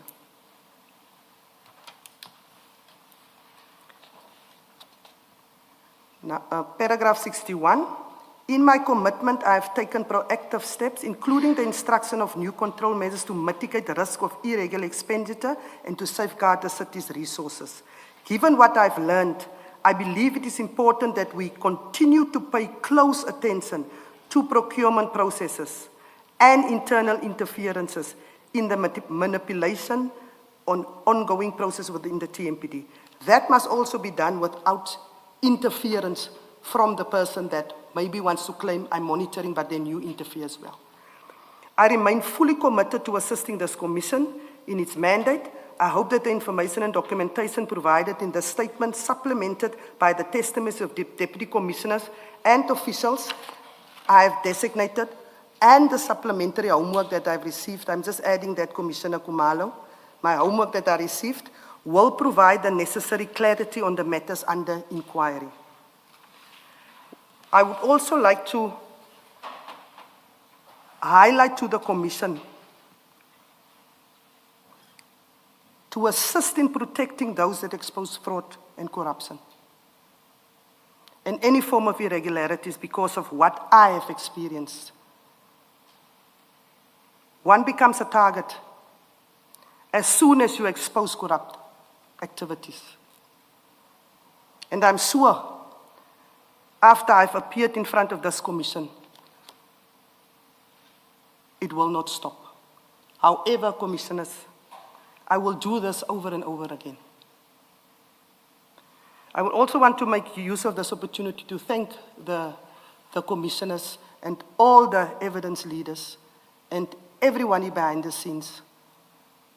If it was so much intense for me in terms of making sure that you give your statement is there and your evidence and making sure you meet regularly with the evidence leader, I really can not even imagine how much it be for the commissioners that sits here on a daily basis. I really want from my side to thank you for what you are doing for the country and for the province of Gauteng, and I wish that this can be rolled out after Gauteng to all the municipalities within the borders of South Africa. Thank you, commissioners, for the opportunity that I could have be a witness in front of this commission and also have given some clarity and also some information in terms of what was in the statement and then also the evidence that was attached. Thank you, commissioners. Mr. Kekana? Thank you. I think we might have missed the boat, but I think we had started with that. We'll let Commissioner Faro go through her statements and then be not as interruptive, but I think we took some time interrupting. In the interest of time, there are areas that I would like to probe with her. Yes. I will not go to too much detail in the interest of time. Commissioner, thank you for your remarks. I just want to say that what is bothersome is that in many instances, starting with Ekurhuleni, SAPS, and now Tshwane, there has been a lot of movement by the institutions concerned, the action being taken against officials. But what's bothersome about that is that, but for what has been divulged at this commission, it seems that it would have been business as usual. That is quite bothersome. I'm not necessarily directing this at you, but at the institutions concerned. And we are talking this is only SAPS, Ekurhuleni, and SAPS, only at the top level, at the level of generals. Yes, there may be an odd brigadier and so on here and there. So that's a very small window, if I may call it that, both at SAPS and also nationally in terms of only Ekurhuleni, only Tshwane. So it's quite bothersome because these institutions cannot possibly be outliers. One believes that what we see is replicated throughout the country. That's quite bothersome. But thank you. Yes, Mrs. Kekana. Mrs. Kekana, sorry, we kept interrupting, so I've almost exhausted all my questions. I only have one. So if you indulge me, I will ask it now and then allow you the rest of the afternoon to deal with what you wanted to deal with. Commissioner, please feel free, even if you have 2, 3, 4. Commissioner Faro, my concern was with the asset protection and security services. You, in your statement, had set out what the mandate of a metro police is. And you referred to Section 64 and the alphabetical letters B, C that follow. And I did not see anywhere in those sections where it falls within a mandate of a metro police to be responsible for protection of municipal property. And I think you rightly said that the owner, the person who's accountable for these properties, is actually the COO. Is it right that the Metro Police should be responsible for this? And what has been your experience when you were at, I think you were at Nelson Mandela Bay and then City of Cape Town at some point? Is it the same in those municipalities that the Metro Police Department is responsible for this function of asset protection and security services? Or is the position different there? Thank you, Commissioner Kumalo. It does not fall under the Metro Police, Commissioner Kumalo. It falls under, it is a leg on its own in Nelson Mandela Bay under safety and security. The same within the City of Cape Town. City of Cape Town also has got Metro Police, they've got traffic services, they've got law enforcement, and they've got VIP services. So Metro Police does not fall under Metro Police also in the City of Cape Town. So it seems like Tshwane is confused because you corrected yourself and said it was not an insourcing. It was almost a parallel movement from one section within City of Tshwane to another. Even Tshwane is confused because they're not quite sure where this department or this section or this function should fall. I mean, is that not a problem? Because I'm not sure that the Metro Police are qualified, and I could be wrong. I'm not sure that they are qualified to deal with this department because their function is really by law enforcement and assisting with crime prevention and all those things that you have mentioned. Now, to be dishing out tenders where you're spending billions of rands, I think the amount we had was 2.9 billion the other day. I mean, it's a serious concern to me because I don't know that the Metro Police are qualified to be dealing with those things. Commissioner, I'm the city manager, the accounting officer gave me the letter, 1st of July 2024, and he says, asset IPSS is with you now. I believe when there was, remember when we established Metro Police all over the country? Like in Cape Town, they took traffic services, law enforcement services, and they made it a Metro Police with all the others. The same happened here when they had to start the Metro Police in 2002. So whatever departments you had that was more like a law enforcement safety, it was under there. That's why originally when they did start the Metro Police, APSS was part of Metro Police 2002. And then, as I said, 2021, April, it was moved away via a memo from the then Executive Mayor, Randall Williams. And then the 1st of July 2024, it came back to Metro Police. Should it be with Metro Police? Commissioner Kumalo, you're going to get me into trouble. I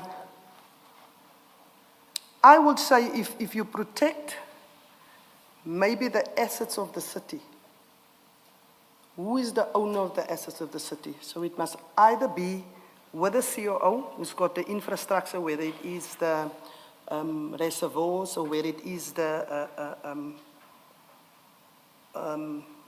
electrical substations, or the GSO, who is responsible for all the buildings of the municipality. So I'm saying because here's the thing. When you do eventually insource all the security guards, if you do, let me not say when, if you do eventually insource all the security guards, they won't become Metro Police officers because they are not appointed in terms of the SAPS Act. yes. So they Correct. will become employees of the City of Tshwane, and they will become security guards working for Tshwane. You are TMPD can be responsible for them. So that's why I don't understand why that function, because it is outsourced, TMPD is responsible for it. But if it were insourced, those people would not be TMPD officers, and they would therefore be employees falling under a different department. But I mean, maybe the CFO is better placed to answer some of these questions. I was just posing it to hear your view. And if you don't want to get into trouble and you prefer not to answer, I'm a person Chair is that happy will that answer. Chair is happy that we allow you to say. I will leave it for the CFO. Unfortunately, I have to be honest, Commissioner Khumalo, and that was my honest opinion. Because, Commissioner, you are correct. If you look at who is the owner, if you look at anybody's property, Metro Police is not looking after you. You've got your own security company. So you as the owner of that house, the state is not going to put a policeman outside your house or a Metro Police officer. You as the owner of the house must make sure that you have even security measures in place, whether it's a camera, whether it's you must make sure you've got a fence around your house, and then you must make sure that maybe a security company will respond if you press a panic button. So that is logical thinking, and you are correct, Commissioner Khumalo. Thank you, Mr. Skakan.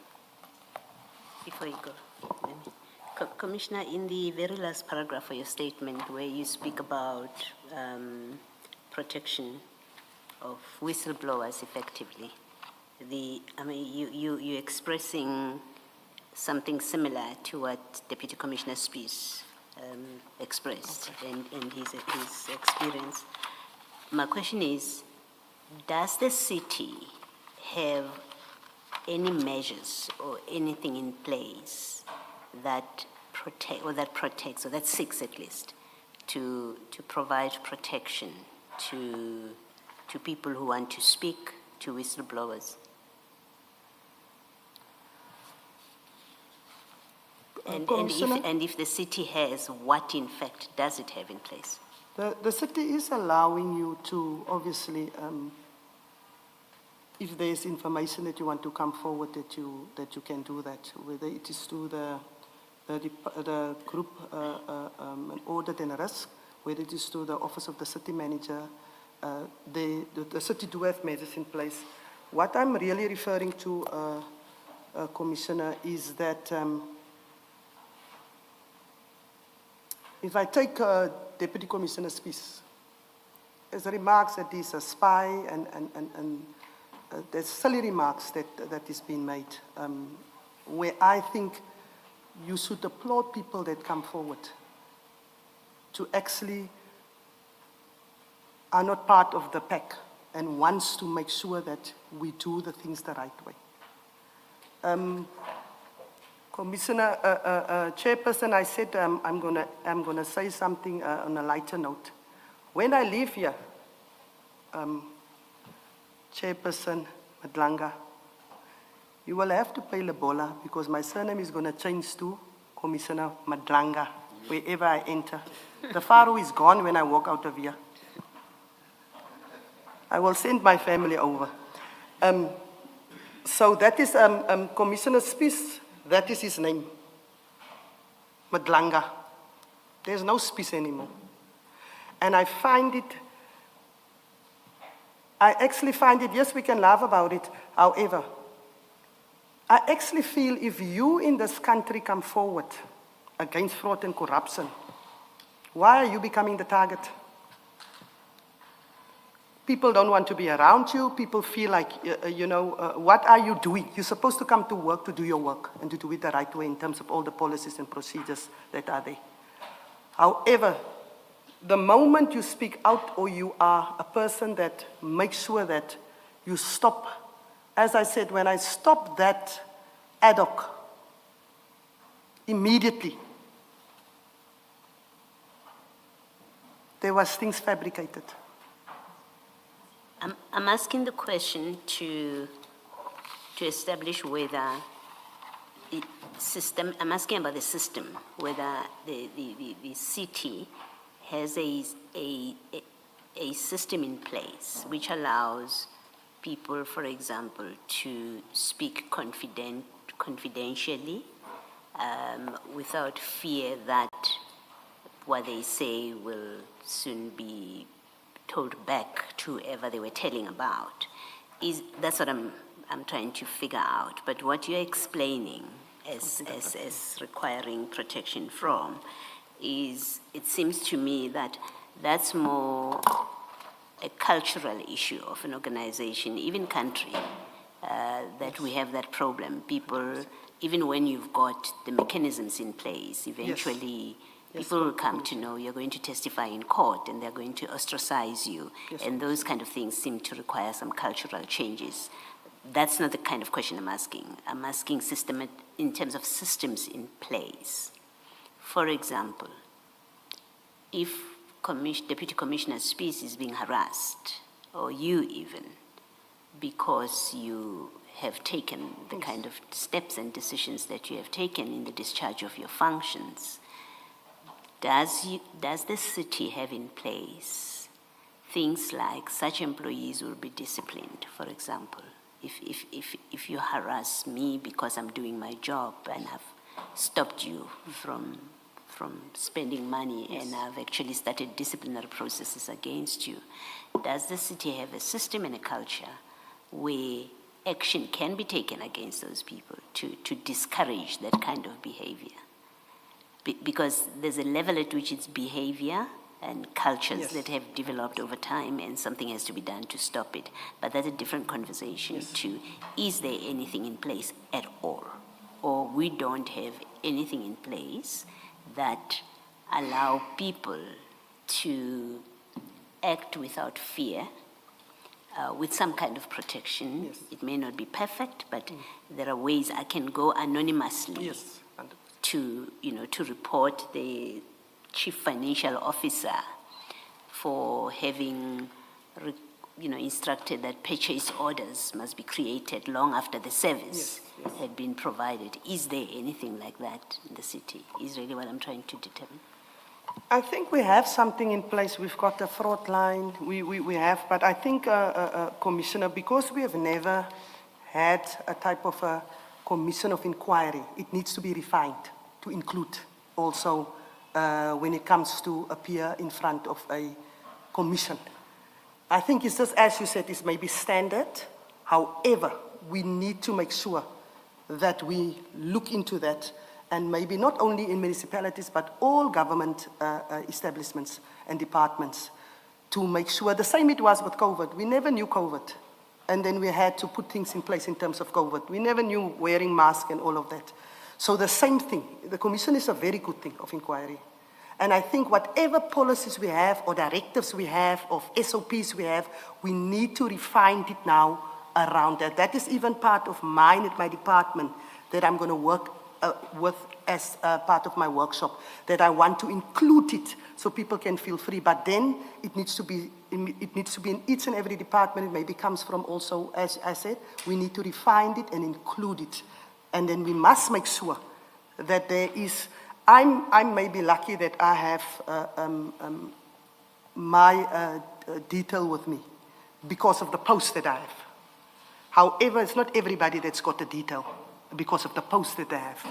And we maybe need to look at that and then also make it easier for people, much, much more easier to report, and that you know also there's going to be consequence management.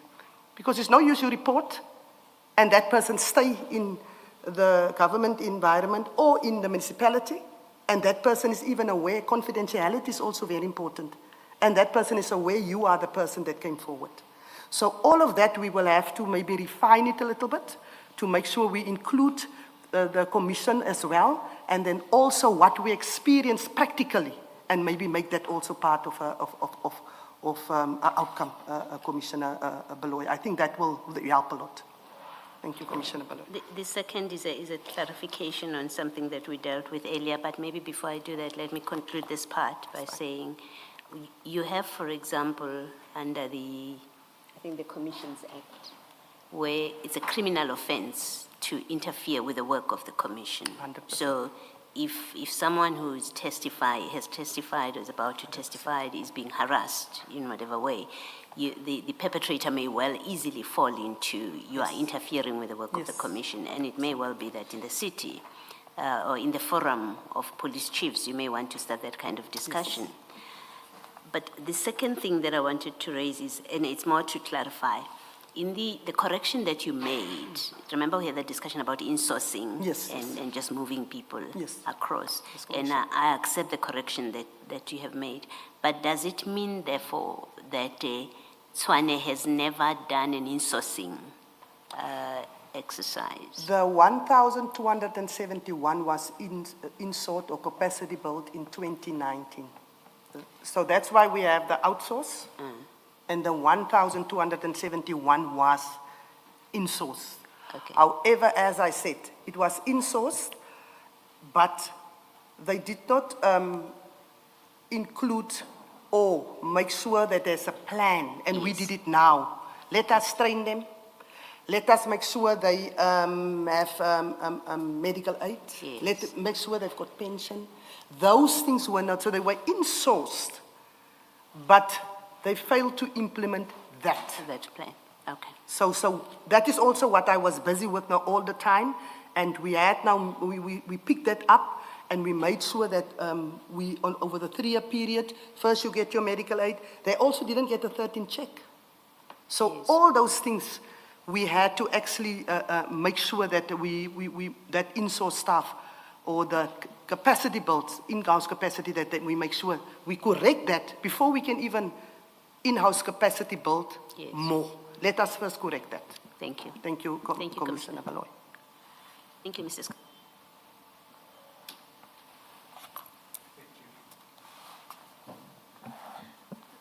Thank you, Commissioners, and thank you, Commissioner Ferro. I will try to just highlight a few points and ask, when necessary, for you to assist us back to your statement.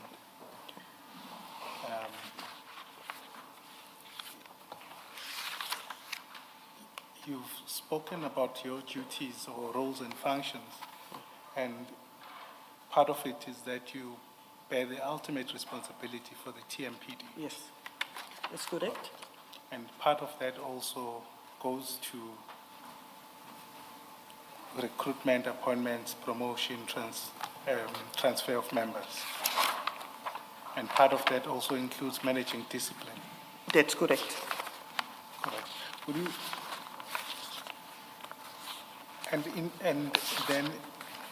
you've spoken to us or testified that you are engaged in corrective measures for those members that you have since discovered that there was something wrong. That's correct. And that would be Mr. Piri, and there's further investigations Yes, into other that's things. correct. And hopefully, I think you can agree with me where I was having a difficulty that in order for these things to happen, they do need to move with some speed, otherwise they become problematic. Yes, definitely when it's, except when there's a complexity of our data, but definitely you are correct, and that is what I do with all my investigations. This is just a little bit different. Indeed. You are correct. And then in terms of your deputy commissioner, the one that's vacant,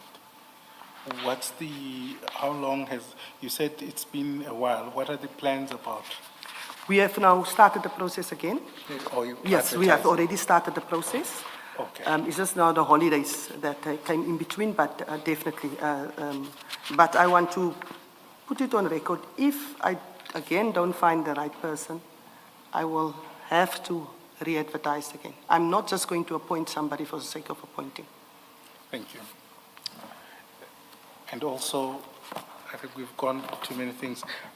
My job is truly to lead evidence more than have views. Can we go to the file 3? I'm just dealing with the part of the evidence. I apologize that I just at least have to put on record. I think it's there. How to?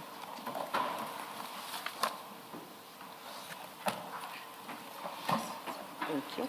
I've got it.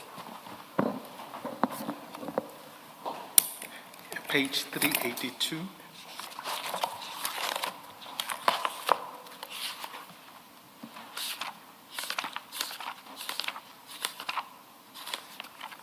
Got it. I'm there.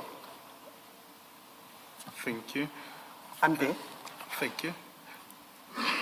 You see, this is a notification for deployment for Gobis.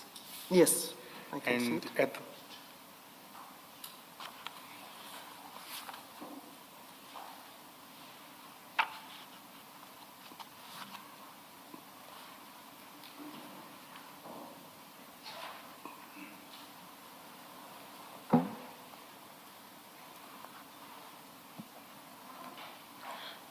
Thank you. I'm not going to be too long on this. It's just a matter of highlighting the evidence, what builds up Yes, the problem that we are facing.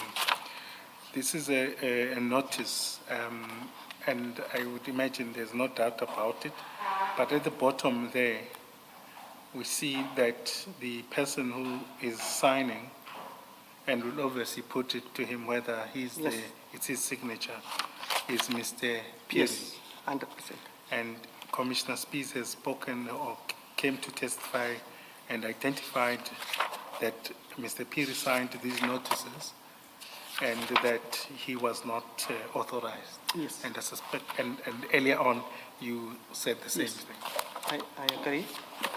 And then they go, these deployments go up to page,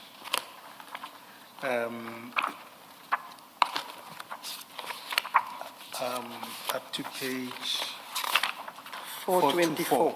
Correct.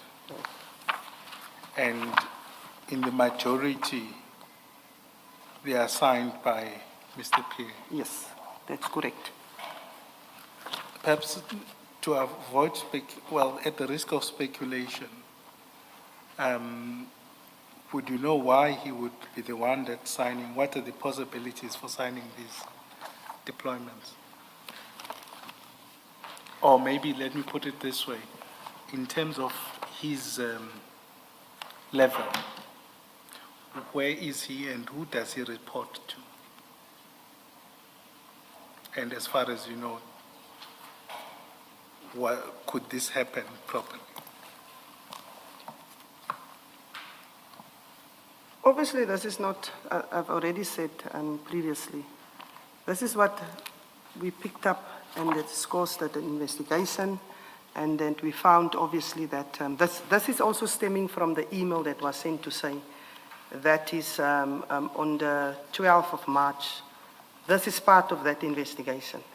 Correct. And that is part of that evidence. Correct. That these sites, so it's stemming from there, and obviously if he is today on suspension, and then and then there's a investigation still, more investigation pending, clearly that this is not what should have been done. And who does So- he report to? As I said, there is other members that we also looked at, and we must also remember, I said previously, IPSS doesn't have a proper command and control system in place. Yes. Yes. So yes, we are looking at everybody, even the person that is reporting to, in terms of this. We are Okay. also looking at the time, because remember, he was transferred, also he was also at, although he's a Metro Police officer, he was, or he is assisting, or was assisting at APSS with this movement and everything, movement of staff from one management to another, I will call it. Understand what you're saying. He is in TMPD. He was a TMPD officer, but with the movement, Commissioner Beloy, they've moved the staff. Staff had a choice if you want to move to the office of the APP. city manager to obviously assist, because you can't leave a vacuum. Yes. So some remained behind when that was maybe assisting and said, they had a choice. I will remain. Others went with. So there is where Piri's involvement came in terms of Inspector Piri of IPSS. So he was then part of assisting there by APSS. Yeah, I thought I understood the structure as you're explaining it, but now I'm confused. Initially, they were moved to the city manager's office. Yes, 100%. Okay, To- and then returned now to Back to TMPD. TMPD. Yes, 100%. So where is he sitting now? At He the is- date of page 382, which is the 15th of January 2025 period. 14 That January. was back at Metro Police, because remember, 1st of July 2024? Yes. They moved back, So he's in TMPD at Yes, the time as he 100%, issues these 100%. instructions. And he reports to somebody. Who does he report to? He He reports- must report to Yeah, somebody. no, definitely he's reporting to somebody. Yes. I must just double check, but that's why I don't want to, I want to give names here if I'm not 150% sure who does he report to, because of the back and forth and back and forth. So I will. The overall head, where he's sitting. Oh, the overall Is head. Lamini the overall head? No. Who is the overall The overall head? head will be Deputy Commissioner Spies. Where a Spies deputy, is now? yes, Okay, yes. all right. But at January 2025, That was Deputy Commissioner Bolhuis. Son Bolhuis. it was Bolhuis at the time? Okay, so at January 2025, his ultimate head would have been Bolhuis at that time. That's correct, Commissioner Okay, thank Bolhuis. you. That's correct. All right, thank you. My apologies for confusing you. Just while we are on this, the other person I was talking about is on 399 and 400. So you'll see that for those two purchase orders. Say again the number. Page 399 39. and 400. I'm there. So those are the two during that period Oh, okay. that were not signed by Thierry. Yes. And my question was. This is one of the persons that we Why was identified, that person 100%. not suspended? Yes, no, we are. If the investigation has Yes, revealed that is the he issued. 100%. You are correct. You are correct. We are looking at actually if we can't find actually more. If you look at the first one, there was a little bit of a stack. So this one we're also checking, and also I said the person that we also said in terms of the invoices, and did you check, is it according to the standards, and was it supposed to be done? So yes, that is part of the food chain. You are correct.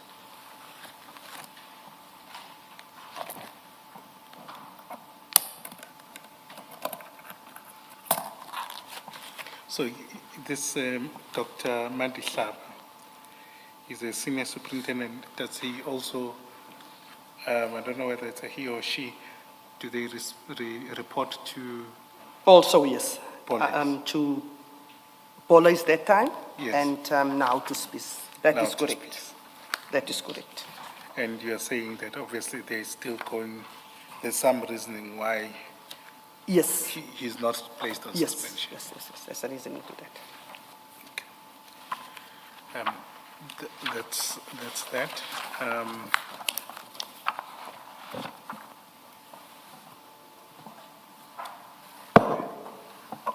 Then I think the next section, which I'm going to run through very quickly, in the interest of time as well, is what has happened in your department. And for that, could you please take file 5?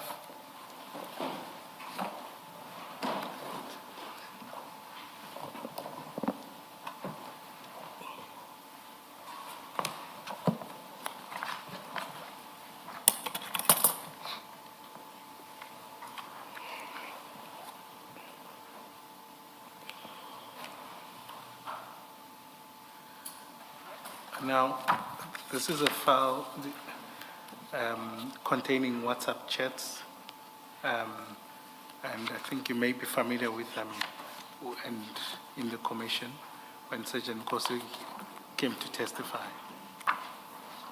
If you take me to the page. I'll take you to, but I'm just saying I'm telling you what this is Yes. about.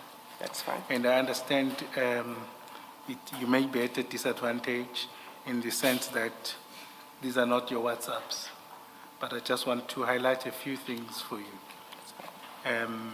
Then we'll go to the other issues.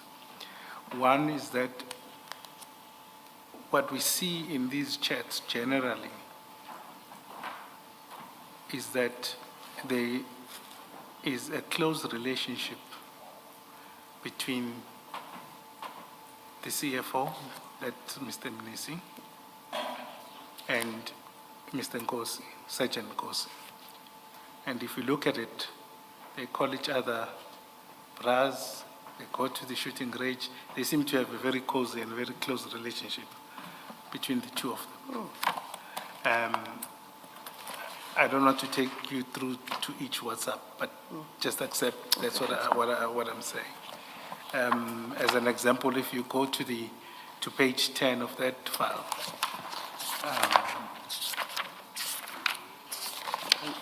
And there? they talk about where are you, my brother, and they refer to, okay, my bro, we can meet tomorrow. And there are quite regular meetings between the two of them. That's the first point that just in the interest of time. But also they share a lot of documents that are internal within the city. I'm going to go through that document now. If you go to page 65,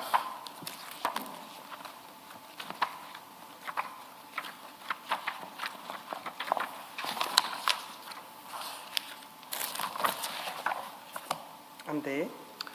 at page 65, you'll see it's a screenshot, and I don't want you to engage with the contents, but essentially, this is a screenshot of a text, of an email that is drafted by Nisi, and is forwarded to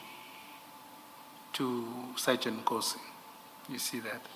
And also, he has a message underneath that says, please read and confirm if all is in good order before I send. That would read to me that he's asking for Nkosi's permission about sending a message in an official capacity. Then another example of this brotherhood is at page 96.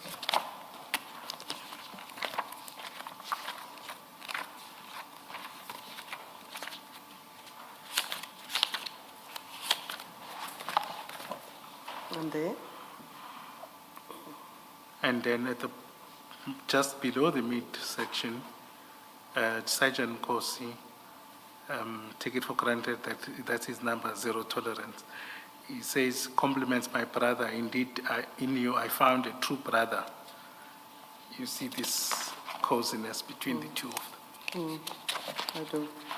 Then if you then turn to the following page, at page 99,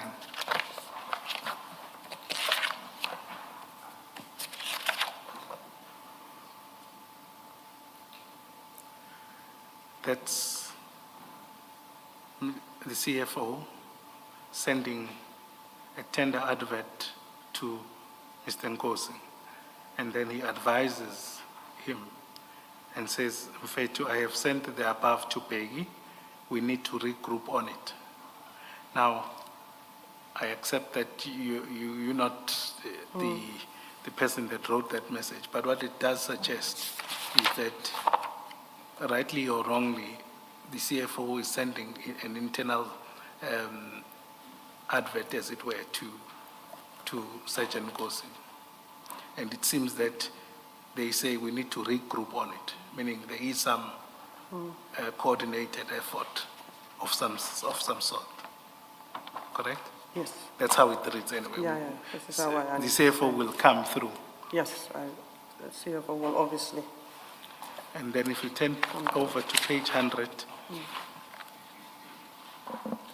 it would seem towards the bottom the CFO says he's going to Durban, he's going for a massive business deal that side. You see that. So they also clearly share some.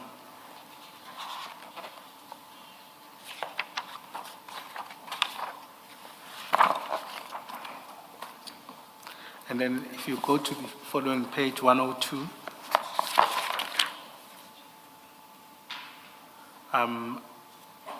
then it's an example of another meeting, and the CFO says, can we meet today, please?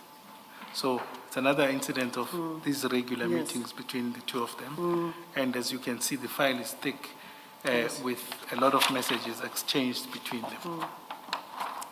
And then 103 is a continuation of that.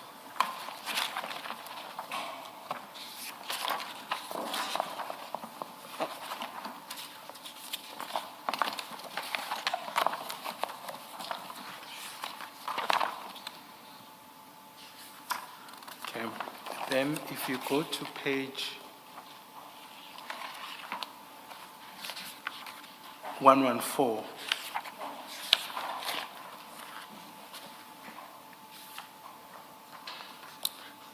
at the bottom there are engagements. At the last message, this is from CFO. He says, just finished. What time do you think you can be this side? You think I can get a bank account in the meantime? I don't want to delay any further. And then at the following page, then he then also says, let's meet. Correct? Correct. So, and then go to 117.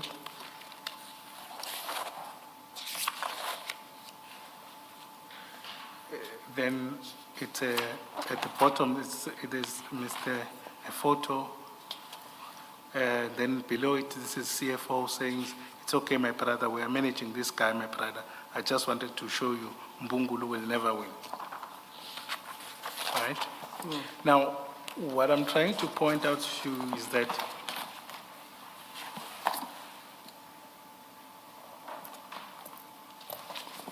they seem to have some interaction between them. And because it seems to have some access to the CFO of some nature. Another example of their close relationship is graphic at page 125. Towards the bottom there, it's at 18 February, where he says, Mfoetu, I was thinking of you. That's again a very close relationship that we see. But I want us to then go towards February, towards March.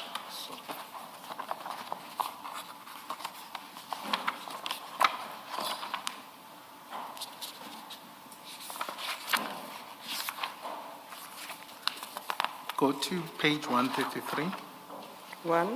133. I'm there. And the CFO asks Sergeant Kosi, who's Siponkomo or Joe Mabunda from TMPD.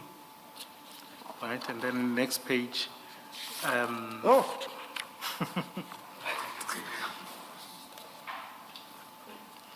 Would that be yourself? Where does he get the photo of me? My apologies, commissioners. I'm just now shocked to see there's a photo of me. Is that Sipo? Do you Yes, know and Sipo? this is the day, I think it's the second day that I'm at Tshwane Metro Police, where I called all the seniors in my boardroom and I introduced myself. Second or the third day, this is where this photo is stemming from. I see. Yes, so yes, this is Brigadier Sipo Sebastian Nkomo. Yeah, I introduced myself as the new commissioner. I called all of them into the boardroom so that they can not see me through an email or messages. I wanted them to meet me in person. So this photo is from 2023. Okay, and then Joe Mabunda, the following page at page 136. And there? This is the investigation that Celia's Brink talks about.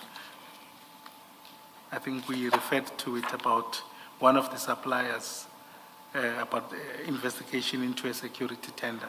Do you know anything about this? No, I don't. Yeah. As you can see, it is from a political party. Okay, that's fine. Then go to 141. I'm there. Thank you. At the top, we start with a lot of calls between the two of them. But then towards the bottom, the second last, the CFO says is General winning. Do you know General by any chance? Who do they refer General as? I don't know if it's a general in South African Police Service, because we do not have generals in Tshwane Metropolis or in the Metropolis. We've got commissioners and Correct. deputy commissioners. So No, that's fine. I think the I testimony. think, if I'm not mistaken, I think what was revealed in the evidence was that between Mr. Mnisi and Sergeant Kosi, the general was Deputy Commissioner Mashi. yes, Dlamini. Mashi, yes. I was going to just put it because I'm going to juxtapose it later on. Yes. he is on a general, he is on a rank of a major general, and I'm not suggesting that that was the official, so that but is his- when they communicated, Okay. when they said general, they were Okay, referring to I understand. now. Deputy Commissioner Dlamini. I understand. Yeah. And do you know if, just out of curiosity, whether there was any relation between Omashi Dlamini and the CFO? Do they know each other? Do you know? No relationship that I am aware of. Okay. On several occasions, even in the management meeting, if there's a matter, then I'm the one that liaising with the CFO, because remember, we are Section 56 appointees. Okay. So, no, there's no relationship. Yes, in terms of his administrative support function, he will deal with, obviously, with the CFO's departments, and if he's acting in my stead, then definitely will liaise with the CFO. But no relationship that I'm aware of openly, definitely not. No, that's fine. Thanks. We start to see, this is now in March 2025. And you'll correct me if I'm wrong, this is just after the ad hoc services were signed off by, Okay. just to contextualize it, or at least I see the evidence leading to. Then we at 142, at the top, I'm there. he then says, this is now Sergeant Kosi, he confirmed it will be sorted. Now, he will give feedback soon, before 12. Then below that, CFO says, okay, it's not yet in my system. You see that. And then Kosi crosses fingers. I see that. Then we go over to 143. At the top, there's a message where he said he won't disappoint. I see that message. Below that, CFO says, thanks, Mfoetu. And then below that says, morning, Captain. This is a forwarded message, and I'll locate it. Please just confirm from Mfoetu Uguti I'm processing the issue, and I've spoken to Kane and Vusi also to increase the target value as the amount is a bit higher, and as soon as all of them are released, I will let you know for his intervention to ensure that Tommy makes payment urgently. You see, this is an engagement about money. I can For see payment. that, definitely. Correct. Do you know of Kane and Vusi? I don't know who's the captain, because he's greeting morning, Captain. In terms of, I don't know who Vusi is. And who is this message to the CFO? Because I Yes, see to these are the checks reason between why the I'm CFO and confused is Nkosi. Mpumalanga in East Yes, Tshwane. but it has been established. Oh, I think that's where he no. comes from. Okay, thank you. Um, If it's to the CFO, the names that I can, and I don't know because there's no surname, so I don't want to assume. I do know there's a Kane and a Tommy when it is in the SCM, the supply chain management. The Vusi, because there's lots of Vusi, so I don't know really, so I don't want to now assume. Yes. But if I just look at, because you say this is our CFO of Yes. Tshwane, that I do know that Kane and Tommy, those names, Okay. if it is that they are referring to that, because there's no surnames. That's fair. And you say both, if it is the right ones, both Kane and Tommy are in supply chain management? Yes, they are, or the group financial services. Yes. Yes, they are. Thank you. Definitely Commissioner Baloy, if it is them. Thank you.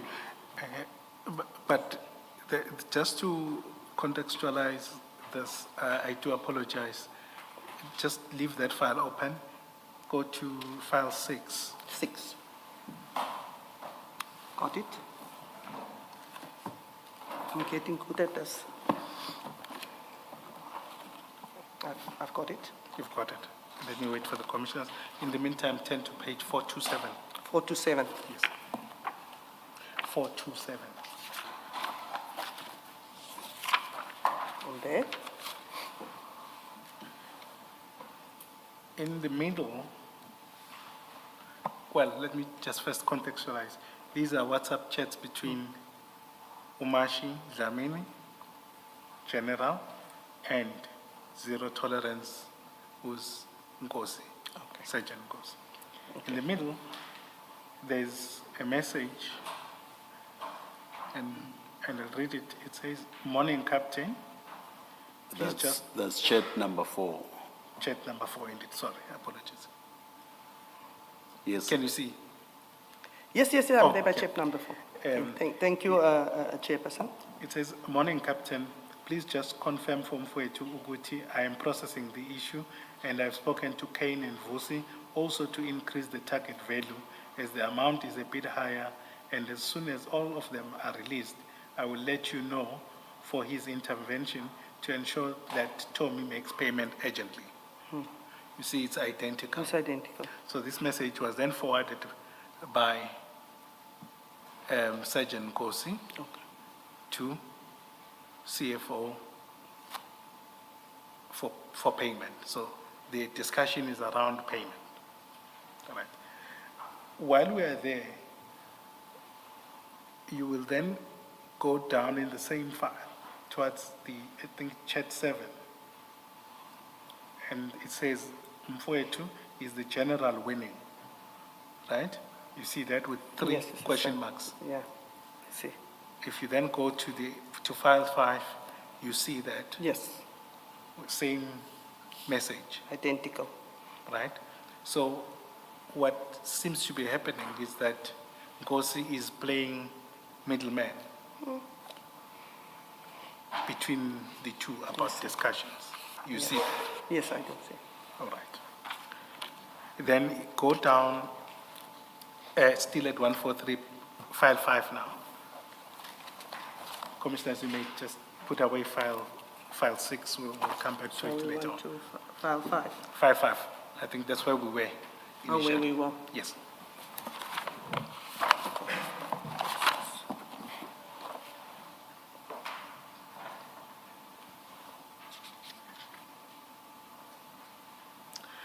Then the second last message from Sergeant Nkosi is, yes, we have won, busy with creating requisitions and at the same time releasing them in order for buyers to create POs.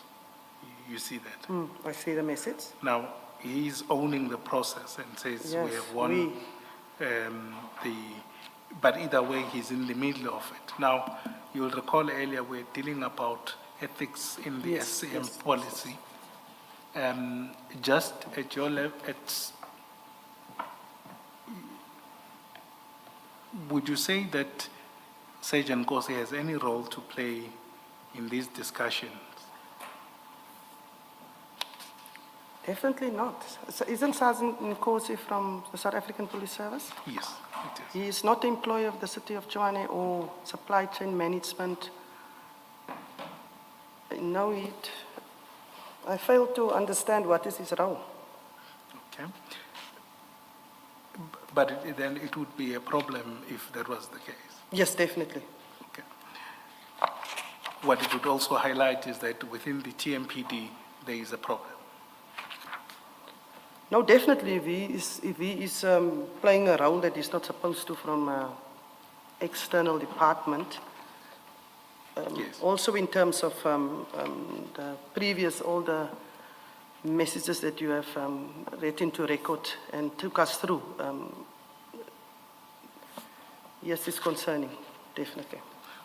With And the obviously, CFO. General Umashi Dlamini, who's also an important figure here, is your deputy commissioner. Yes, he is. Okay. You turn to the next page, 144. I'm there. And I'm not picking, you will see that Sergeant Nkosi then sends a Kubis invoice. He's not employed by them. He sends a Kubis invoice to CFO. And the caption there is that this one is for the previous financial year. We will engage later Nomfuetu on how to address it in order to avoid post factum. You see that? I see. There are two possibilities how he could be in possession of that invoice other than finding it in the floor. It's either he has it from Kubis or someone within the TMPD gave him. And we see there at the bottom, the signature in the invoice is TP Malachi. One could assume that it has to be Mr. Chukut Malachi. Yes, that's correct. Then the message below is thanks Mfoetu. Go to the following page. I will try, I think I will try and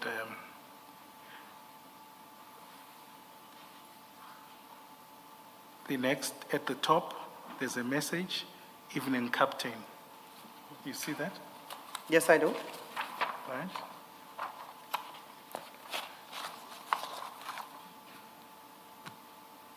Can I ask you, and I do apologize, commissioners, to go to file 6?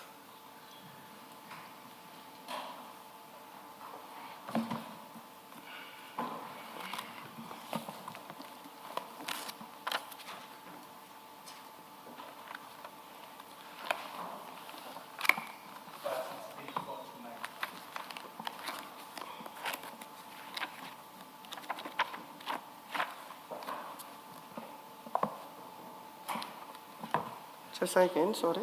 Page 429. 429, apologies. Got it. At the top, it's chat 1. Yes. You'll see that message is identical to the message at page 145.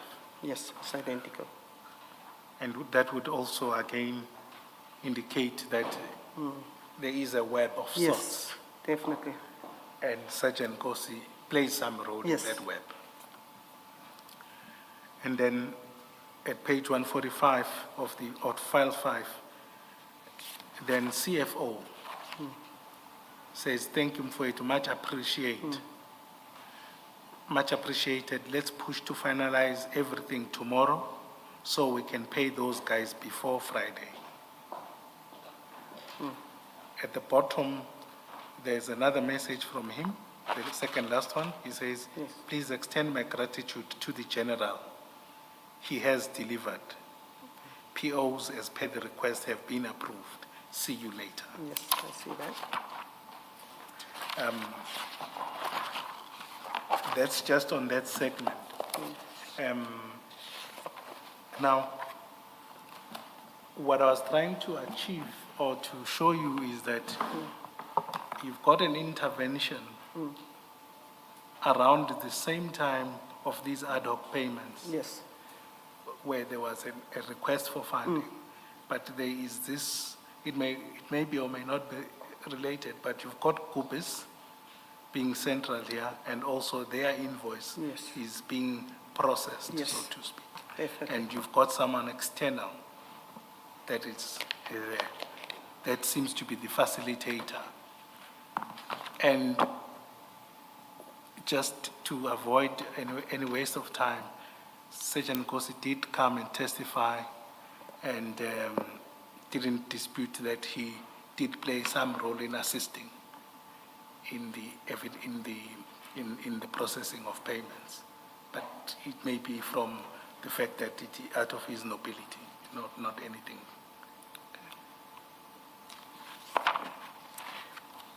What we then go to is the relationship between, we're still going to come to this file, is the relationship that I'd like us to go through with your employee or your deputy commissioner and Sergeant Kosi. That's in file 6. May we at this point just take a quick comfort break? Let's adjourn. Our spokesperson will indicate when we're coming back. It won't be long. Let's adjourn.